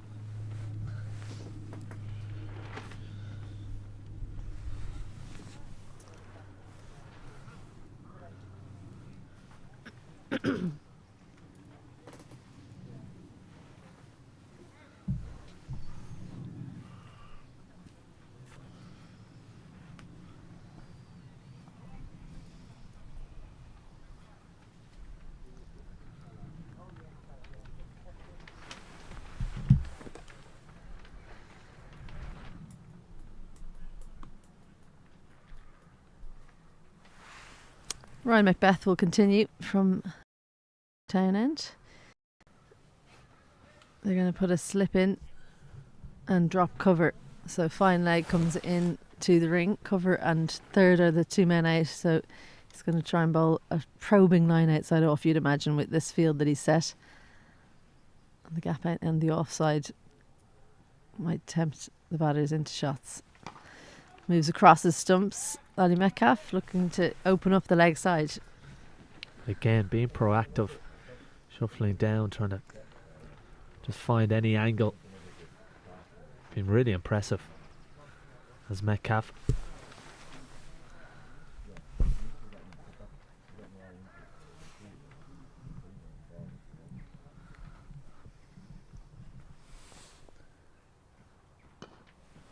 Well, he does it again. This time he hits on the sweet spot, races away to square leg. And Metcalf, well, he's making it look like he's playing on a different pitch from everybody else. He's making it look easy. Another boundary. It's a really good shot because it's the shuffle he gets outside off stump that opens up the gap. And again, it's just timing. Races to the boundary. Again, moves to 40. A really good time. Over 200 strike rate. That forces Macbeth to bowl further outside off stump, and just no real danger bowling that line to Metcalf. So they just haven't quite managed to get their plans right here, Northwest Warriors. Numbers 7 and 9 in their batting lineup were the two players that got past 50 and gave them a pretty decent total to try and defend. 234 is what Munster Reds need to chase down. They're getting there at a pretty quick rate. Single now to Metcalf, a rare single off his bat as he seems to be dealing mostly in boundaries. 7 boundaries and that 1-6 in his innings so far, 41 for him.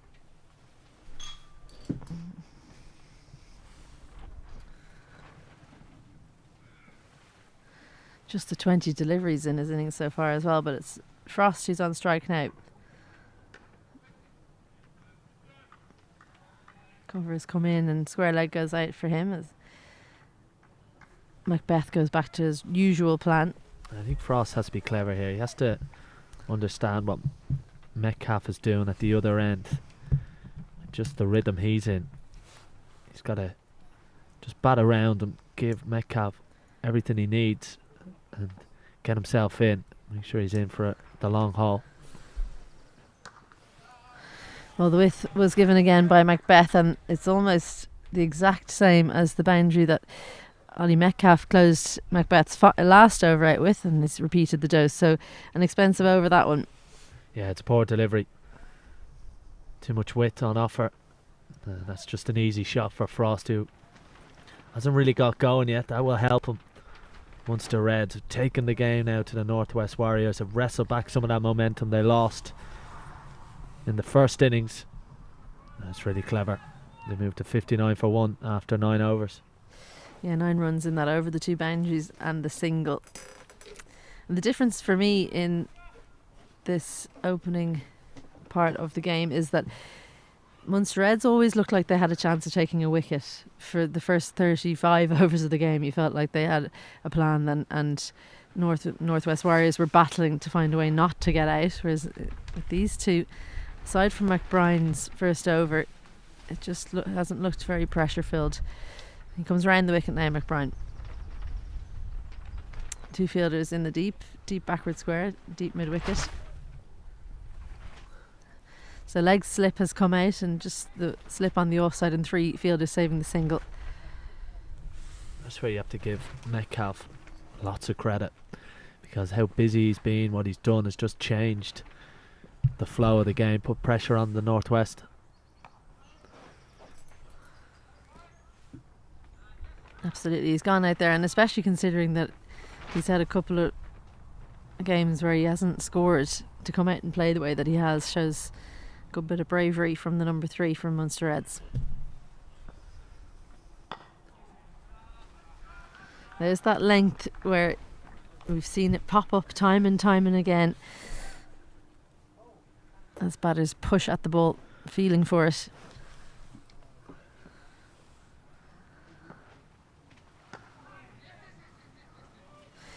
One of the things about McBride is he's so quick through his overs, you don't have time to formulate a plan before the over's bowled, and you have to be thinking about the next bowler. He's so clever, McBride. The one thing I would say about the Northwest is you haven't seen Metcalf hit too many shots down the ground. That would have been behind square. Well, that was quite full, but he's managed to find a way to play it off the back foot and through the offside Metcalf. Usually you'd see players get on the front foot on that occasion, but he manages to play it off the back foot. Yeah, just trusts his hands and his timing. It's been so noticeable about him. Definitely timed the ball better than anyone else who's batted on this surface today. Well, dot to close out that McBride over, 4 runs in it, and after the 10 the power play is done and Munster Reds are 63 for 1.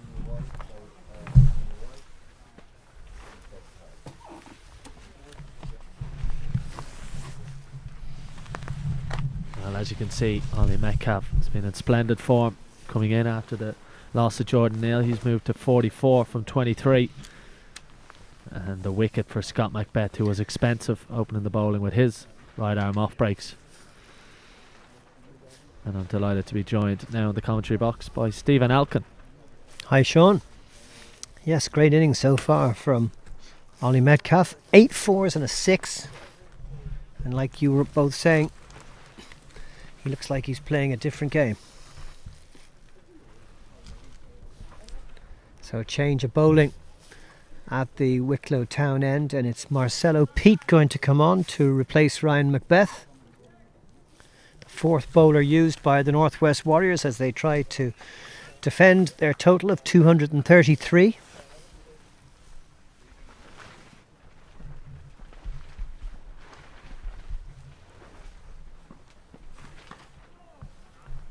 Stocky player, kind of bowler who'll make the ball skid through.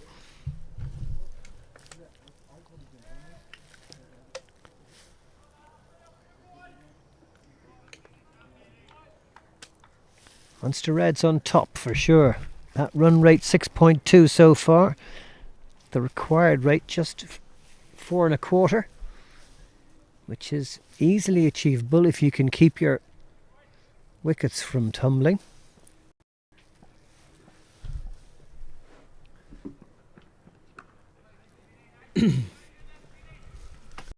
Has changed a bit cooler for this innings. Do you think that'll have an effect on what the bowlers can extract from this pitch? I just think the Northwest Warriors have come out a little bit flat, particularly off the back of those boundaries from Metcalf. Just like there isn't a whole heap of energy out there from them. Need to try and find a wicket. Jordan Neal will be disappointed in the manner in which he got dismissed, taking on Scott Macbeth, but taking on the only man on the boundary leg side. Nobody at mid-wicket, so an easy run there for Frost, who has started this innings like he means it to be a long one. Well, I think this is just the beauty of batting in partnerships between the two, and Ali Frost has to use this to his advantage. We're going to have a free hit here, no ball called on Marcelo Pete, so Metcalf will be on strike for the free hit. But Ali Frost has to just bat in a partnership. That's so important. Give Metcalf the strike, but allow yourself to get in, but he has to make sure he's there for a long time. Got a free hit here, so 3 in the deep leg side, and they're allowed one more fielder out, and I think Andy McBride's just going to go out to cow corner. So 3 deep leg side. Andy McBride's going to go into a mid-wicket on the ring, and long off has gone out. I wonder what option Metcalf takes on the free hit. Now if it's short at all, it should go over the covers, and it's well wide of the stumps, and that avoids the danger of Metcalf Metcalf adding to his total. Yeah, he's not happy. He feels it. It's well bowled anyway. It's a good Yorker, wide Yorker. Metcalf's not happy. Ollie Frost just calmed down, having a little word with him to calm down. He doesn't need to do anything rash here. He's in a perfect position. It's well bowled from Pete, using his experience. Wide Yorker, so difficult to hit.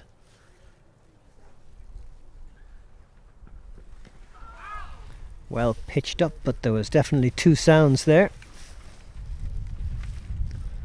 Little inside edge onto the pads, I think.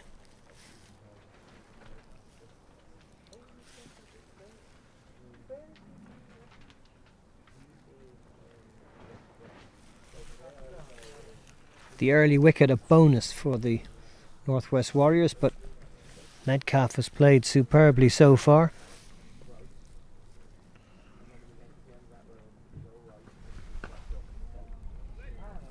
Right behind that one. Good ball from Pete. Yeah, it's been good from Pete. Bar the no ball, he's been really tight to the stumps. I think that's what the Northwest Warriors are going to have to do here. Just be quite disciplined. Try and slow down the Munster Reds. Try and frustrate them. Try and prize a wicket. Still a slip in for Metcalf as Pete comes to complete his first over. Ooh, that was a bit of a strange shot. Got caught in two minds there, Metcalf. Yeah, just pushing at it. Just bringing it wide, Pete. Getting a bit of bounce into that surface again. We've spoken about that at length today. A little bit of movement. Just never there. Good end to that over, which was the 11th. Munster Reds moved to 65 for 1.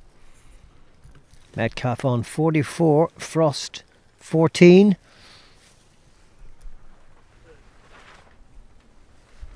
A sunny morning but a cloudy afternoon. That was exactly what was forecast today.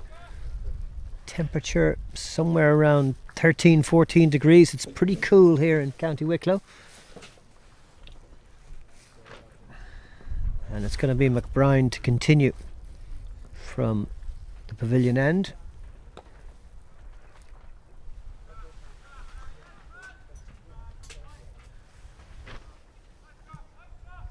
Still the slip in from McBride, only 2 on the boundary on the leg side. And that one just paddled around the corner by Alistair Frost, who gets a couple. Good fielding in the deep to prevent the boundary. He's such a good player, spin, Ali Frost, on the sweep. This time just using the paddle, clever batting.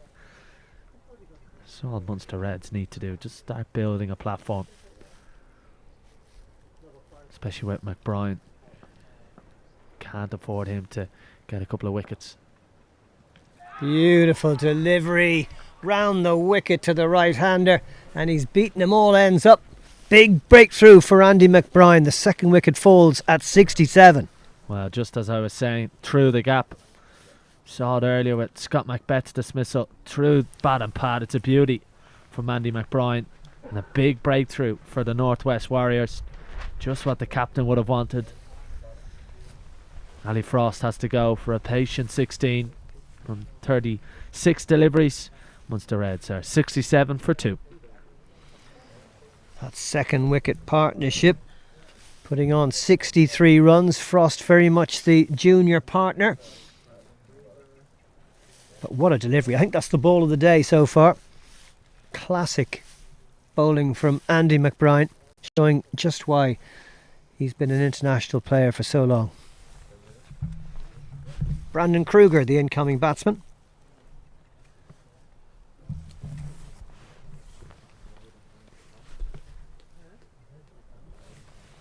Kruger, who bowled very well earlier today. 6 overs, 1 for 30. Now hoping to do his all-rounder stint with the bat.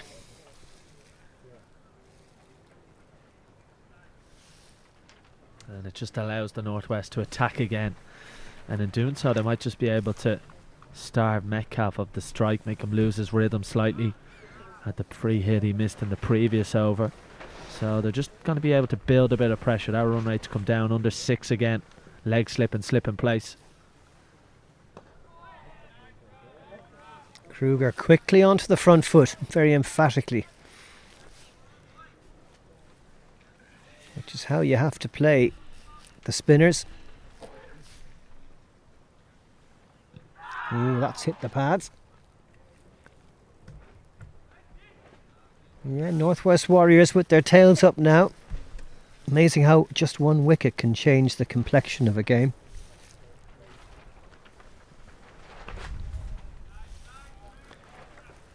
Super over again from Andy McBride, 1 for 8 from his 3 overs. We always knew he was going to be a big factor in this match, and he's certainly proving to be. Well, some news from New York. Ireland have lost their first wicket. Paul Sterling, the captain, goes.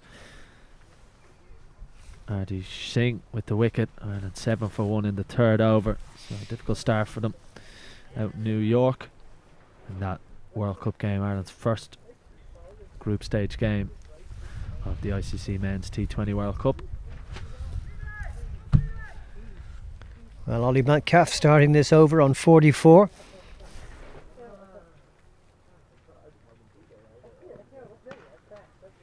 And he gets the single there to take him to 45 and the score to 68 for 2.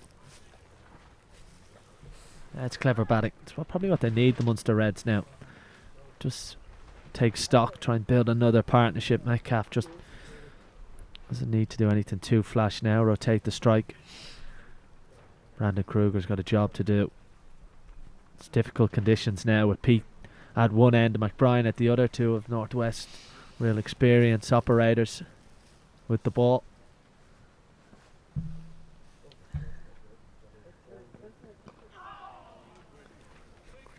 Clicked away off his pads there. Kruger down to long leg for a single.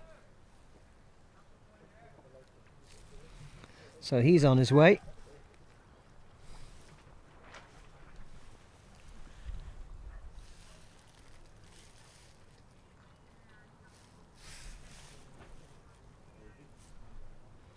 Northern Knights starting this 50 over series with 2 wins out of 2. Munster Reds with a win and a loss. Currently in second place on the table. Would love a victory here today to keep their hopes alive of chasing one of the big interprovincial championships this summer.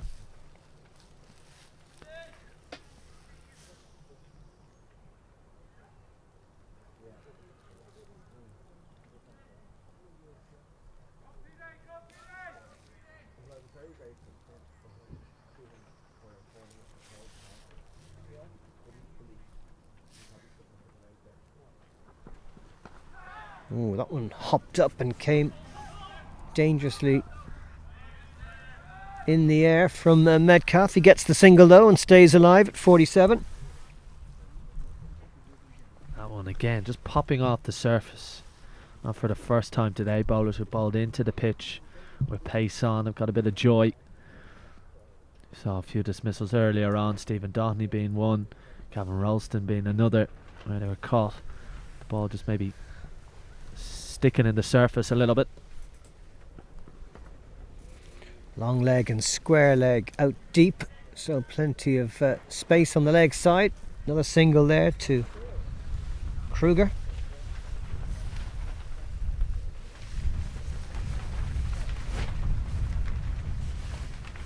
Marcelo Pete, after his heroics with the bat, doing a good job here with the ball as well, keeping the Munster Reds a little bit quieter since he's come on. Change of field there. Slip coming out, just a bit more protection on that leg side. Pete bowled a little bit straighter this over. That's turned to the man at backward square leg. Single to Metcalf. The end of Pete's second over. 7 runs coming from them. 72 for 2. Metcalf on 47. Kruger on 2.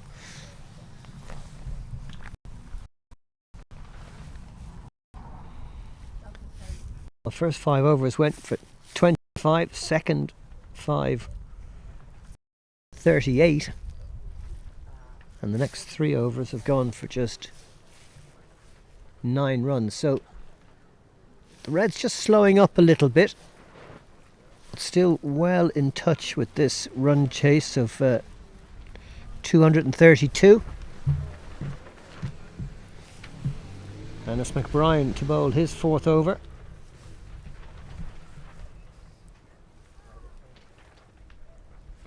Oh, that's scooped up in the air. It almost carried to square leg.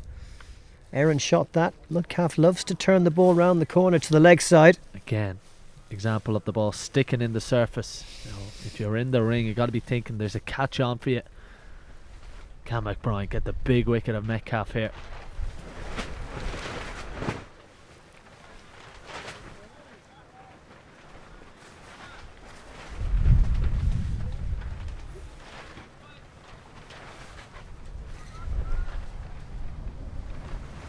Bowling round the wicket to the right-hander. That's how he picked up the wicket of Alistair Frost with that lovely nip backer. Oh, welcome bit of sunshine.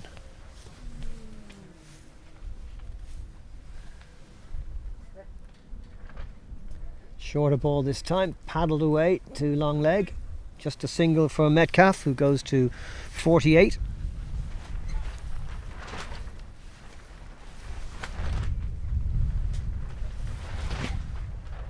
Grant Burney's obviously the pick of the Northwest Warriors bowlers, and it's really important for the Reds to be patient when he's on. Pick up the runs from the other end. Kruger gets one as the score ticks along. More ticking than flying. 74 for 2 now. Ireland have lost their second wicket against India and New York. Andy Burney being bowled by R.D. Singh. So in a bit of trouble there. A bit quicker for McBride. And that ends another fine over from the Ireland man. 4 overs now for 10 runs. And that really important wicket of Alistair Frost. After 14 overs, 74 for 2. Munster Reds well in touch in this run chase.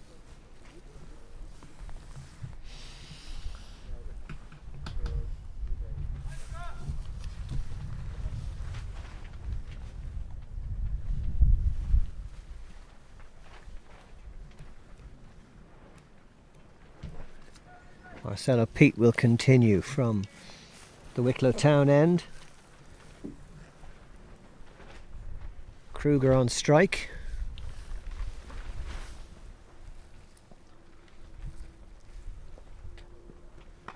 Short ball. Turned into the leg side for a single. Kruger's doing a good job rotating the strike since he's come in. Funny how some innings start like a whirlwind and then they slow down and peter out. Metcalf is getting into that a bit. He's 48 off 36 balls now. At one point he was well over 200 on the strike rate.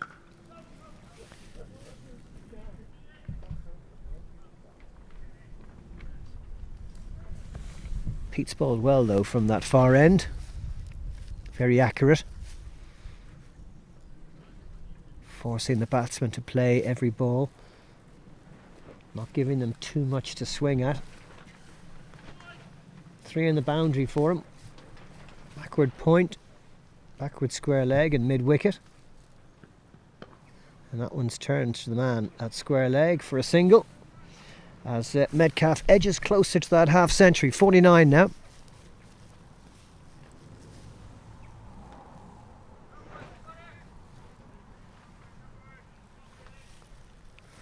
A very well balanced match this. Could go all the way.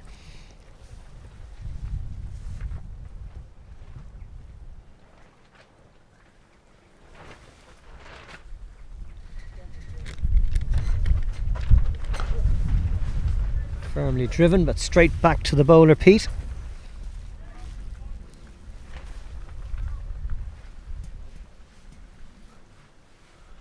Northwest Warriors need to keep the pressure up. They can't afford to let the Munster Reds have another fast flurry like they did for the second wicket.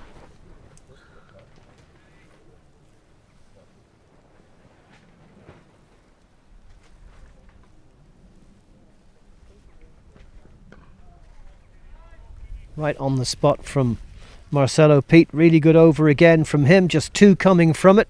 His 3 overs have gone for 9. Metcalf's on 49, Kruger 4, 76 for 2 after 15 overs. In fact, there's one more ball left. I was a bit premature there. One more ball left in this 15th over.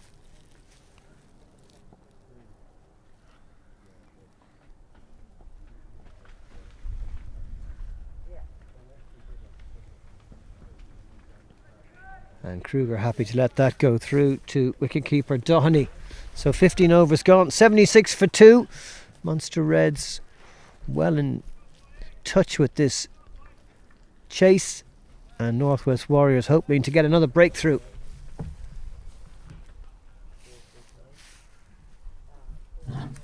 Just 13 runs off the last 5 overs for the loss of 1 wicket for the Warriors. Scott Macbeth coming back, replacing Andy McBride at the pavilion end. Yeah, change of bowling, an interesting one at that. McBride, who has bowled well, just giving himself a bit of a rest for a few overs just to save some for the back end. Macbeth a little bit expensive up top. Did get that initial breakthrough of Neil. Metcalf did get the hang of him though with some boundaries. Metcalf gets his 50, turning it round the corner to backward square leg. Fine knock from him. 50 in 39 deliveries. The third half century of this match. After Pete's 58 and Wilson's 51 in the innings of the Northwest Warriors. In comes the leg slip for Brandon Kruger.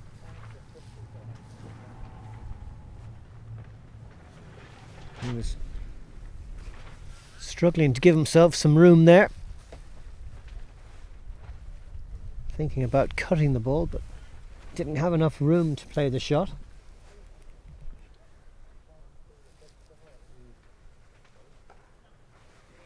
This one slashed away backward of square for a single.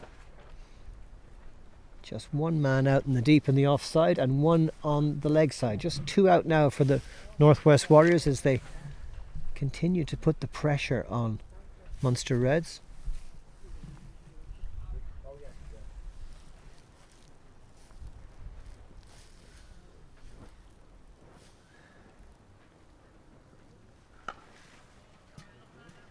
Good delivery from Macbeth, keeping the pressure on. This is good. Had that one loose over that went for 18 runs, his third. Apart from that, he's bowled quite well. That was short though and pulled away to backward square leg for a single.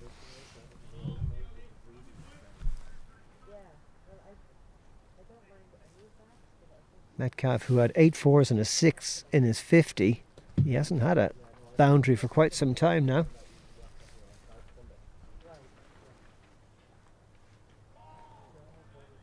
Kruger again didn't quite get the stroke right there. He was trying to cut a ball that was well pitched up.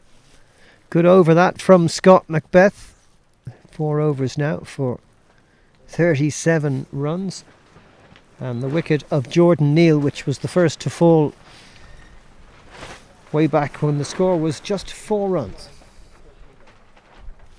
Interesting. 79 for 2 then off 16, sorry.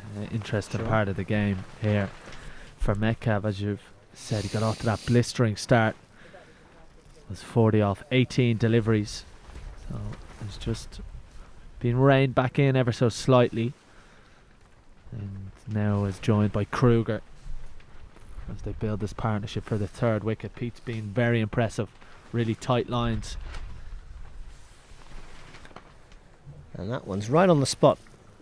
Solid forward defensive shot from Metcalf, who certainly looks like he has the technique to play the best of bowling.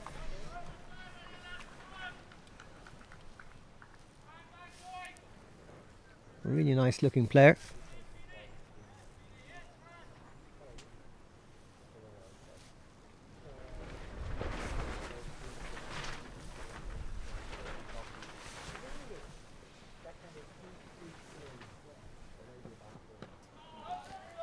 That one just finding the outside edge. No run.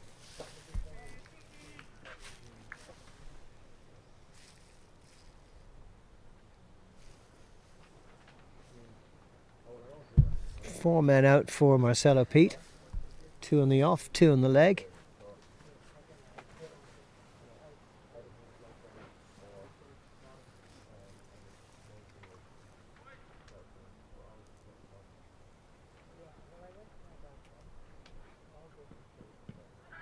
off the pad and behind square for a leg bye.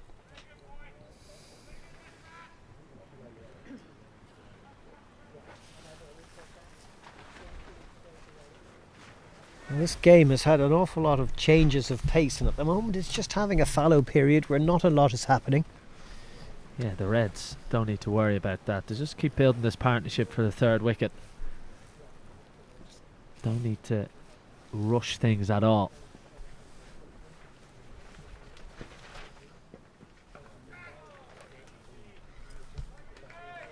Single down to long leg for Kruger, who has got all of his runs with singles so far.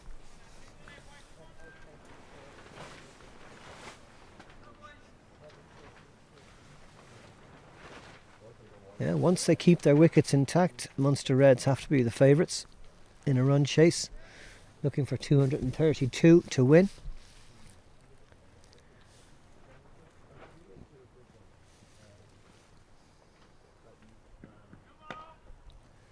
And a bit of overstepping there from Marcelo Pete, so a no ball called.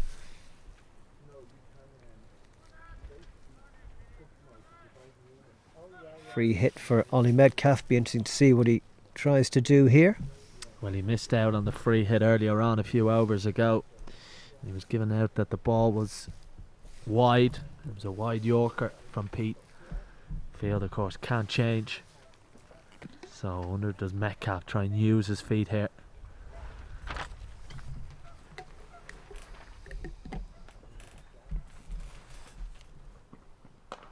Well, he certainly pulled it away, but there's a fielder out there, so just a single for Metcalf.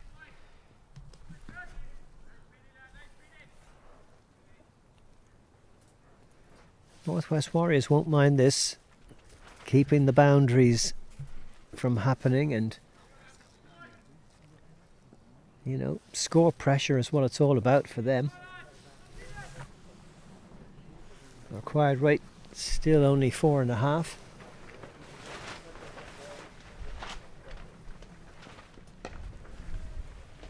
Straight to the fielder.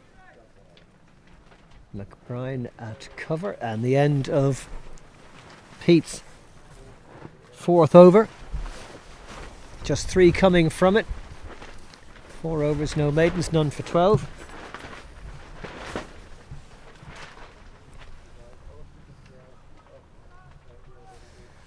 Scott Macbeth will continue from the pavilion end.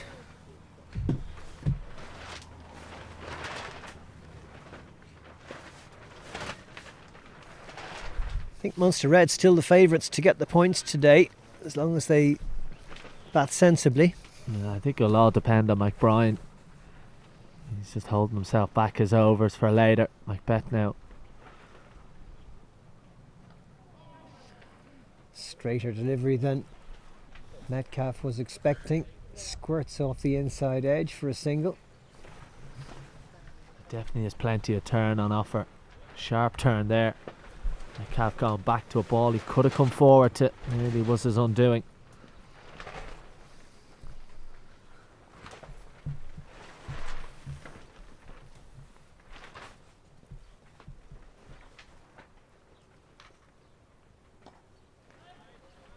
Very correctly played by Kruger into the offside. Yeah, well, what's good about that is he's getting a nice big stride into the ball. There's a couple of dismissals we've seen today where the ball's gone through bat and pad. Get close to the pitch of the ball, so important when the ball's turning sharply like this. Try and smother the spin.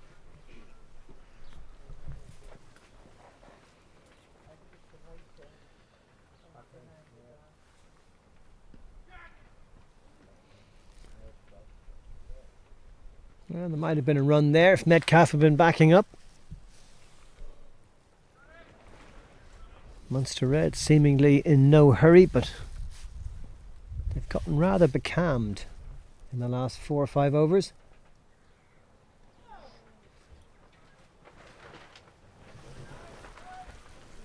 Very good over this from Macbeth. Can he finish it off? That's the question. Just the one single from it so far.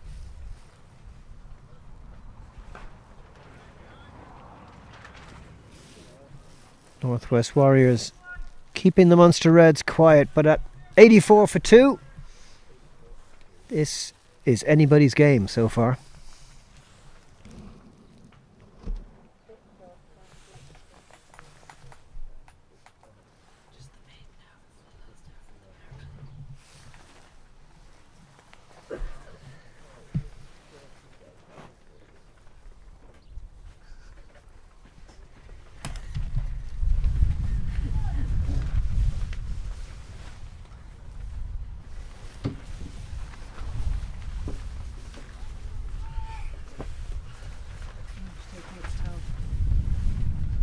Marcelo Pete to continue from the Mickletown end.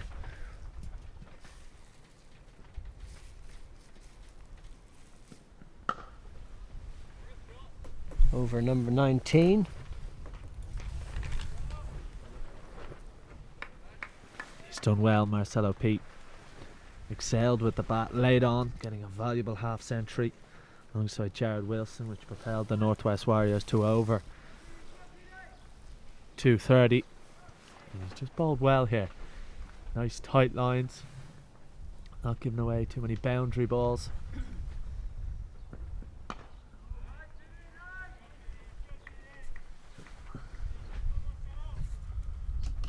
At some point the Munster Reds batters need to step on the gas a little just to stay on top of the game. See so many times when players aren't scoring freely that they get out because they feel like they have to do something. But the bowling's been very accurate. It's keeping Northwest Warriors in the game. I think that's where you have to give Metcalf a lot of credit. He was 40 off 18. So he's only scored 30 off his last 32. But the start he got gave Munster Reds a really good platform, which meant runs, scoreboard pressure hasn't kicked in yet. So he's shown a lot of maturity here. Just going about building his innings. Now he has to try and see if he can get a big score for his side, break the back of the chase. And I think he understands as well the game is McBride and Marcelo Pete in particular, two really experienced bowlers for this Northwest side. Don't have to do anything out of the ordinary against their bowling.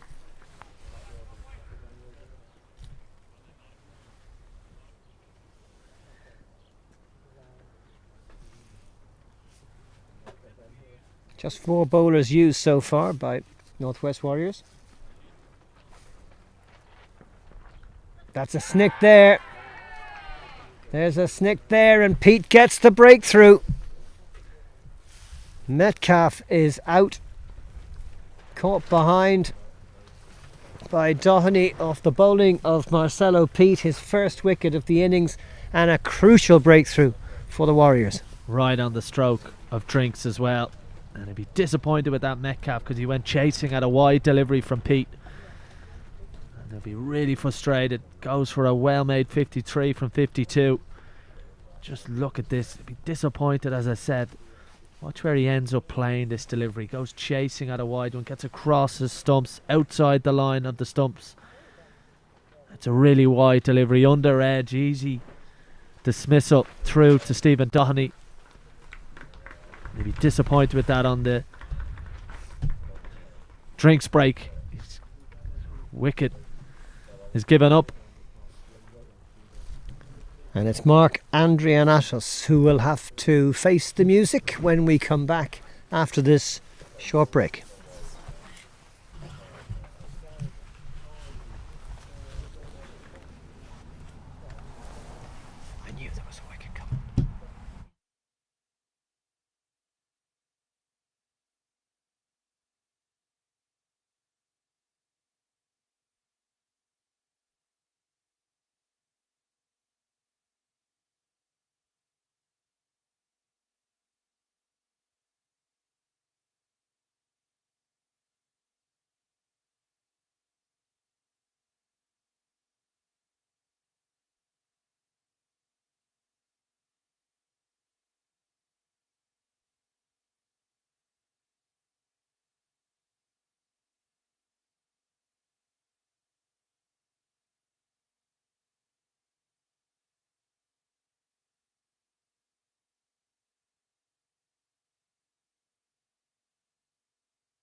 And you're welcome back to Oak Hill, a welcome bit of sunshine on the ground after a rather cool, cloudy spell.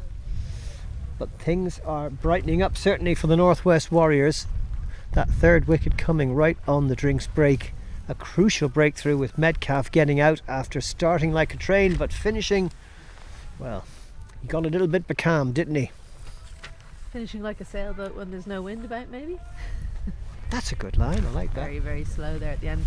Just started playing within himself, didn't he? And sometimes when you get too watchful, you get yourself into trouble. Here comes Marcelo Pete looking for something, but there was a bit of bat on that, and Adriana Toss is away with a boundary. First delivery he's faced.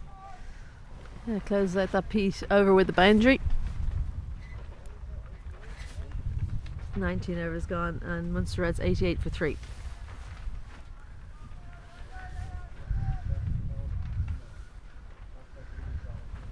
Marcelo Pete with a very important bit of bowling there. He's kept it very tight. It's going to be Liam Doherty coming on at the pavilion end to replace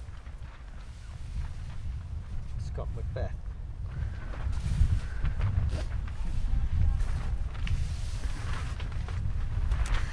Yeah, more off spin. Well, there's plenty of left arm spin in the Munster Reds lineup, and a similar type of thing going on for the Northwest Warriors, but with right arm off spin instead.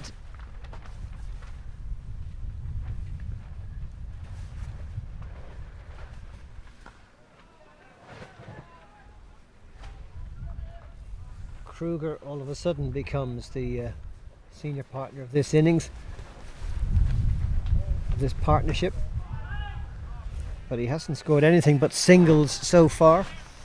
Well, he often opens for Munster Reds, who was pushed down the order today to number 4, so he is someone who expects to bat through the innings.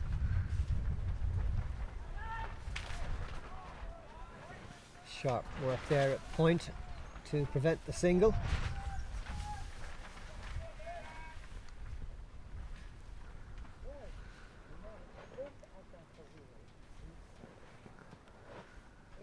Just one player on the boundary for Doherty, and there's a big shout there, though the batter was certainly playing it as if it was going down the leg side. Yeah, I think he was playing this on line, and he does take his guard on leg stump there, Brandon Kruger, and because of that, yeah, it's because of the line going down leg side, he's playing that shot. Well, the player has now dropped out on the leg side, and Kruger just gets the single.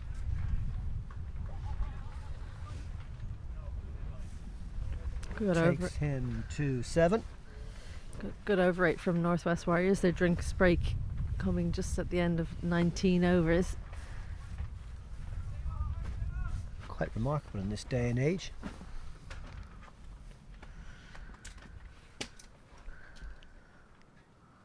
Slip and leg slip in for Adriana Toss. And a very good over that from Doherty, his first. One run off the over.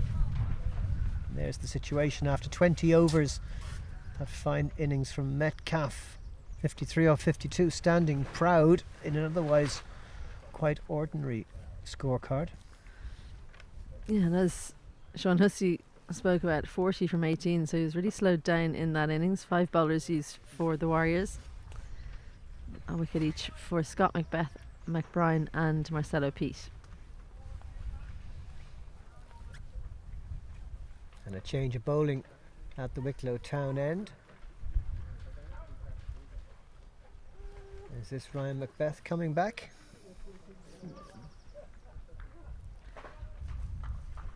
No, it isn't, because he's down at third man.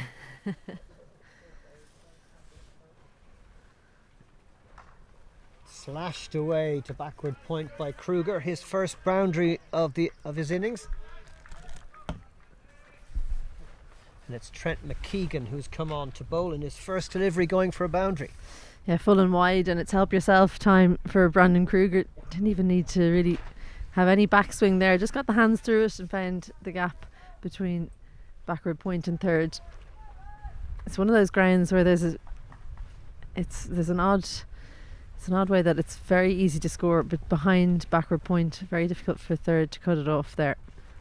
You have to be so wide in third, but then if there's a thin edge, it can go for boundary fine as well. So difficult to bowl from the Wicklow Town end, and if you give any width at all, then very hard not to go for boundaries. Good comeback delivery there from Trent McKeegan, pitching it up well.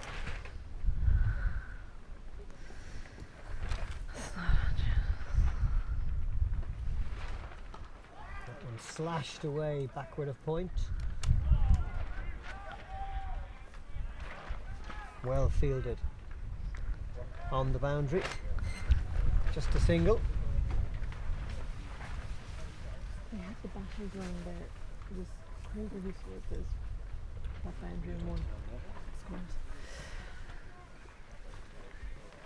Andrianos on strike now. Our score not quite correct there on your screens, because it was Kruger who hit the boundary and the single at the beginning of this over. It's in fact the other way around. It says that Kruger's on strike on our screen. We'll get that tidied up, no doubt, before long.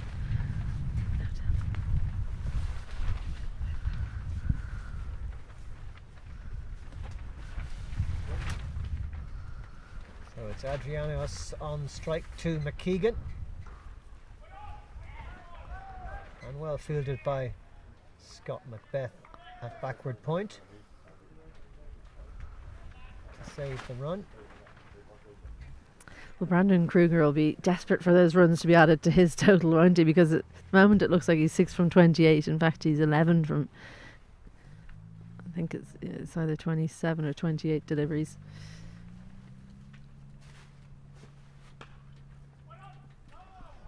Almost got to the pitch of that, but not quite. And again, no run to backward point as Trent McKeegan finishes his first over, which goes for 5 after 21. It's 93 for 3.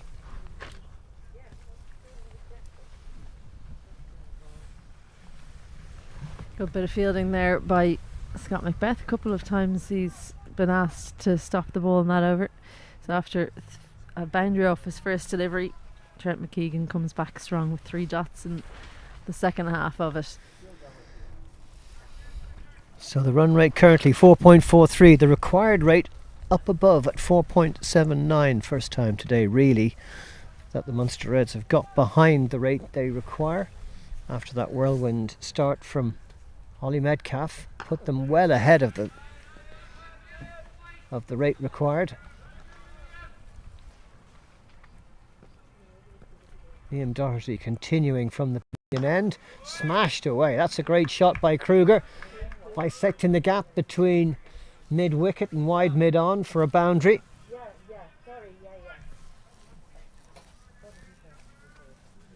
Kruger just got another lovely boundary there. His shot of the innings so far. That one finding the outside edge. No run. You know, it's very overpitched if you can get a boundary down the ground, because it has been so tough to play through the line against the spinners. Full toss that time, and he finds the gap on the offside, and it'll be hard to cut off on this quick outfield. Brilliant fielding that.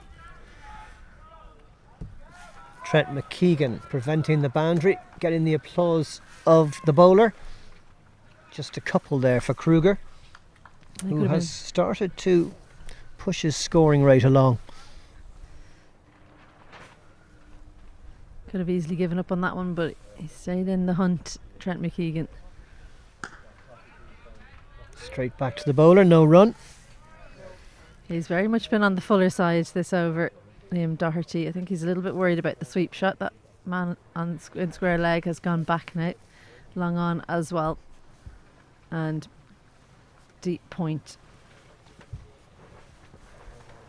So the full 4 fielders now on the boundary, and it's turned into the gap at square leg for a single.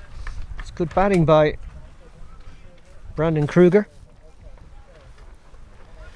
95 the score at the end of that 22nd over.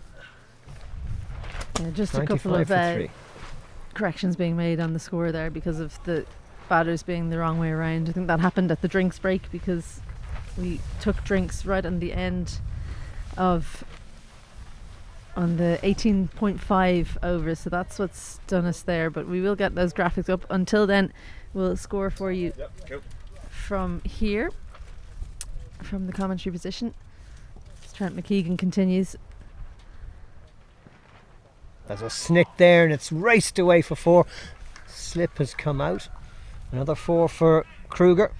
Well, this Score goes to 98. This is exactly what I was talking about. Because of the pace coming down here towards the commentary position, it's quite difficult to set a field in third if you don't have a slip in place, any kind of bat on it, and it races away to the boundary. But if you get any width, then you can go through backward point as well.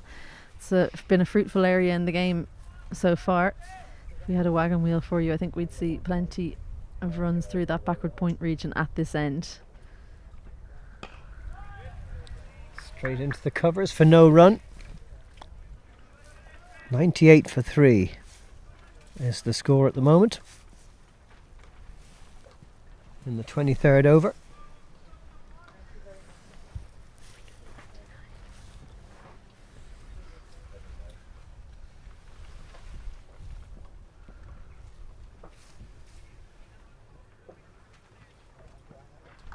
Short ball, well fielded at backward point. Scott Macbeth often in that position. He's one of their best fielders. Yeah, he's been busy, hasn't he? That's such a fruitful area for any opening batter like Brandon Kruger. I know he came out at number 4 today, but he's just been pushed down into that position for today's game. Before this match, we'd seen him up the top with Alistair Frost. Oh, he's bowled him. What a comeback from Trent McKeegan. Just when Kruger was starting to put on the accelerator, he has to go. Bowled all over the place. Fine delivery from Trent McKeegan, and the 4th wicket goes at 105. 23 runs from 37 deliveries for Brandon Kruger. He was catching up at a good rate, but he played at one that was just the perfect length from Trent McKeegan. Had the line as well, took it in between bat and pad, and when he started to get going, he's now got to head back to the clubhouse. That's the length, I think, for me, and the gap between bat and pad. He tried to play it into the leg side, should have probably looked to play it straight, Brandon Kruger, but Munster Reds lose their 4th, and the score is 105. Lovely nip back, wasn't there, on that delivery? Perfect delivery. And Nikolai Damgar is the new batter, coming in at number 6. Well, lots of wickets falling here, but even more falling over in New York, as Ireland are in big trouble against India. 46 for 6 in that T20 game, so not the start that Ireland would have wanted. George Dockrell, the latest man to go. It looks like a difficult wicket, and that's putting it a very light spin on it, but this Indian bowling attack running rampant. It's probably not the game that Ireland were targeting, but they'll be disappointed not to put up a better show. Games coming up against USA and Canada, those will be the ones that Ireland will be hoping to win, and then should everything go how everyone is expecting, Pakistan in the last game. If Pakistan lose to India, then it'll be straight shootout between Ireland and Pakistan for the 2nd spot, but there's plenty of cricket between now and then, as Damgard blocks his first delivery.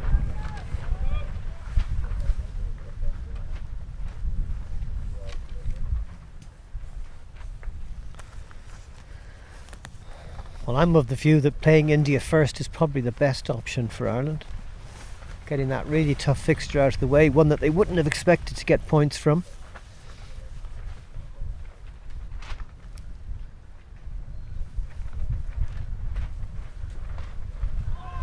Play and a miss from Damgar outside the off stump, and a really good comeback from McKeegan. 5 off his first over, but a wicket in his second. 1 for 9 off 2. Adrianios on 4. Damgar yet to score. 105 for 4 after 23 overs.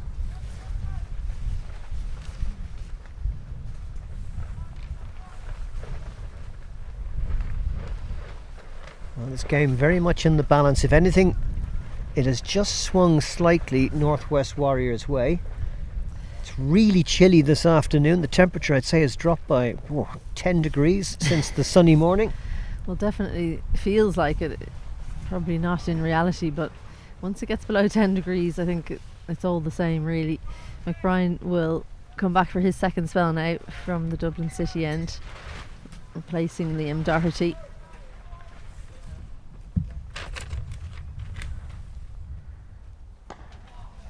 I think he recognises the importance of this next wicket, because two set batters, Metcalf and then Kruger, were dismissed, and he feels like if he can get these two or one or two more wickets, then it'll be very much Northwest Warriors' game to lose.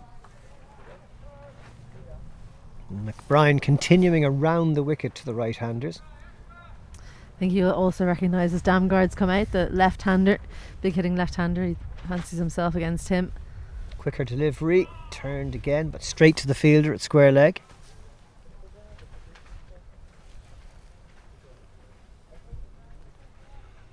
And with two new batters at the crease, McBride, of course, hoping to exploit that.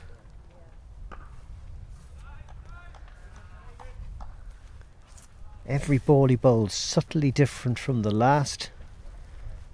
He's an archetypal spin bowler. Holds one back, pushes one through. And it's very hard to read out of his hand. 100%, and I think that's because it's really only a few kilometres per hour that he changes his pace. A lot of spinners, you see massive differences between their stock delivery, then their quicker one, and then their slower one. Whereas his are so much subtler. Over the wicket now. Trying to find that gap between bat and pad. Adrianos just manages to keep it out at the end of a maiden over from McBride. He's got 1 for 10 from 5. The score stuck on 105 for 4, and that run rate required edging up towards 5.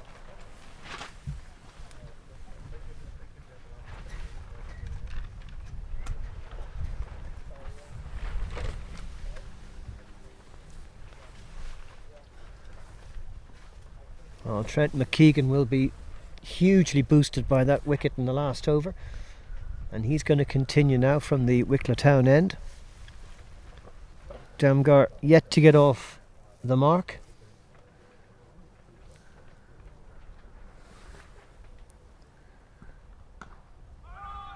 That's straight to backward point, where Scott Macbeth is the fielder. No run.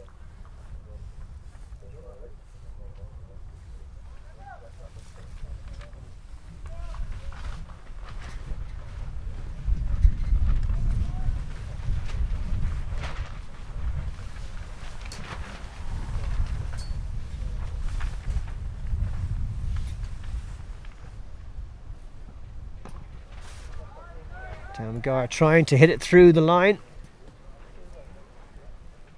Like a lot of left-handers, he has quite a closed grip, closed bat face, Nikolai Damgard.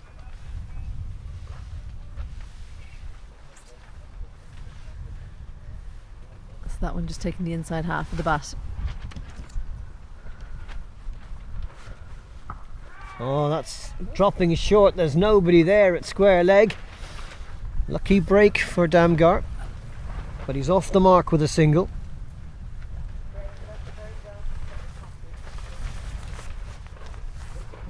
Well, it's a bit of a free shot for Damgard, because he knows if he gets hold of it with his long levers, it's going to sail over the rope, but when he miss-hits it, there's no one in on the ring to take the catch.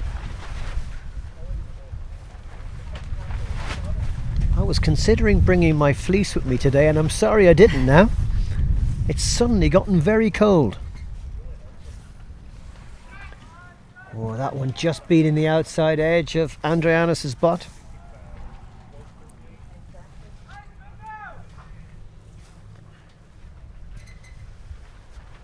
Trent McKeegan certainly has got a pep in his step, having taken the wicket in the last over of Brandon Kruger.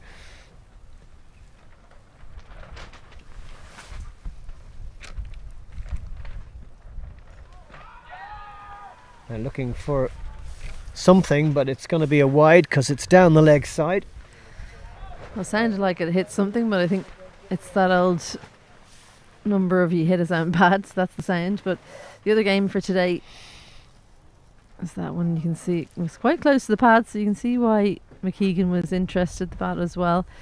But the other game of the day, Northern Knights have absolutely blasted Leinster Lightning away. They've won that by 8 wickets on the Duckworth-Lewis method.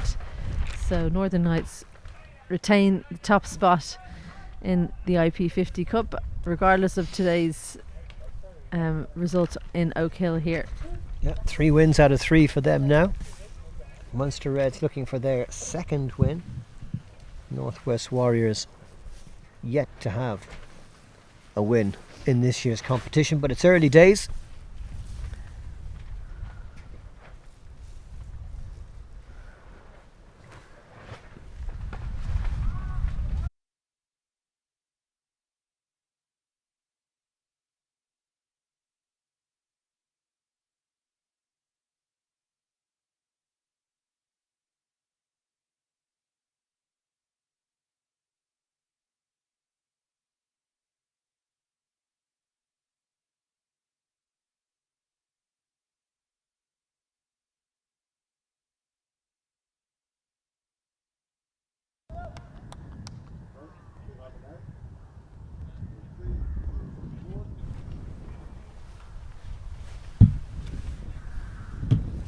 Sorry about that delay there. We just had a technical problem here in Oak Hill. We're back with the cricket. It's Northwest Warriors against the Munster Reds.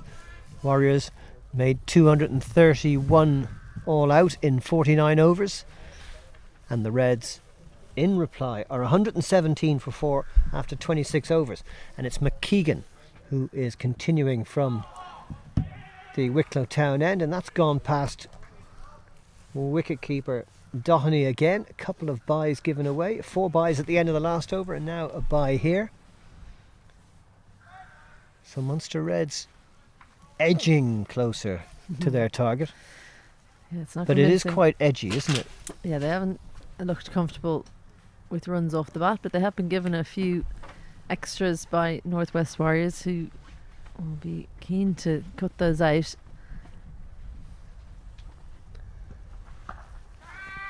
And this might carry, but no, it won't. It's just short of the fielder coming in from backward square leg, and just a single for Damgard, who has looked very, very uncomfortable out there today. Yeah, hasn't looked himself, but it's not the kind of pitch that you would expect him to be his free-flowing self. He does like pace on the ball. He likes it coming onto the bat.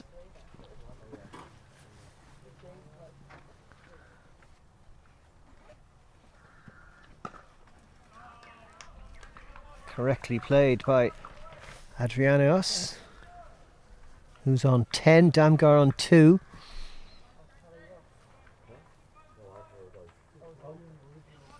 .3 gone. We're just past the halfway mark. Run rate required is still well under 5, which is easily gettable. 6 wickets in hand.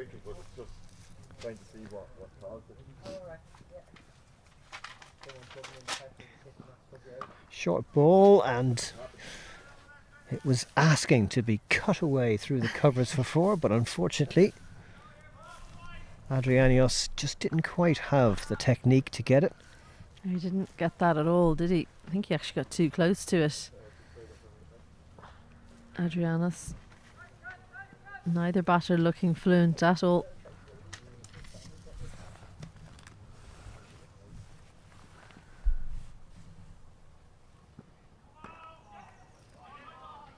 Well, he was looking for the single, but Damgar wasn't interested.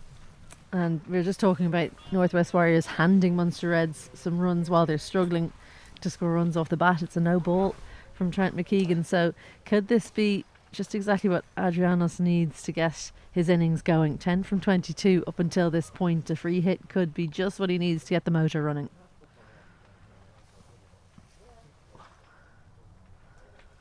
I love to see what bowlers bowl when it's their free hit ball, and what batters do to try and score the boundary off it. It's its own little battle within the overall battle. Well, he's hit it all right, and it's cleared the infield, and it's racing away to that far boundary. So well done. Andrianos gets a boundary from the free ball, from the free hit, and he goes to 14, and the score to 124 for 4. McKeegan looking to bowl the bouncer, but Adrianos, it was like he had guessed what was coming, hung on the back foot and played right through the ball to heave it to the leg side, and a much needed boundary. And that one hit quickly to mid-wicket, misfield by Doherty, and the single will keep the strike. Andrianos on 15, Damgard 2, McKeegan 1 for 19 off his 4 overs, and it's 125 for 4 after 27. I'm going to take a break, and Sean Hussey's going to rejoin Izzy. Yes, thanks to Stephen Alkin for now. Sean Hussey has prior arrangements that he has to get to later on, so he's going to come in for a short stint here with me, and it just feels like it's a turning point in the game, doesn't it? Because Northwest Warriors, are they searching for a wicket? Why does it feel like they're letting the game slip a little bit? Yeah, afternoon, Isabel, afternoon, everyone. I just think they haven't been proactive enough in the last few overs. Munster Reds have wickets in hand, but we actually saw the reverse of it earlier, where it felt like the Munster Reds just allowed the game to sit for a while, and the Northwest batters took advantage of it. Especially with Damgard, he's the kind of player, if you allow set in and get used to conditions, he can clear the ropes with ease. Big, powerful left-hander.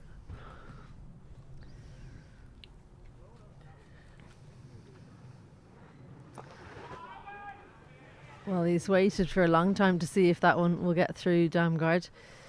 Just the 3 fielders outside the ring for him, long off cover and deep backward square. It's a left-right hand combination, of course, so field changing whenever the batters change. 3 fielders out on the leg side for Adrianos.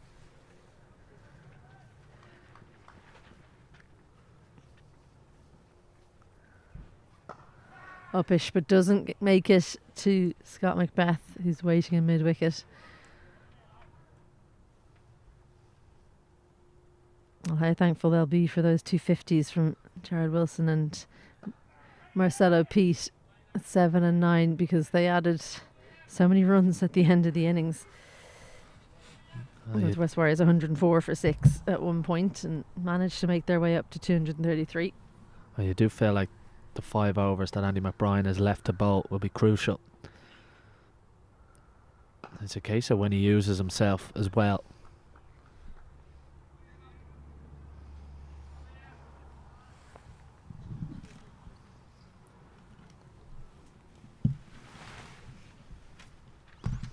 A little bit short that time from Doherty, but Damgard not able to get a hold of it.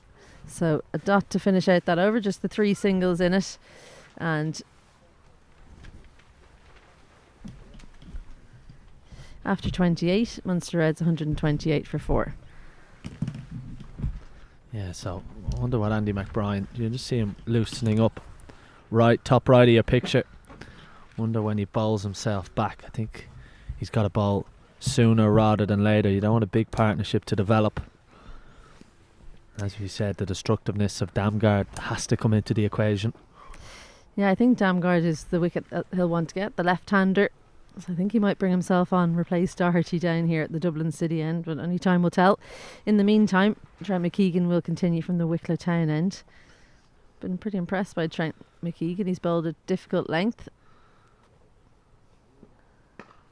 Well, that one wasn't too difficult though, too full on that occasion, and gives Adrianos the opportunity to get onto the front foot. He beats extra cover and a good looking drive goes for 4.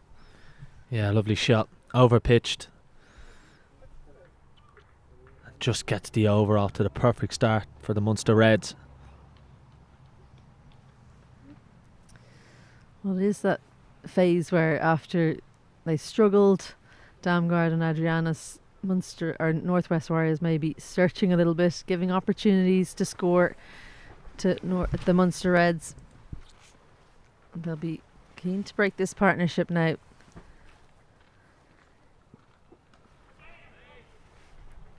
boundary followed by a single down to third. Damgard is the batsman who's looked a little bit more out of sorts. Just the 3 runs from the 12 deliveries so far, so perhaps they'll look to bowl more at him. He's hit the inside half of his bat more often than not when facing Trent McKeegan. It just looks like he's choking his grip with the bottom hand a little bit, which makes it difficult with the ball coming across him.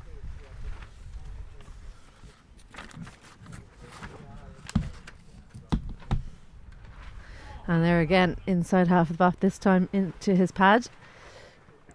I think with Damgard, you've got to keep it out of his arc. We've actually seen the bowlers today have hit the pitch, not bowled too full, particularly the pace bowlers. Got a bit of joy. We saw Josh Manley, very impressive from the Wicklow Town end earlier. You can't bowl it into Damgard's hitting arc.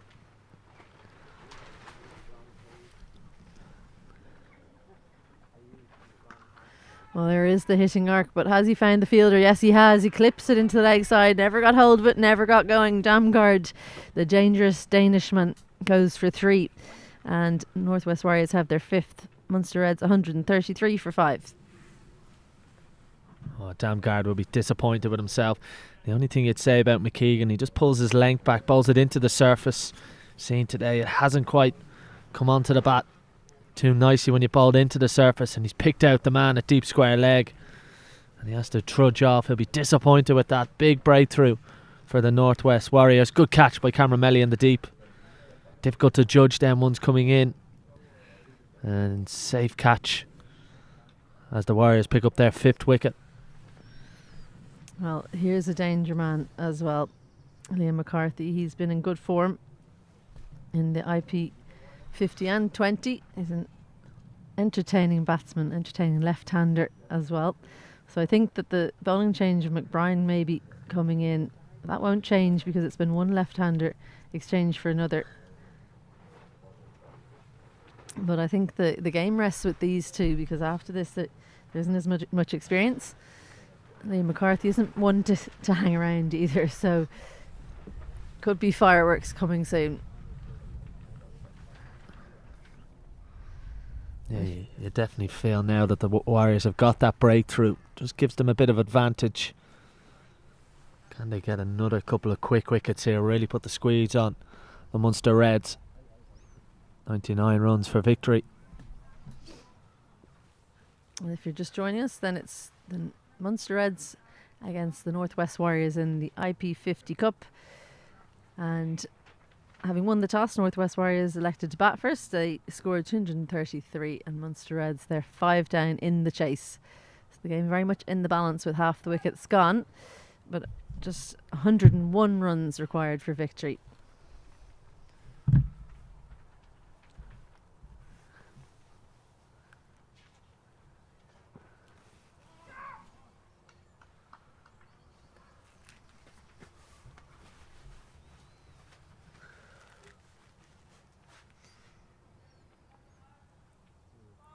Trent McKeegan bowling to the new batsman, Ian McCarthy.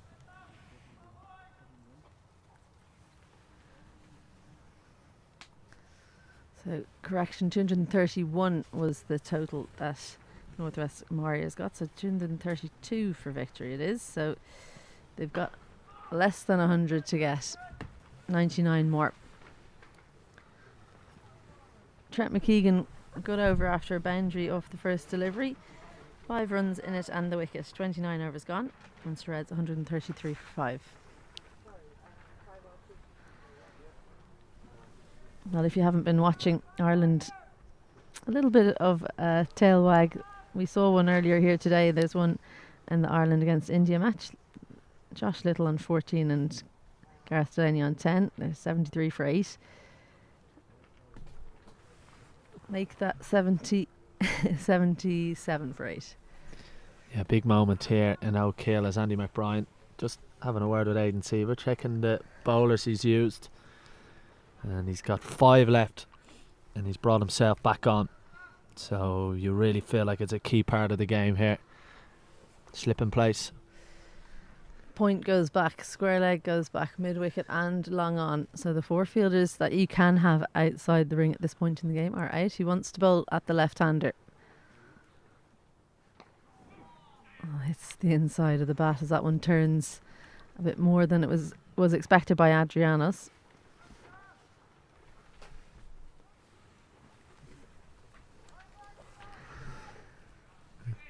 Yeah, brings Liam McCarthy onto strike against McBride. Key battle this. McCarthy is an attacking batsman and McBride is the star bowler. So these two, how they fare against each other could have a big say in the outcome of this match. Plenty of time for Munster Reds left. And starts with a wide, does McBride against McCarthy. Now there's a fielder at deep backward square leg, but if you could get this fine, that sweep, there is a chance that he'd pick up a boundary. He does like to play the sweep and the slog sweep as well as the reverse, so that's something that Andy McBride will know and try and use it against the left-handed batter from Railway Union.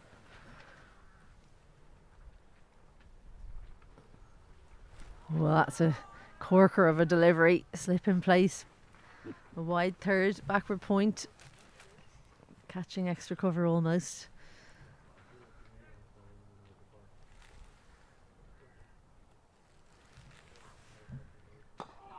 And once again finds the fielder in mid-wicket. It's an intriguing battle here between McBride and McCarthy. I wonder, does McBride try and tempt McCarthy early? Toss one up above the eye line. He's clipped that leg side, and as we often find, gets good contact, does Liam McCarthy, and after a good effort in the deep, the ball just about trickles onto the rope for his first boundary. Yeah, it's all wrist. It's just flicked off the legs. I think that's Cian Hilton out there. Goes for 4. Welcome boundary for the Munster Reds.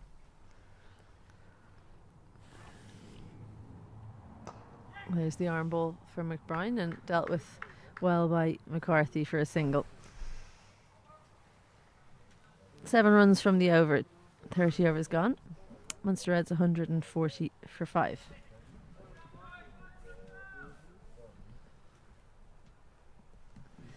Well, they've been ahead in terms of runs scored up until this point, but it was the second half of the game and almost the last 15 really where Northwest Warriors scored heavily, so Munster Reds need to continue on that upward trajectory to stay in the game.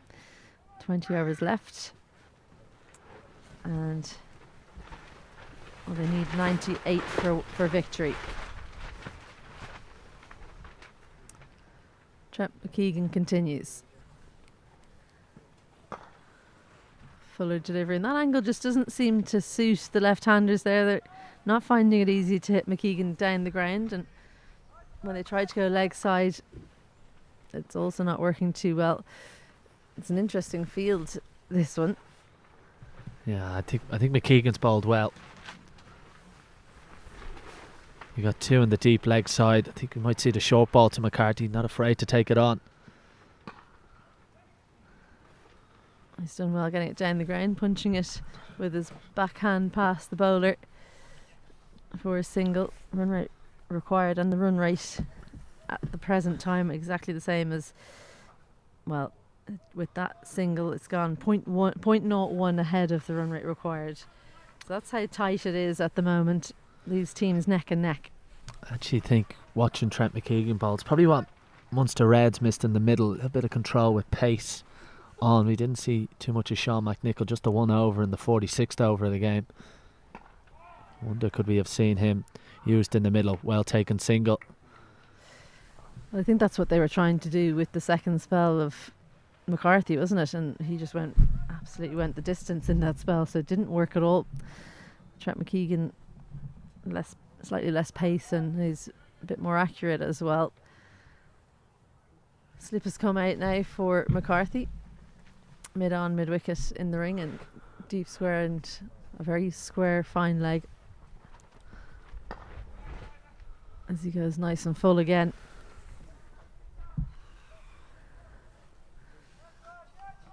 Two for 26 from Trent McKeegan. A very good return. I think his captain will be very pleased with that because he's not a frontline bowler in this team. Yeah, he's done well. Trent McKeegan got a couple of crucial wickets at that, particularly Damgard a couple of overs ago, just at an important stage of the game.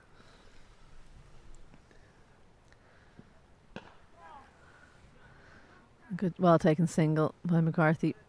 Trent McKeegan coming in yesterday for the injured Shane Getgate, who probably wouldn't have bowled too many overs either. So in that way, he's been a good get for Northwest Warriors, because he probably wouldn't have played today had Getgate been fit. There's nothing to say that he wasn't in their 50-over plan, so I can't confirm that, but he was the man who came in yesterday for the T20. Well, a little bit of extra lift and movement there from McKeegan to close out a good over. 3 singles in it, and after 31, Munster Reds 143 for 5.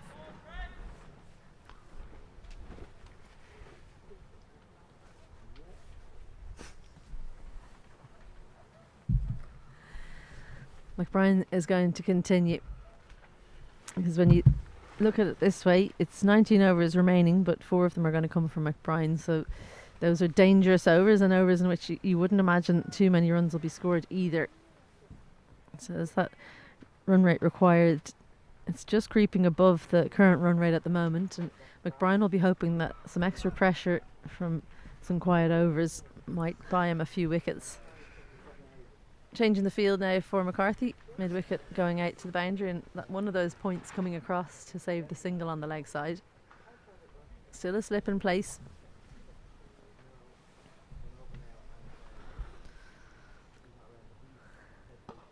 Catch and out. Well, there it is. That was the battle we spoke about. Pushed at it did Liam McCarthy.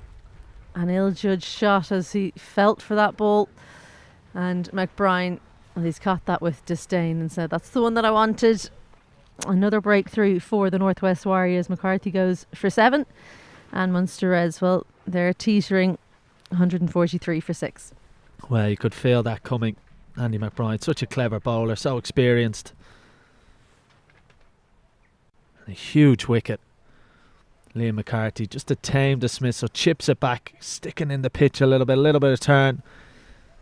And a good catch, easy catch. And a big wicket. McBride gets his 3rd of the day. He always knew his 10 overs were going to be important. McCarthy has to go. Carson McCullough out now into the middle, joining Adrianus. Mark Adrianus has been out there for a while. He looks pretty set, but the wickets at the other end are the problem at the moment. McBride 2 for 17 now.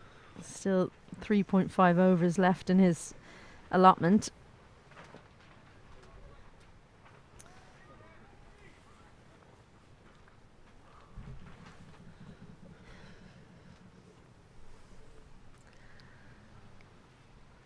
He's got 2 right-handers to bowl at now. He's going to come around the wicket, slip and leg slip in place.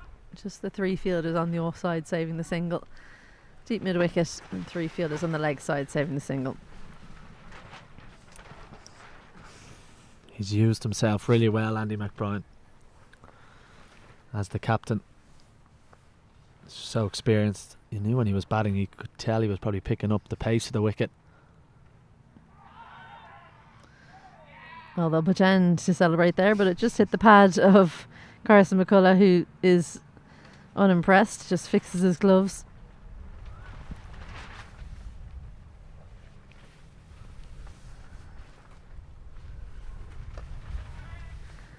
Well, he's called through for the single, but Adrianus had absolutely no intention of taking it. You wouldn't imagine these two have played together too much, so they don't have that understanding where it's just a yes and run.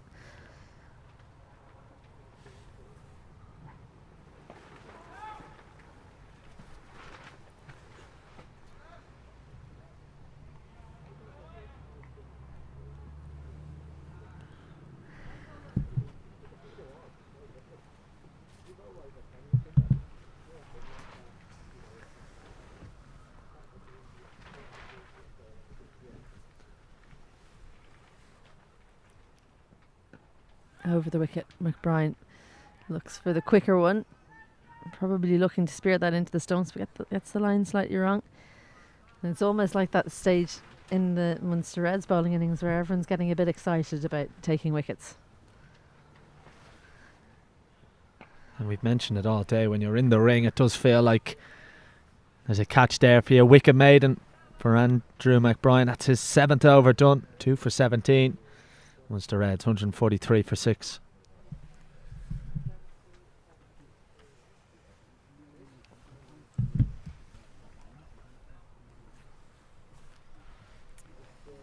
Well, Ireland's innings over in New York has come to a close.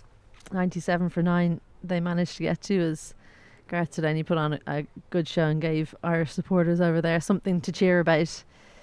You wouldn't imagine it's anywhere near enough, but it does look like a lively pitch, so interested to see how many wickets Ireland can take as they look to impress with ball in hand the way that they didn't manage to do with bat in hand.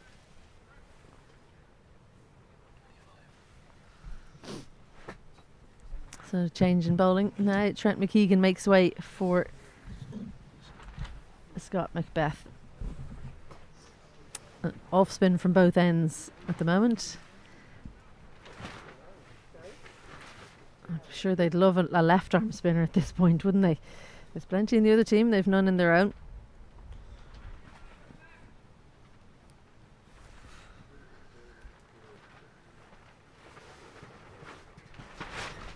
Four fielders out, cover, long on, mid-wicket and square. So there are plenty of singles on offer. It's whether you're happy to push at the ball and claim them. To get inventive. Big reverse sweep comes out from Adrianos. That's where the dismissal of McCarthy came. Just trying to work the ball, just chipping at it. Just gripping in the surface. That's why the catchers at mid-wicket and extra cover are really in the game.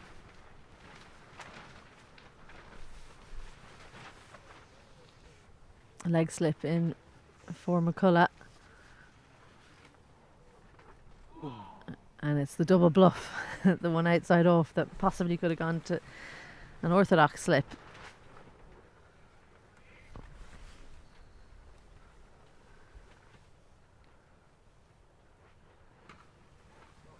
A floated delivery from Scott Macbeth, and I think something that they'll be happy about is that run rate required is now above 5. Is they can afford to do things like that, throw up a slower delivery, take the pace right off and tempt these two batters, maybe try and buy a wicket.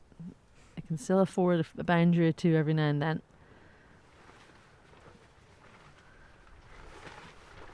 Too wide on that occasion.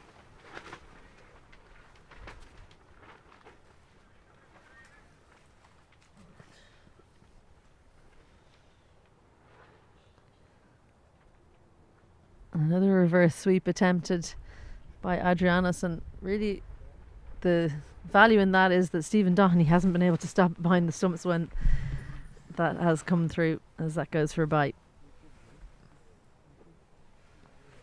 Yeah, I don't think the Northwest Warriors will mind seeing that kind of shot. Changing angle now. Bowling to Carson McCullough, coming out round the wicket, Macbeth. McCullough just drops the bat on that one, pushes it into point as that one comes through with a bit more pace from Macbeth. Well negotiated over. 33 overs gone and Munster Reds 148 for 6. Our thanks for Sean Hussey coming out and obliging us with his presence for today's game. As first time we've seen him all season. I hope it's not the last time. Welcome back, Stephen Alkin, who will join me, Isabel Joyce, for the remainder of today's tie. Yes, I'm glad to be back. Not too pleased about that Ireland performance. Hard to play against India, but they would have been hoping to at least get to 100. As you say, it'll be interesting to see what happens in reply. Northwest Warriors beat the Leinster Lightning by 8 wickets in the match in Belfast today. And here, well, it's anybody's game at 148 for 6 with 17 overs to go. Plenty of overs, but 6 wickets gone, and McBride looking for another one. Flatter, quicker delivery.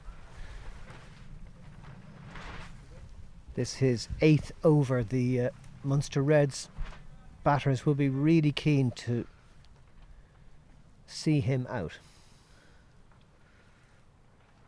Well, one of the reasons why he holds himself back to this kind of stage in the game is because if you try and see him out, then suddenly you're behind the 8 ball because you got to catch up in the remaining overs. So it's clever placement of his own overs that he's used here.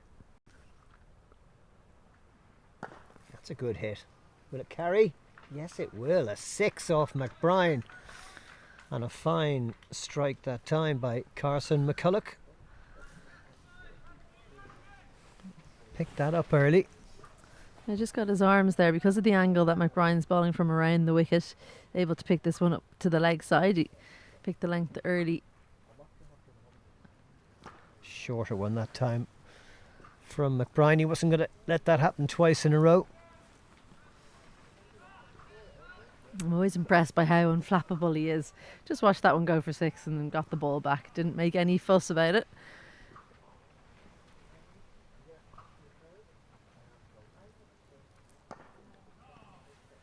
And McCulloch getting right over that.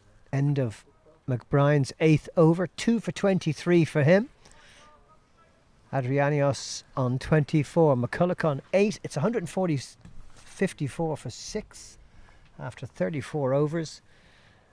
And there's plenty of balls remaining, as you can see. Runs to win 78. Still 96 balls remaining. But only 4 wickets in hand. Yeah, just talking about that Ireland performance where they only got to 93 all out. 16 overs they faced, so they left 4 unfaced. But ever since that, the World Cup 2011, I think it is, or maybe it was before that, but Ireland's mindset when they had a big total set against them, or when they went out against the big teams, was we have to score 300 to win a game because the other team are going to score that. So if you're going to be out for 98, at least you've gone and given it a good go, because every now and then it's going to come off, and then more often it'll come off as well. So they just go out in the attack, and sometimes against an attack like India's, it doesn't come off. They just, every single one of them kept coming out and swinging from the hip. Here comes Marcelo Pete back into the attack from the Wicklow Town end. Such a good point from Sean Hussey about this type of bowler that Northwest Warriors have that Munster Reds didn't have. Medium pace bowler coming on in the middle overs from the Wicklow Town end. Both Marcelo Pete and Trent McKeegan have done a really good job from that end, keeping it tight.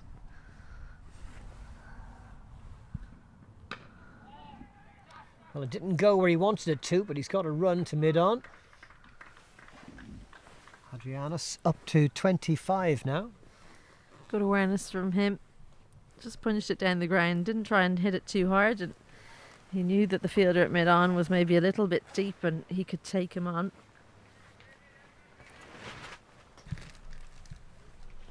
Gavin Ralston just on his heels a bit. Maybe that strike to the knee still smarting that we saw earlier on. Good to see him back on the field though.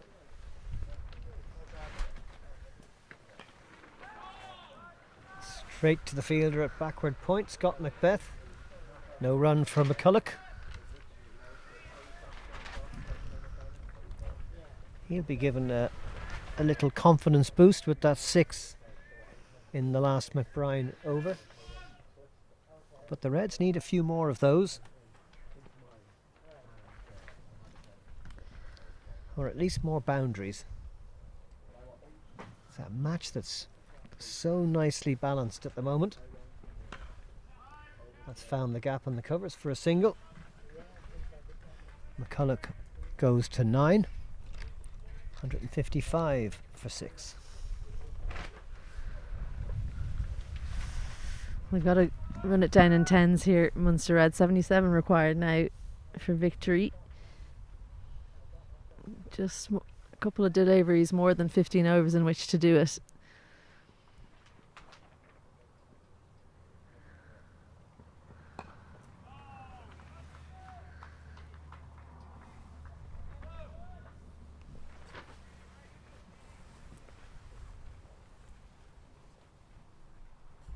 Thankfully the rain has stayed away today, which is great news for us.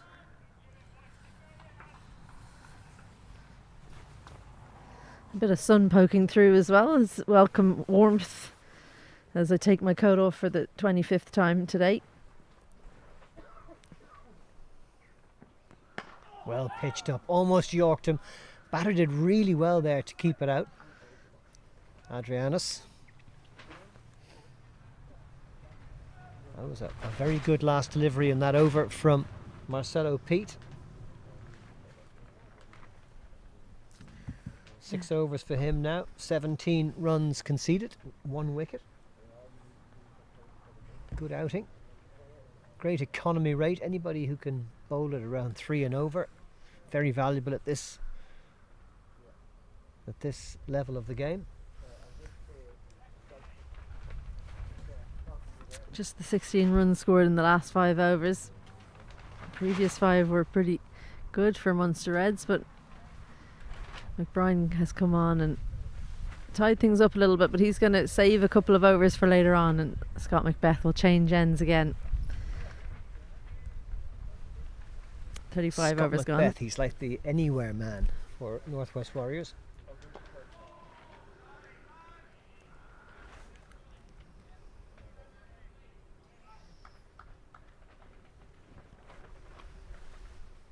His 7th over now. Reverse sweep, and that's a great shot. McCulloch right on top of that, off the middle of the bat for 4. A brave shot this, because he was guessing on a quicker delivery, and it was the quicker one from Macbeth. Outside off as well, so whips the hands round just the 1 point fielder because they've got a slip in place, and he beats him on his left.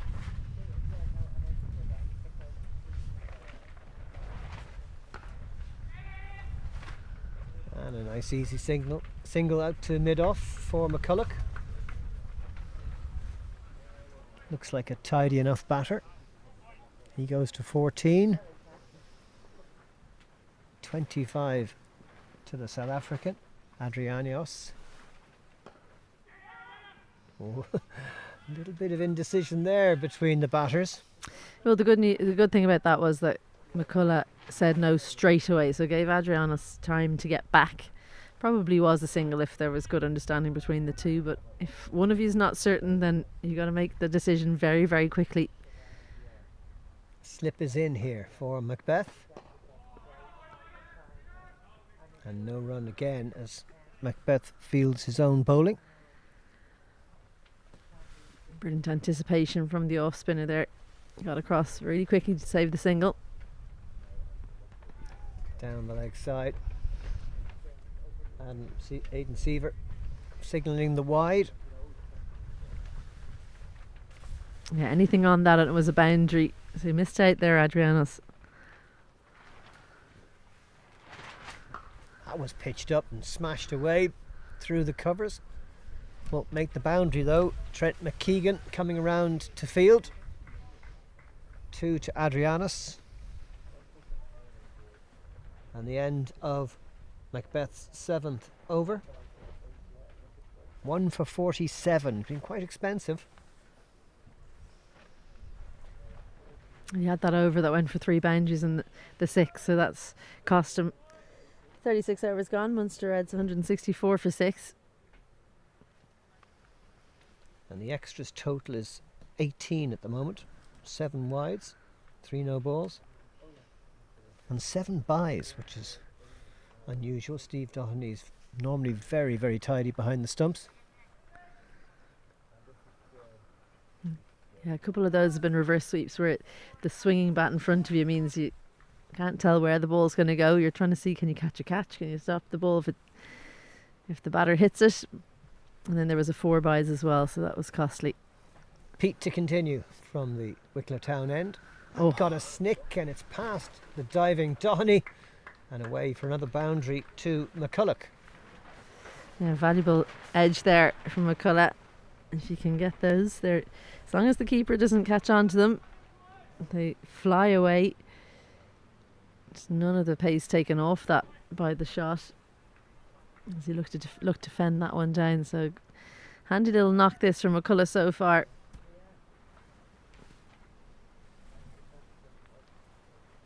Up to 18 now.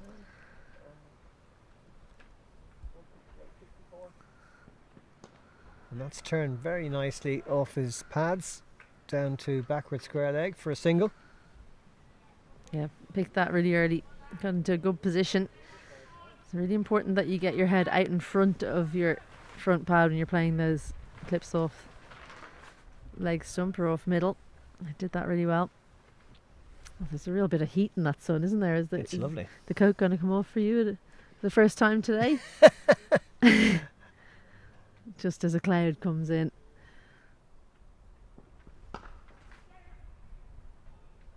And a quick single taken and a missed field, so a couple for Adrianus. And Munster Reds just beginning to accelerate here. This partnership proving very valuable. I think something they've done, this pair, that we haven't really seen is just hit either side of fielders and taken them on. Not easy fielding conditions. Can get a little bit bobbly here in Oak Hill, so they've put the fielders under pressure and taken those ones and twos. And that's a short ball. Marcelo Pete just losing his rhythm a bit in this over. Another easy single for Adrianus, and it's been a good over this for the Reds. He does have the field set for that short delivery, so he just wants to check how Adrianus deals with the short delivery, and the answer is quite well actually. Controlled it nicely down to backward square leg, two fielders out there in the deep.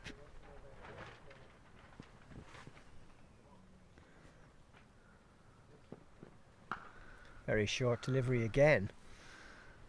Singles is all they need really. Yeah, slower ball there I think, and I don't think that was the length he probably would have looked for, but he does have, like I said, the protection out there. And what he can't afford to be is too full, so when he bowls those deliveries he's going to err on the shorter side rather than full, because his two straight men are up inside the ring.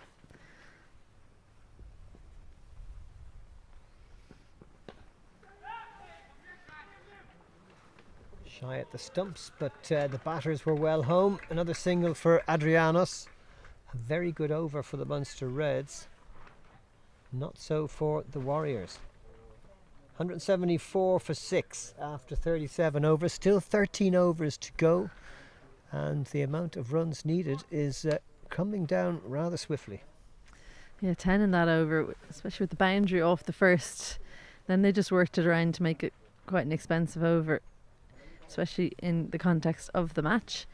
So Pete looks a little bit unhappy with how that over's gone. Of course, it was an edge that went for 4, so not bad bowling, just a bit of luck going the way of the Munster Reds. Scott Macbeth will continue from the Dublin City end.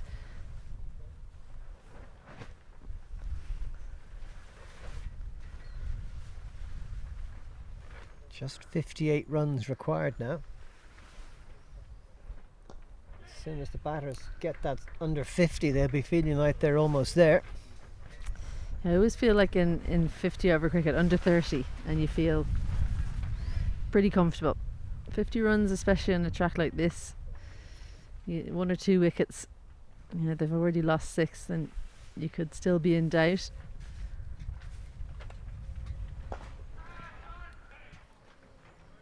Beats the man in the infield, but finds its way to Marcelo Pete in the deep. Singles keep coming for the Munster Reds.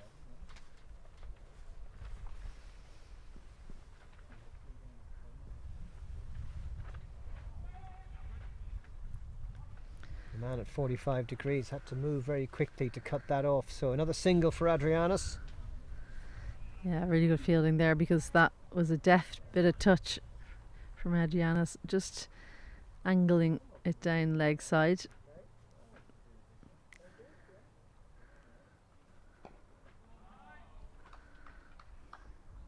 Pitched up well. Culloch reaching for it.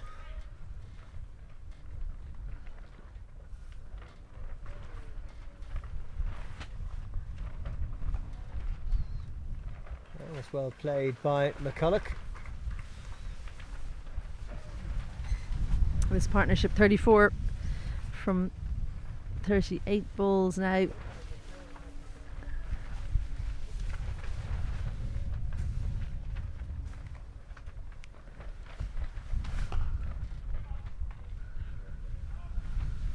Despite the misfield, it's going to be no run. So at the end of that Scott Macbeth over, his 8th, he has 1 for 53. McCulloch on 22, Adrianios on 33, and at 178 for 6 after 38 overs, and with 12 overs to go, Munster Reds need just 54 to win off 72 deliveries with 4 wickets in hand. And we're going to have a drinks break. Join us for the exciting conclusion of this match, which could go either way, in a few minutes.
Welcome back to Oak Hill, where this is the situation as we approach the climax of what's been a very exciting day. The Reds with Adrianios 33 not out and McCulloch on 22 not out. These two have put together a very good 7th wicket partnership and have brought the Reds right back into this. Not that they were ever really out of it, but it was looking like it was slipping Northwest Warriors' way. And the bowling... Well, there's the Manhattan. Oh, we're going to see the Manhattan. No, here's the bowling. And as you can see, a couple of wickets there for Andy McBride, who's been quite superb. 8 overs, 2 for 23. And Trent McKeegan, 6 overs, 2 for 27. They're the pick of the bowlers. But you can see McBride still has just 2 overs left. And Macbeth 2 overs left. Ryan Macbeth could come back on for Marcelo Pete. I wouldn't be surprised if that change was made. Yeah, I think so. And it's been a very different looking Manhattan graphic there for you, because early on Munster Reds, I think it was Ollie Metcalf, came in and had great joy early in the innings. It was late on that the Northwest Warriors had all those skyscrapers on the right of your screen, and they put on a late flurry of runs to give themselves a chance. So it's by no means a done deal here for the Munster Reds, as they need to continue to score runs. 54 runs needed, 72 balls, and they've been turning the strike over really well with boundaries in between. So if they can continue to do this, McCulloch and Adrianios, then they should come out on top. But 1 wicket could turn it the way of the Northwest Warriors. Very much in the balance here at Oak Hill. And skipper McBride has turned to Ryan Macbeth, who comes back on at the Wicklow town end. Very experienced bowler. He'll be hoping that he can keep these batsmen quiet. Plenty of accurate bowling required if the Northwest Warriors are to prevent Munster Reds from getting those 54 runs they need for victory. You know, for 23 from his first 5 overs, but there was 1 over in there I think went for 9 off the bat of Ollie Metcalf when he was making hay while the sun shone. Nicely turned to backward square leg for a single by McCulloch. So his figures in general, I think he bowled better than 0 for 23 from 5. If I'm honest, he went for 14 otherwise in the rest of his spell. So he's a good man to turn to in this situation, as the two other seamers, Pete and McKeegan, couldn't make the breakthrough from that end.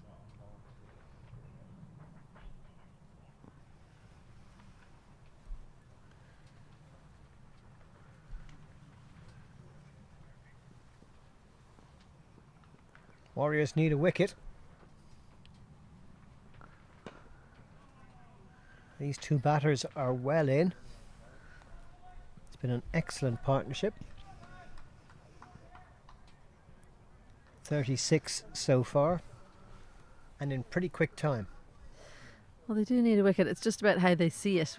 Do they just try to bowl tight lines and lengths and put pressure on these two Munster Reds batters and hope for a mistake, or do they do something different, a slower ball, an interesting field, something like that, to try and create a wicket? Quick single taken. Was it off the pad? Maybe a little bit of bat as well. Yeah, another single for Adrianios. Goes to 35 and the score to 180 for 6.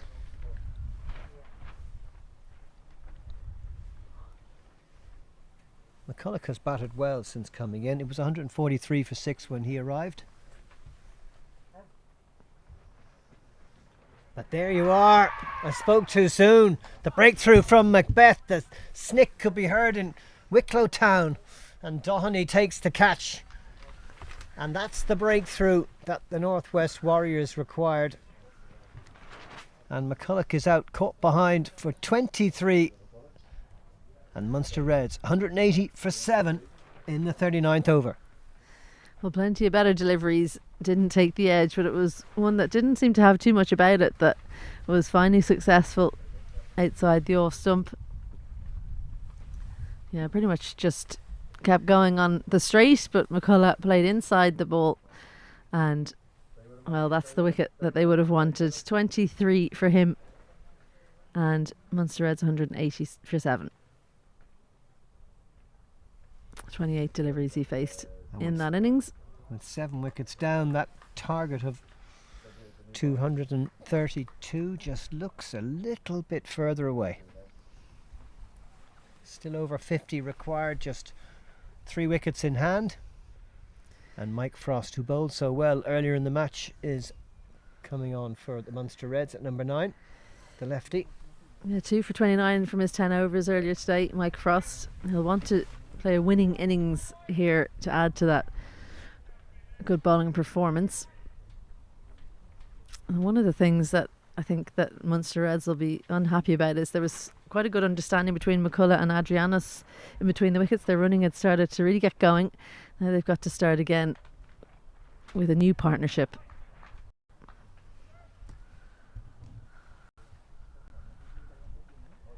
So Adrianios on 35, Frost yet to score.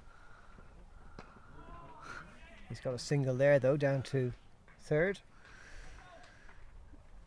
Off the mark straight away, which is just what he would have wanted. Yeah, I'm not sure he was too convinced about that shot. He went to play and then left, got some bat on it, so single to close out the 39th over. 181 for 7.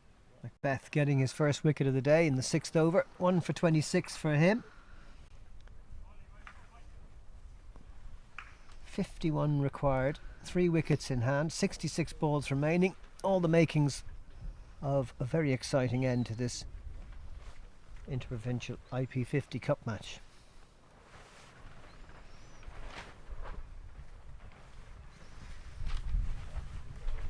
And a change now at the pavilion end, and it's Liam Doherty coming on for his 5th over. That partnership there between McCulloch and Adrianos, the second highest of the innings. Highest was between Ali Frost and Ollie Metcalf. Try to say that 5 times fast. Ali Frost, Ollie Metcalf.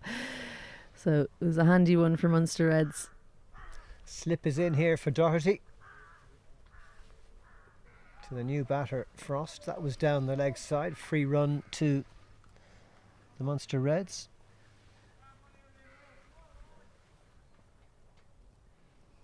And the runs to win now down to 50. Kept a little low, that one. Yeah, much better. And Mike Frost needs to be careful about getting stuck on the crease here. He seems to be waiting for the ball to turn, and if he can get a little bit quicker through, or the wrong length, like that one. A little uppish and not too far away from Doherty, who's such a great fielder. Yeah, he's such an athlete, isn't he? Mm.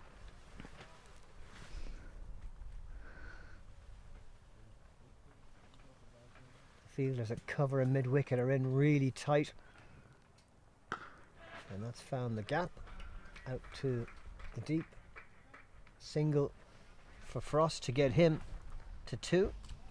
Bring Adrianios back on strike. He's on 35.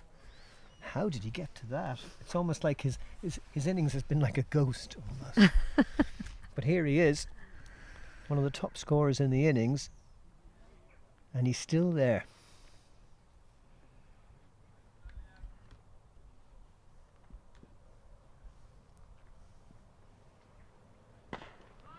That's a good shot down the line to mid-on for another single. He's done a lot of that, a lot of just taking the easy single that's on offer. If a fielder's out, he's happy to punch it down to them.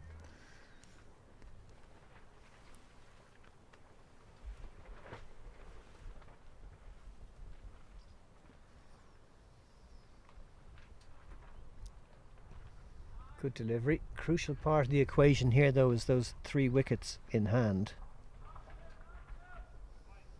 48 doesn't seem like a lot. Balls remaining, 61 is plenty. But the Reds can't afford any more mistakes now, with just Josh Manley and Sean McNichol to come. Good over from McCarthy. His 5th. None for 19 for him, just 3 off it. Well, good news from Ireland against India. The great Virat Kohli has been dismissed for just 1 run. Mark Adair, the man to get the coveted wicket, as Ireland look to see what they can do. Virat Kohli starting out his World Cup campaign not the way he would have wanted, but Mark Adair, he'll be pleased with that. And I saw a certain peripatetic Irish supporter in the crowd there with the floppy hat. Well, it's one of those, Who shall stay nameless. if you make your way over, because there are so many Indian supporters, anytime they look for an Irish person, you tend to know them in the crowd. Yeah, it's like a little club now, isn't it? Yeah. Ryan Macbeth continuing from the Wicklow town end. Over number 41.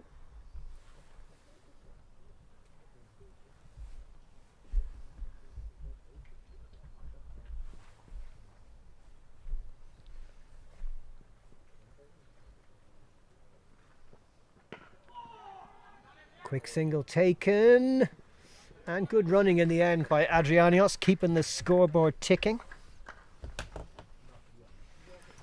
Just interestingly, after 40 overs, Northwest Warriors were 159 for 7, but of course they had that massive flurry in the last 10. 184 for 7, the Munster Reds score after 40.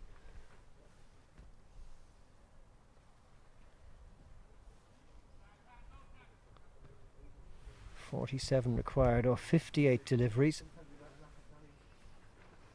Changes in the field. Man dropping out at deep square. 1 at long leg and 2 on the offside. And another quick single taken, and well, that was close. Yeah, it was Trent McKeegan, I think, coming in quickly from the inside the circle, and he almost knocked the stumps over. Would have been close had it hit the wicket. I'm not sure if he would have been caught short there, Adrianos, but they are living dangerously here. But the plan, I suppose, is to get those fielders and mid-wicket and extra cover to come in that bit closer, and then when you get the overpitched one, it's that bit easier to get it through the infield. This time a very clear shout of no.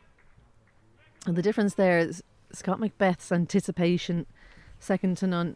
As soon as that ball was hit, when the batter looked up, Adrianos, Scott Macbeth was in a position to pick the ball up already, and that just creates that slight element of doubt that saves the single. Sun has disappeared again, the temperature drops, but it's Adrianos trying to keep things hot for the Reds. Oh, that's a bad shot. A real hang it out to dry sort of a shot. Could have been genius if it had taken a big edge and gone for 4. You know, those are the fine margins. Keeps the bowler though, and the fielders really in the mood when they see a batter make a shot like that. It's a bit like you said earlier, there's always a chance that a wicket might fall at any moment. Long on going out now. We're inside the final 10 overs, so 5 fielders allowed outside the ring at this point for power play 3.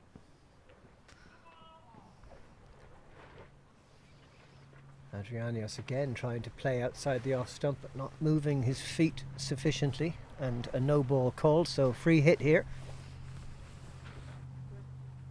I must say I'd like to see batters, when there's a free hit, take their stance a bit further down the wicket and really attack the bowling. Well, there's plenty of bowlers, their change-up is the bouncer though, so you don't really want to be even closer to the delivery for that, so that's possibly why. Well, he's hit it all right, but it's gone past the bowler. It's just a single to mid-off, and that's over called by umpire Johnny Kennedy. Macbeth 7 overs now, 1 for 30. That over costing 4, which is a good return. 44 to win, 54 balls remaining. Still 3 wickets in hand. Adrianos on 38 and Frost on 3. 4 or 5 and over will do just fine for the Munster Reds. This bat.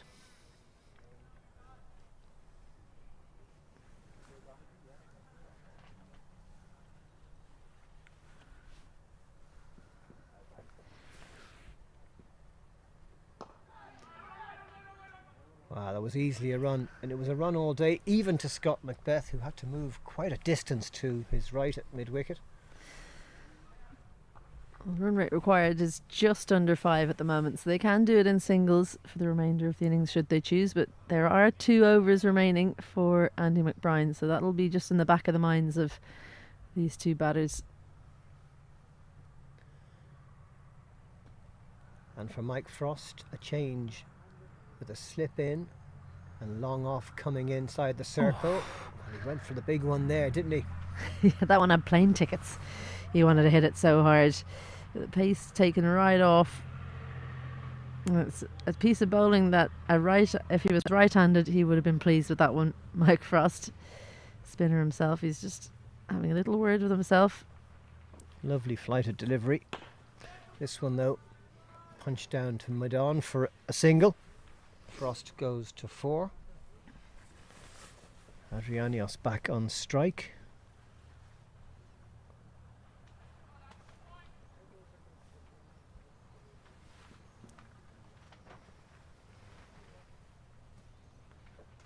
Three out on the leg side, 1 out on the off.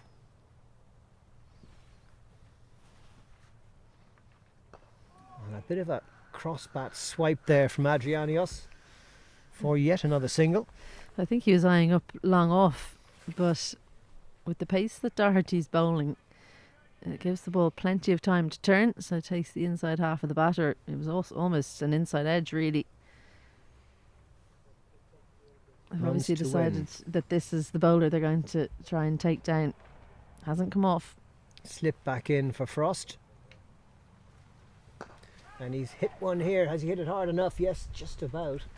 Oh. And it's beaten the fielder out in the covers for a very much needed boundary for the Munster Reds. Really difficult to judge that one for Cameron Melly, because that ball was hit exactly where the rope starts to come around on the bend. So he was trying to deal with keeping his feet inside the rope. He couldn't slide because he knew a slide would take him over the rope. So a good directed lofted extra cover drive from Frost. 42 gone, and Munster Reds 195 for 7. That last over from Doherty going for 7, which is just what the Reds would have wanted. 37 to win now. 8 overs to go. Still those 3 wickets in hand.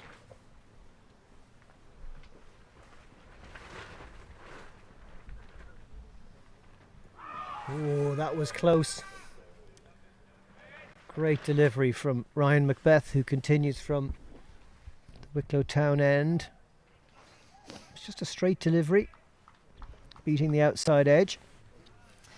Kind of similar to the dismissal of McCullough, isn't it? Just played inside the line a little bit. I don't know if the batters are expecting some more movement in or just not reading the line, but pretty much just bowling straight up and down here. Macbeth hitting a hard length though.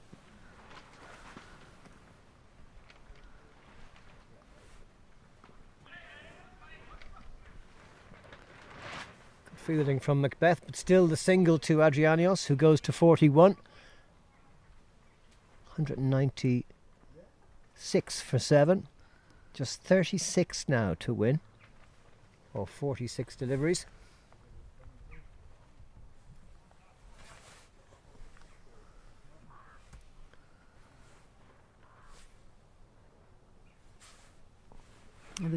This partnership worth 16 now. And that's another single. Down to 3rd for Frost this time. This is just what the Reds want. Keep ticking it along. There's no need to panic yet. Absolutely not. And that, like an over like that, even just 7 runs from an over brings the required run rate down a little bit. 4.7 an over needed now. Another decent over like that where you're going above 5 or 6, and that'll continue to come down.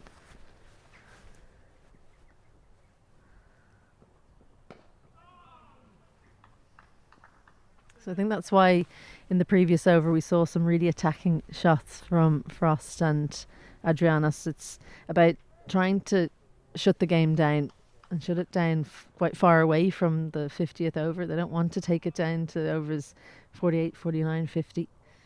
They should be able to close it out before then.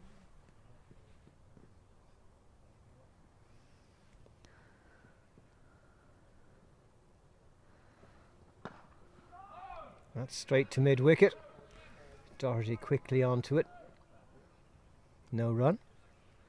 You wonder if these two batters have had any experience like this of being at the business end of a match and having to find the extra 35 runs to win. I would imagine so, whether it be at this level or at club level underage. At some point would have had to close out a game. Getting a little bit darker here at Oak Hill. Clouds thickening a bit. Let's hope the rain stays off. Yeah, single again for Adrianios, who's had a lot of singles in this innings of 41. That's the over, just 3 off it. Good bowling from Ryan Macbeth. And at the end of 43 overs, 198 for 7. Adrianios on 41 and Frost on 9. Just the 4 boundaries in that innings for Adrianos, 41 for him. So he's mostly done it by rotating strike. He's been patient. It's been good 50 over batting from him, especially given the below par score. And I don't mean that on this pitch. I think it was a decent total that Northwest Warriors amassed, but in 50 over cricket in general, you'd usually see a higher total. The Worms just meeting there, so this is the point at which Northwest Warriors added runs that gave them something to bowl at, and this is the point at which Andy McBride's going to come on for his 9th over. Yeah, this could be the crucial over of this match. He's looking for something, but bowling as he is around the wicket to the right-hander, it's going to be difficult to get an LBW shout. You know, the way he drifts it though, he does drift it into the stumps. I think that one was just slightly outside leg stump, another couple of inches. Like that one, for example, if it hadn't bounced as much, he would have been in the game for an LBW. This is really going to test Adrianios' technique facing the bowling of Andy McBride. Great fielding. Again, Scott Macbeth as he was diving, throwing the ball back towards the stumps. Yeah, brilliant that from him, because what it did as well is that if that happens again, they're not going to take him on because they know that he's able to dive and throw in the one movement. Shorter delivery, pushed through. It's been interesting to see where they've put Scott Macbeth. Been in point for much of the game for the seamers and in mid-wicket for the spinners. Those are the two high traffic areas for those types of bowlers.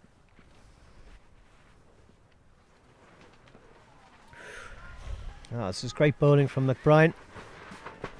Yeah, what would really finish it out would be a wicket on the final delivery of his 9th over.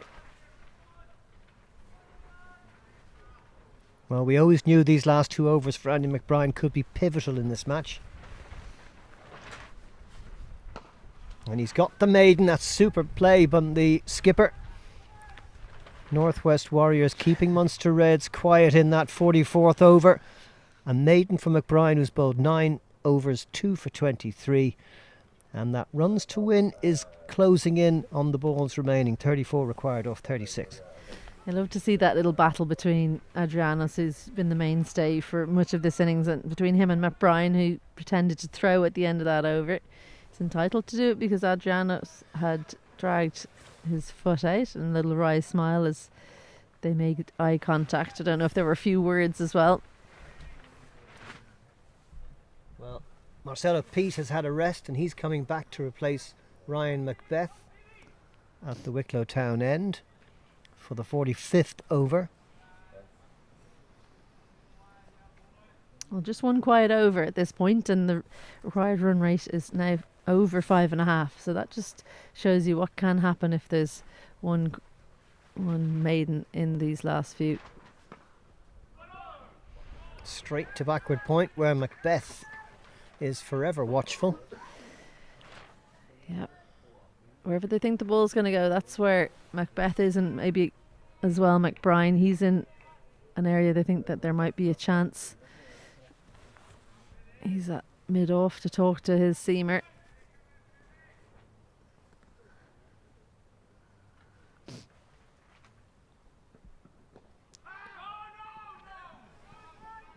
Big shout of no from Adrianos. Couple of dot balls to start this Peat over. It's now 34 off 34, 6 and over. Well, that's an example of horses for courses, because that one was down leg side, but Mike Frost looks much more comfortable with the ball outside off. He wants to play the ball to third through point. The ball directed at him from Marcelo Peat. He looks a lot less comfortable, and the bowler on that side means that it's much more difficult to get a single. Oh, we went for the big one there. Peat bowling right arm over across the left-hander, and he beat him outside his off stump. Well, I hate to tell you, but I just felt a few drops of rain on our little tent here. Yeah, we've just seen the dreaded movement of the third umpire, Azam Ali Beg, with the umbrella coming out from his tent. It would be such a pity if this match was to be rain delayed or rain affected. Oh, that's a poor ball, a rare poor ball. And good safe fielding on the boundary to make sure that it didn't cross the rope. So just a single for Frost. Well, the DLS par score at this point is 200 and the score is on 199, so it doesn't get much tighter than this. Amazing that you can have a 50 over game and it comes down to the 44th over and the team's still neck and neck. That's some computer you've got there, Izzy. It's just my brain. To find that so quickly. Straight down the ground, another single for Adrianos, who moves to 42. But the Reds will be looking for more than just singles.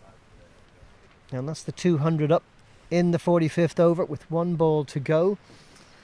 And the rain now beginning to come down a little bit more strongly. Never a good sign when you see the ground staff moving towards the covers. Good shot by Frost down to mid-on. That'll bring to the end the 45th over, from which there were just 3 runs. Peat has 1 for 31 of his 8 overs. Adrianos on 42. Frost on 11. And the umpires, I think, have called a halt to proceedings. Nope. Not quite. No, what's happening now is that 12th is coming out with the DLS score sheet, which we have here. So par at 7 wickets down, With 45 202. And you need one more than par. So at the moment, if they were to come off, then the noses in front is Northwest Warriors, but I don't think they'll by come a off just single yet. run. But I wonder, do the batters know this? I very much doubt Well, it. that's what they were just running the score sheet out for. Adrianus was checking. So they're 2 behind. So they're 1 behind the par score, 2 behind the winning score. And McBride is coming on for his 10th over, hoping to make a breakthrough or even just bowl a maiden, which would put Northwest Warriors well ahead. That's a good shot. Just didn't quite get the angle on it, but a single to Frost. He didn't get the power, but they are keenly aware, no doubt, that they need to continue to score runs but not lose a wicket, because after 46 they just need to be on 206. But it is McBride's final over, so do you just face it out and hope that the rain holds off, or do you go one boundary? And the field is spreading now because McBride just wants to make sure no runs are scored. That's a good shot. Straight down the ground for a boundary, and that could be crucial. Fine shot from Adrianios, who moves to 46. Yeah, brilliant batting from him. The slight bit of width and the length as well for McBride. He knew as soon as he bowled it that it was slightly too full. Gave the arms to Adrianus, who's playing a star turn here for Munster Reds. That takes them into a winning position where they'd come off at the end of this over without losing a wicket. Now, that's a poor ball down the leg side. Rare errors by Andy McBride under pressure. Because we have to remember the pressure's on the bowling team as well as the batters. And the pressure on McBride will be to keep a grip of this ball as it gets a little bit wetter. That shot down the ground will have done nothing for the seam. No run there. Maybe there is now. No, No, well backed up. they'll be absolutely certain not to get out here at Munster Reds. No risks taken with running between the wickets. So 7 wickets down, 46 overs. 205 is the score, and they're currently 207 for 7. Yeah, 205 the par scores. You always need to be 1 above it, which they are as the rain just eases off a little bit. 3 balls to go in this over. Really exciting end to this match. Frost did well to avoid that one. Another single for Adrianios, who moves to 47. Shot away from what would be a remarkable 50. McBride, who went for 23 overs in his first 9, has already given up 7 in this. Well, sometimes at the end of the game, the reason why we try and keep wickets in hand in cricket till the end is because it comes down to sometimes just 1 or 2 risks being taken by a batter. With 3 wickets in hand and knowing the DLS score that he needed, that was a calculated risk from Adrianus to punch that one down the ground for 4. He has played well down the ground all day, mainly for singles though. That was one of the first ones we've seen in a long time down the ground for 4. Frost on strike, and that was well played. Straight to Doherty in the covers. Big lunging forward defence, as I think Northwest Warriors will be pleased to see the rain easing off, because at the moment Munster Reds have their noses in front. Slip in here for Ali Frost, or Mike Frost rather.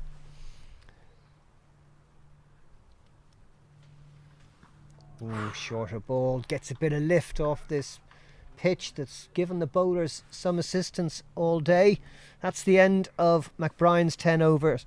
2 for 30, but crucially 7 coming off that last over, and after 46 with 4 to go, it's 208 for 7. Adrianios on 47, Frost on 12, 24 runs to win, 24 balls remaining.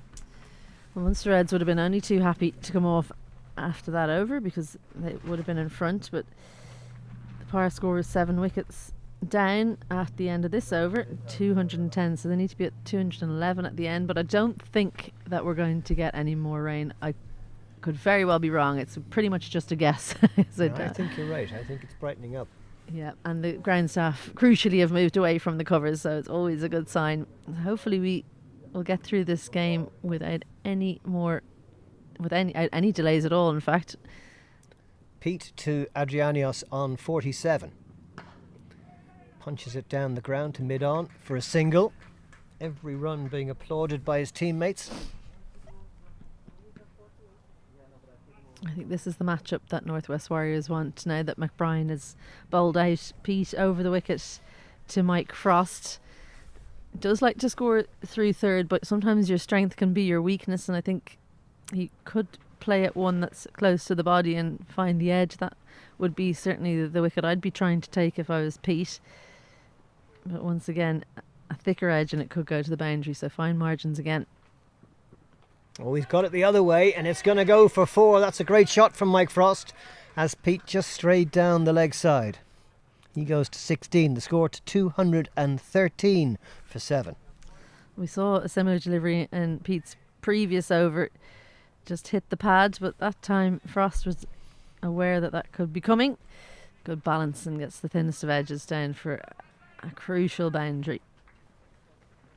19 to win, 22 remaining. These two came together with the score on 180. They've put on 33. That's straight to the fielder at backward point. Guess who? Yeah, he's been everywhere in the field, hasn't he? I love his technique as well. Picks the ball up so far in front of him, so any kind of movement off the pitch, he's in a good position to adjust. Well, if players were picked for their fielding prowess, Scott Macbeth would be in every team. And that's straight to cover as well. Liam Doherty, another fine fielder. So no run. 19 to win, 20 balls remaining.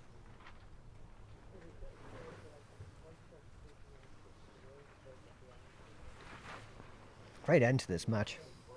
It's just the way you want it when there's 50 overs and there's two teams so evenly matched. Coming right down to the wire. Either side could win. Could even be a tie. Yeah, been two really different innings because it was a quick scoring Ollie Metcalf that put Munster Reds in the driver's seat early on, whereas Northwest Warriors had to wait until quite late in the day in their innings to see a couple of 50s. Short ball up in the air. The man underneath it is Ryan Macbeth. And he's just managed to hang on. A huge wicket. Frost has to go off the bowling of Marcelo Pete. The 8th wicket is down for the Munster Reds in the 47th over. Frost out for 16, having put on a very valuable 33 for the 9th wicket. An important 16 runs from Mike Frost from 23 deliveries. And as this game comes down to the wire, Munster Reds 213 for 8. After a long discussion with his captain, he went for the shorter delivery. Just a little bit of movement away to the offside. I think it was a slower ball bouncer. You watched that. It seemed like for an age Ryan Macbeth. And in the end, it just dropped. It was in front of him, grabbed on. So in comes the skipper, Josh Manley, at number 10.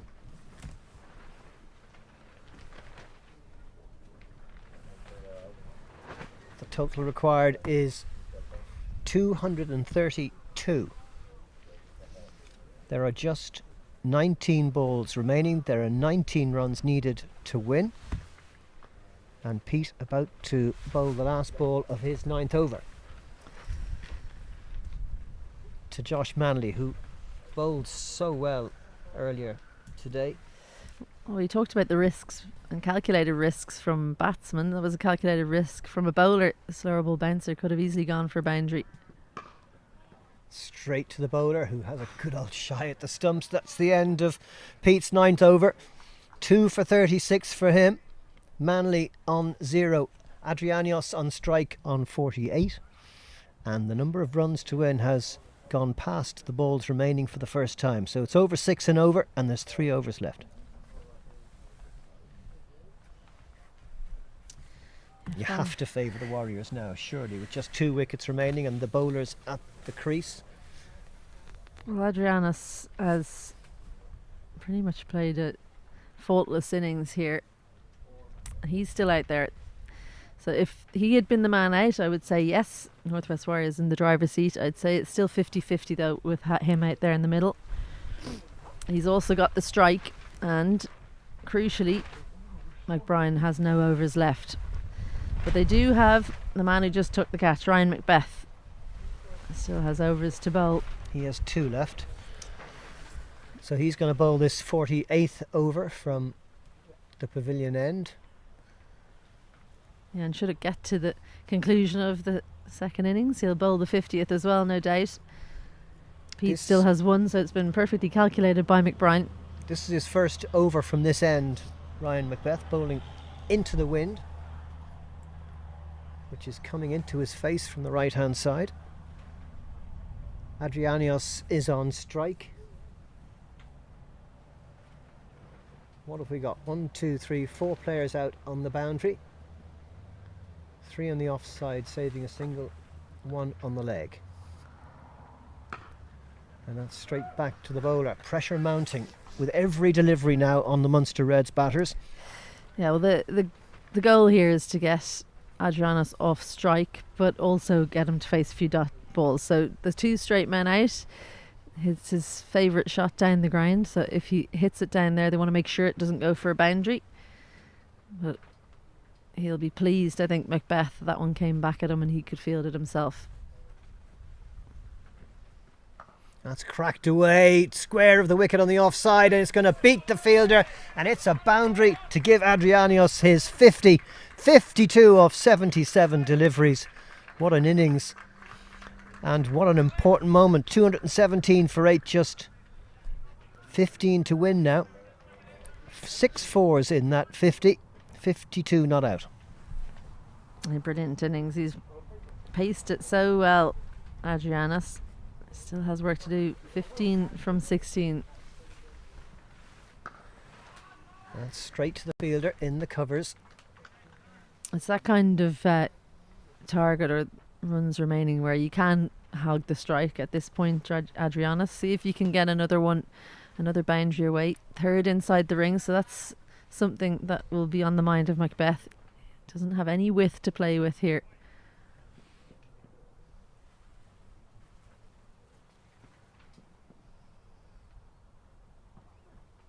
And he's going to get a single here to deep mid-wicket. Yeah, slower delivery, just rolling the fingers over that one for an off-cutter. And he's got 2 deliveries at Josh Manley. 5 off the over so far. 4 balls bowled. We're back to parity between runs to win and balls remaining. Yeah, 6 and over needed. What can Manley do? Not too much change in the field. Difficult for a bowler to come on from the other end so late in the piece.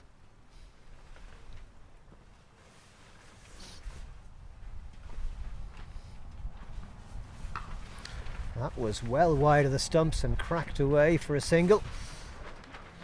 Gets Adrianos back on strike. Well, this is a big ball because final delivery of the 48th over. Ryan Macbeth will be desperate to bowl a dot here, but he can't afford to bring the field in either. Not enough runs to play with. Can't afford another boundary at this stage in the game, as Andy McBride has a chat with his fast bowler.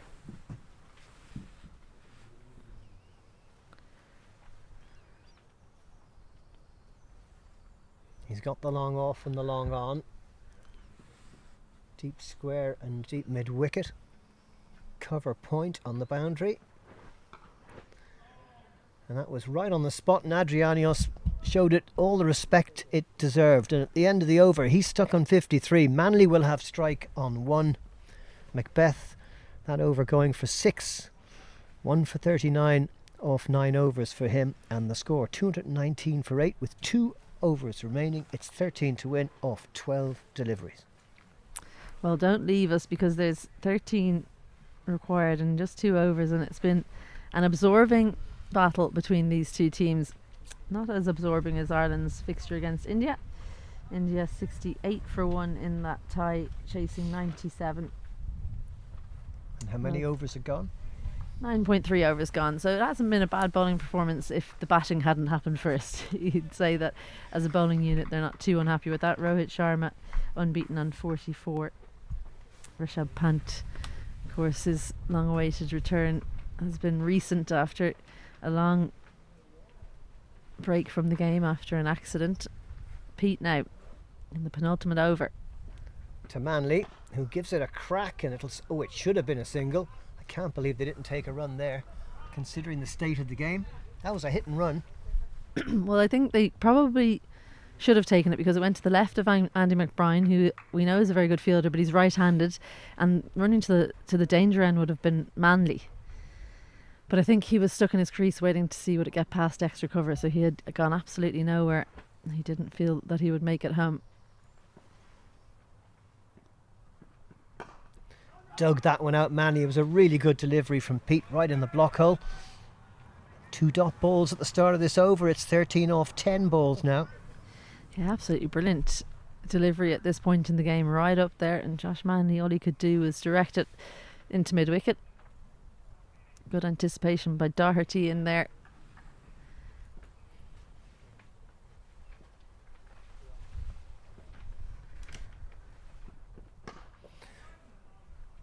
Again, no run. The man on the edge of the circle at mid-off, quickly in. At some point they have to take a chance. It's 13 to win now off 9 balls remaining.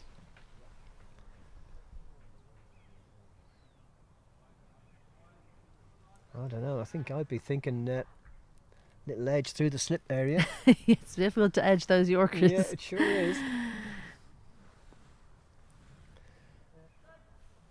They're going to move that fine leg fielder finer, so he's obviously going to continue to bowl full and at the stumps. And the square leg has moved backward. Or perhaps a bouncer looking for a wicket. It would be. That's pitched up and hit down the ground. They will get the single, but it's in the 4th ball of the over. And Adrianios on strike with just 2 remaining in Pete's final over. Well, he's stood up really well to pressure so far, Adrianus, and at any point where it looked like Northwest Warriors were getting any kind of foothold, he's managed to get a boundary. But 12 now required from 8 balls, and what will be playing on his mind is there's only 2 balls left in this over, so he needs to try and score a boundary this ball and then change the strike for the last delivery.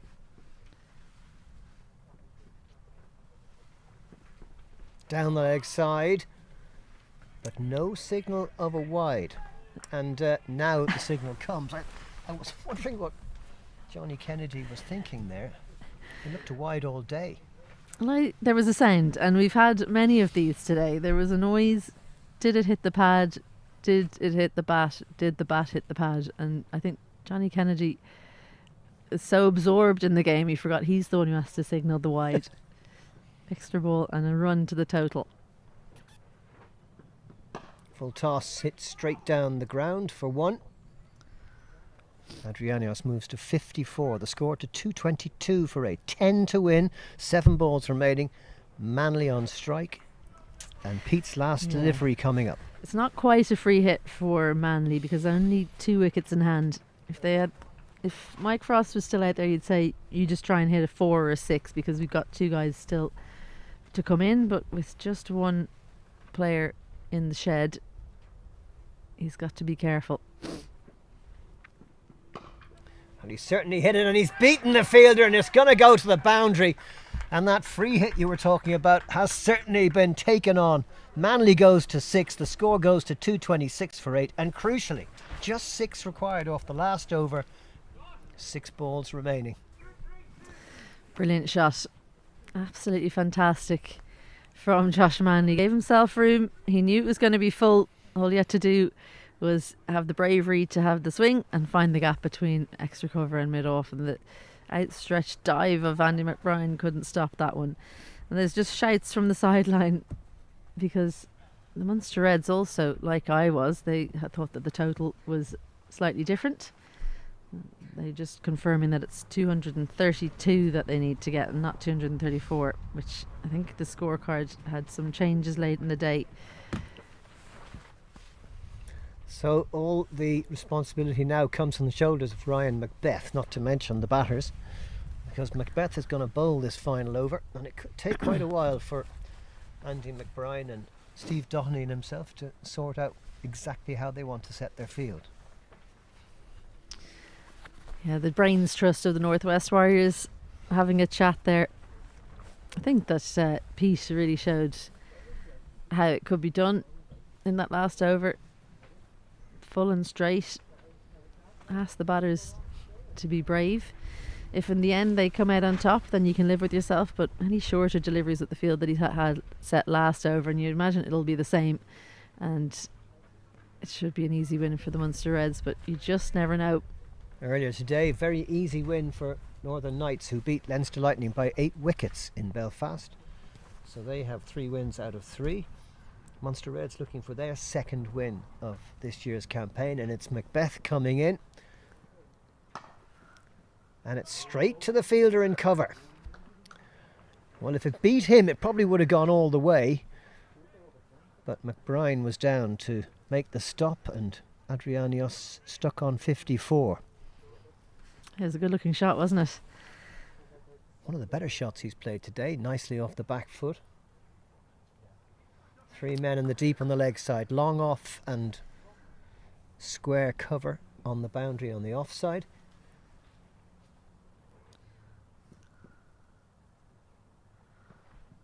Oh, he's hit that one, it's in the air. Will it carry? Will it carry? Yes, it will. It's a 6, it's there, it's all the way for Adrianios. That's the winning stroke. With 4 balls remaining, Munster Reds have got the win, and Adrianios with an unbeaten 60. And you'd have to say, fair dues to him. 232 for 8. Munster Reds win the points, 49.2 overs. What a match. Yeah, fair play to him. It was up, it was there to hit. I thought maybe he got it too early as the slower delivery, just not bowled with the conviction required from Macbeth. The long levers of Adrianos lifted that one over the rope, and it kept 2 fielders interested for a long time, but fair play to him. He took the risk and it paid off as Munster Reds. Well, that'll keep them in second spot now. They'll end up with 9 points now after 3. Northern Knights out in front after today's round. They've played 3-1-3 with bonus points as well, 15 points for them. Leinster Lightning and Northwest Warriors with it all to do, you might say. Yes, absolutely, with it all to do. Well, what a game of coruscating fortunes. It started so brightly for the Northwest Warriors, and then they had that wonderful middle of their innings with Jared Wilson and Marcelo Pete scoring 50s to set what was a fairly good total. But I was thinking all the way through the Munster Reds innings that they weren't quite going to make it, but there you go. In the end, they've achieved that total of 232, and they've done it just in the nick of time. Here's this card. Yeah, well, they kept on having contributions. I think Alistair Frost negotiated the opening spell well, and Metcalf came in and really took the game to the Northwest Warriors. Adrianos, he was the anchor around whom the rest of the batters played. A good, well made 23 from McCullough and 16 from Frost. Not forgetting the 6 from Manley, who hit a good boundary off the penultimate over to keep his team out in front. Well, the bowling, fantastic performance again from Andy McBride with 2 for 30 off his 10 overs. Marcel Pete and Trent McKeegan coming in with a couple of wickets each. And you look at the runs per over, and it's pretty economical all the way down the line, but Munster Reds did just enough to find the victory. There's the match summary.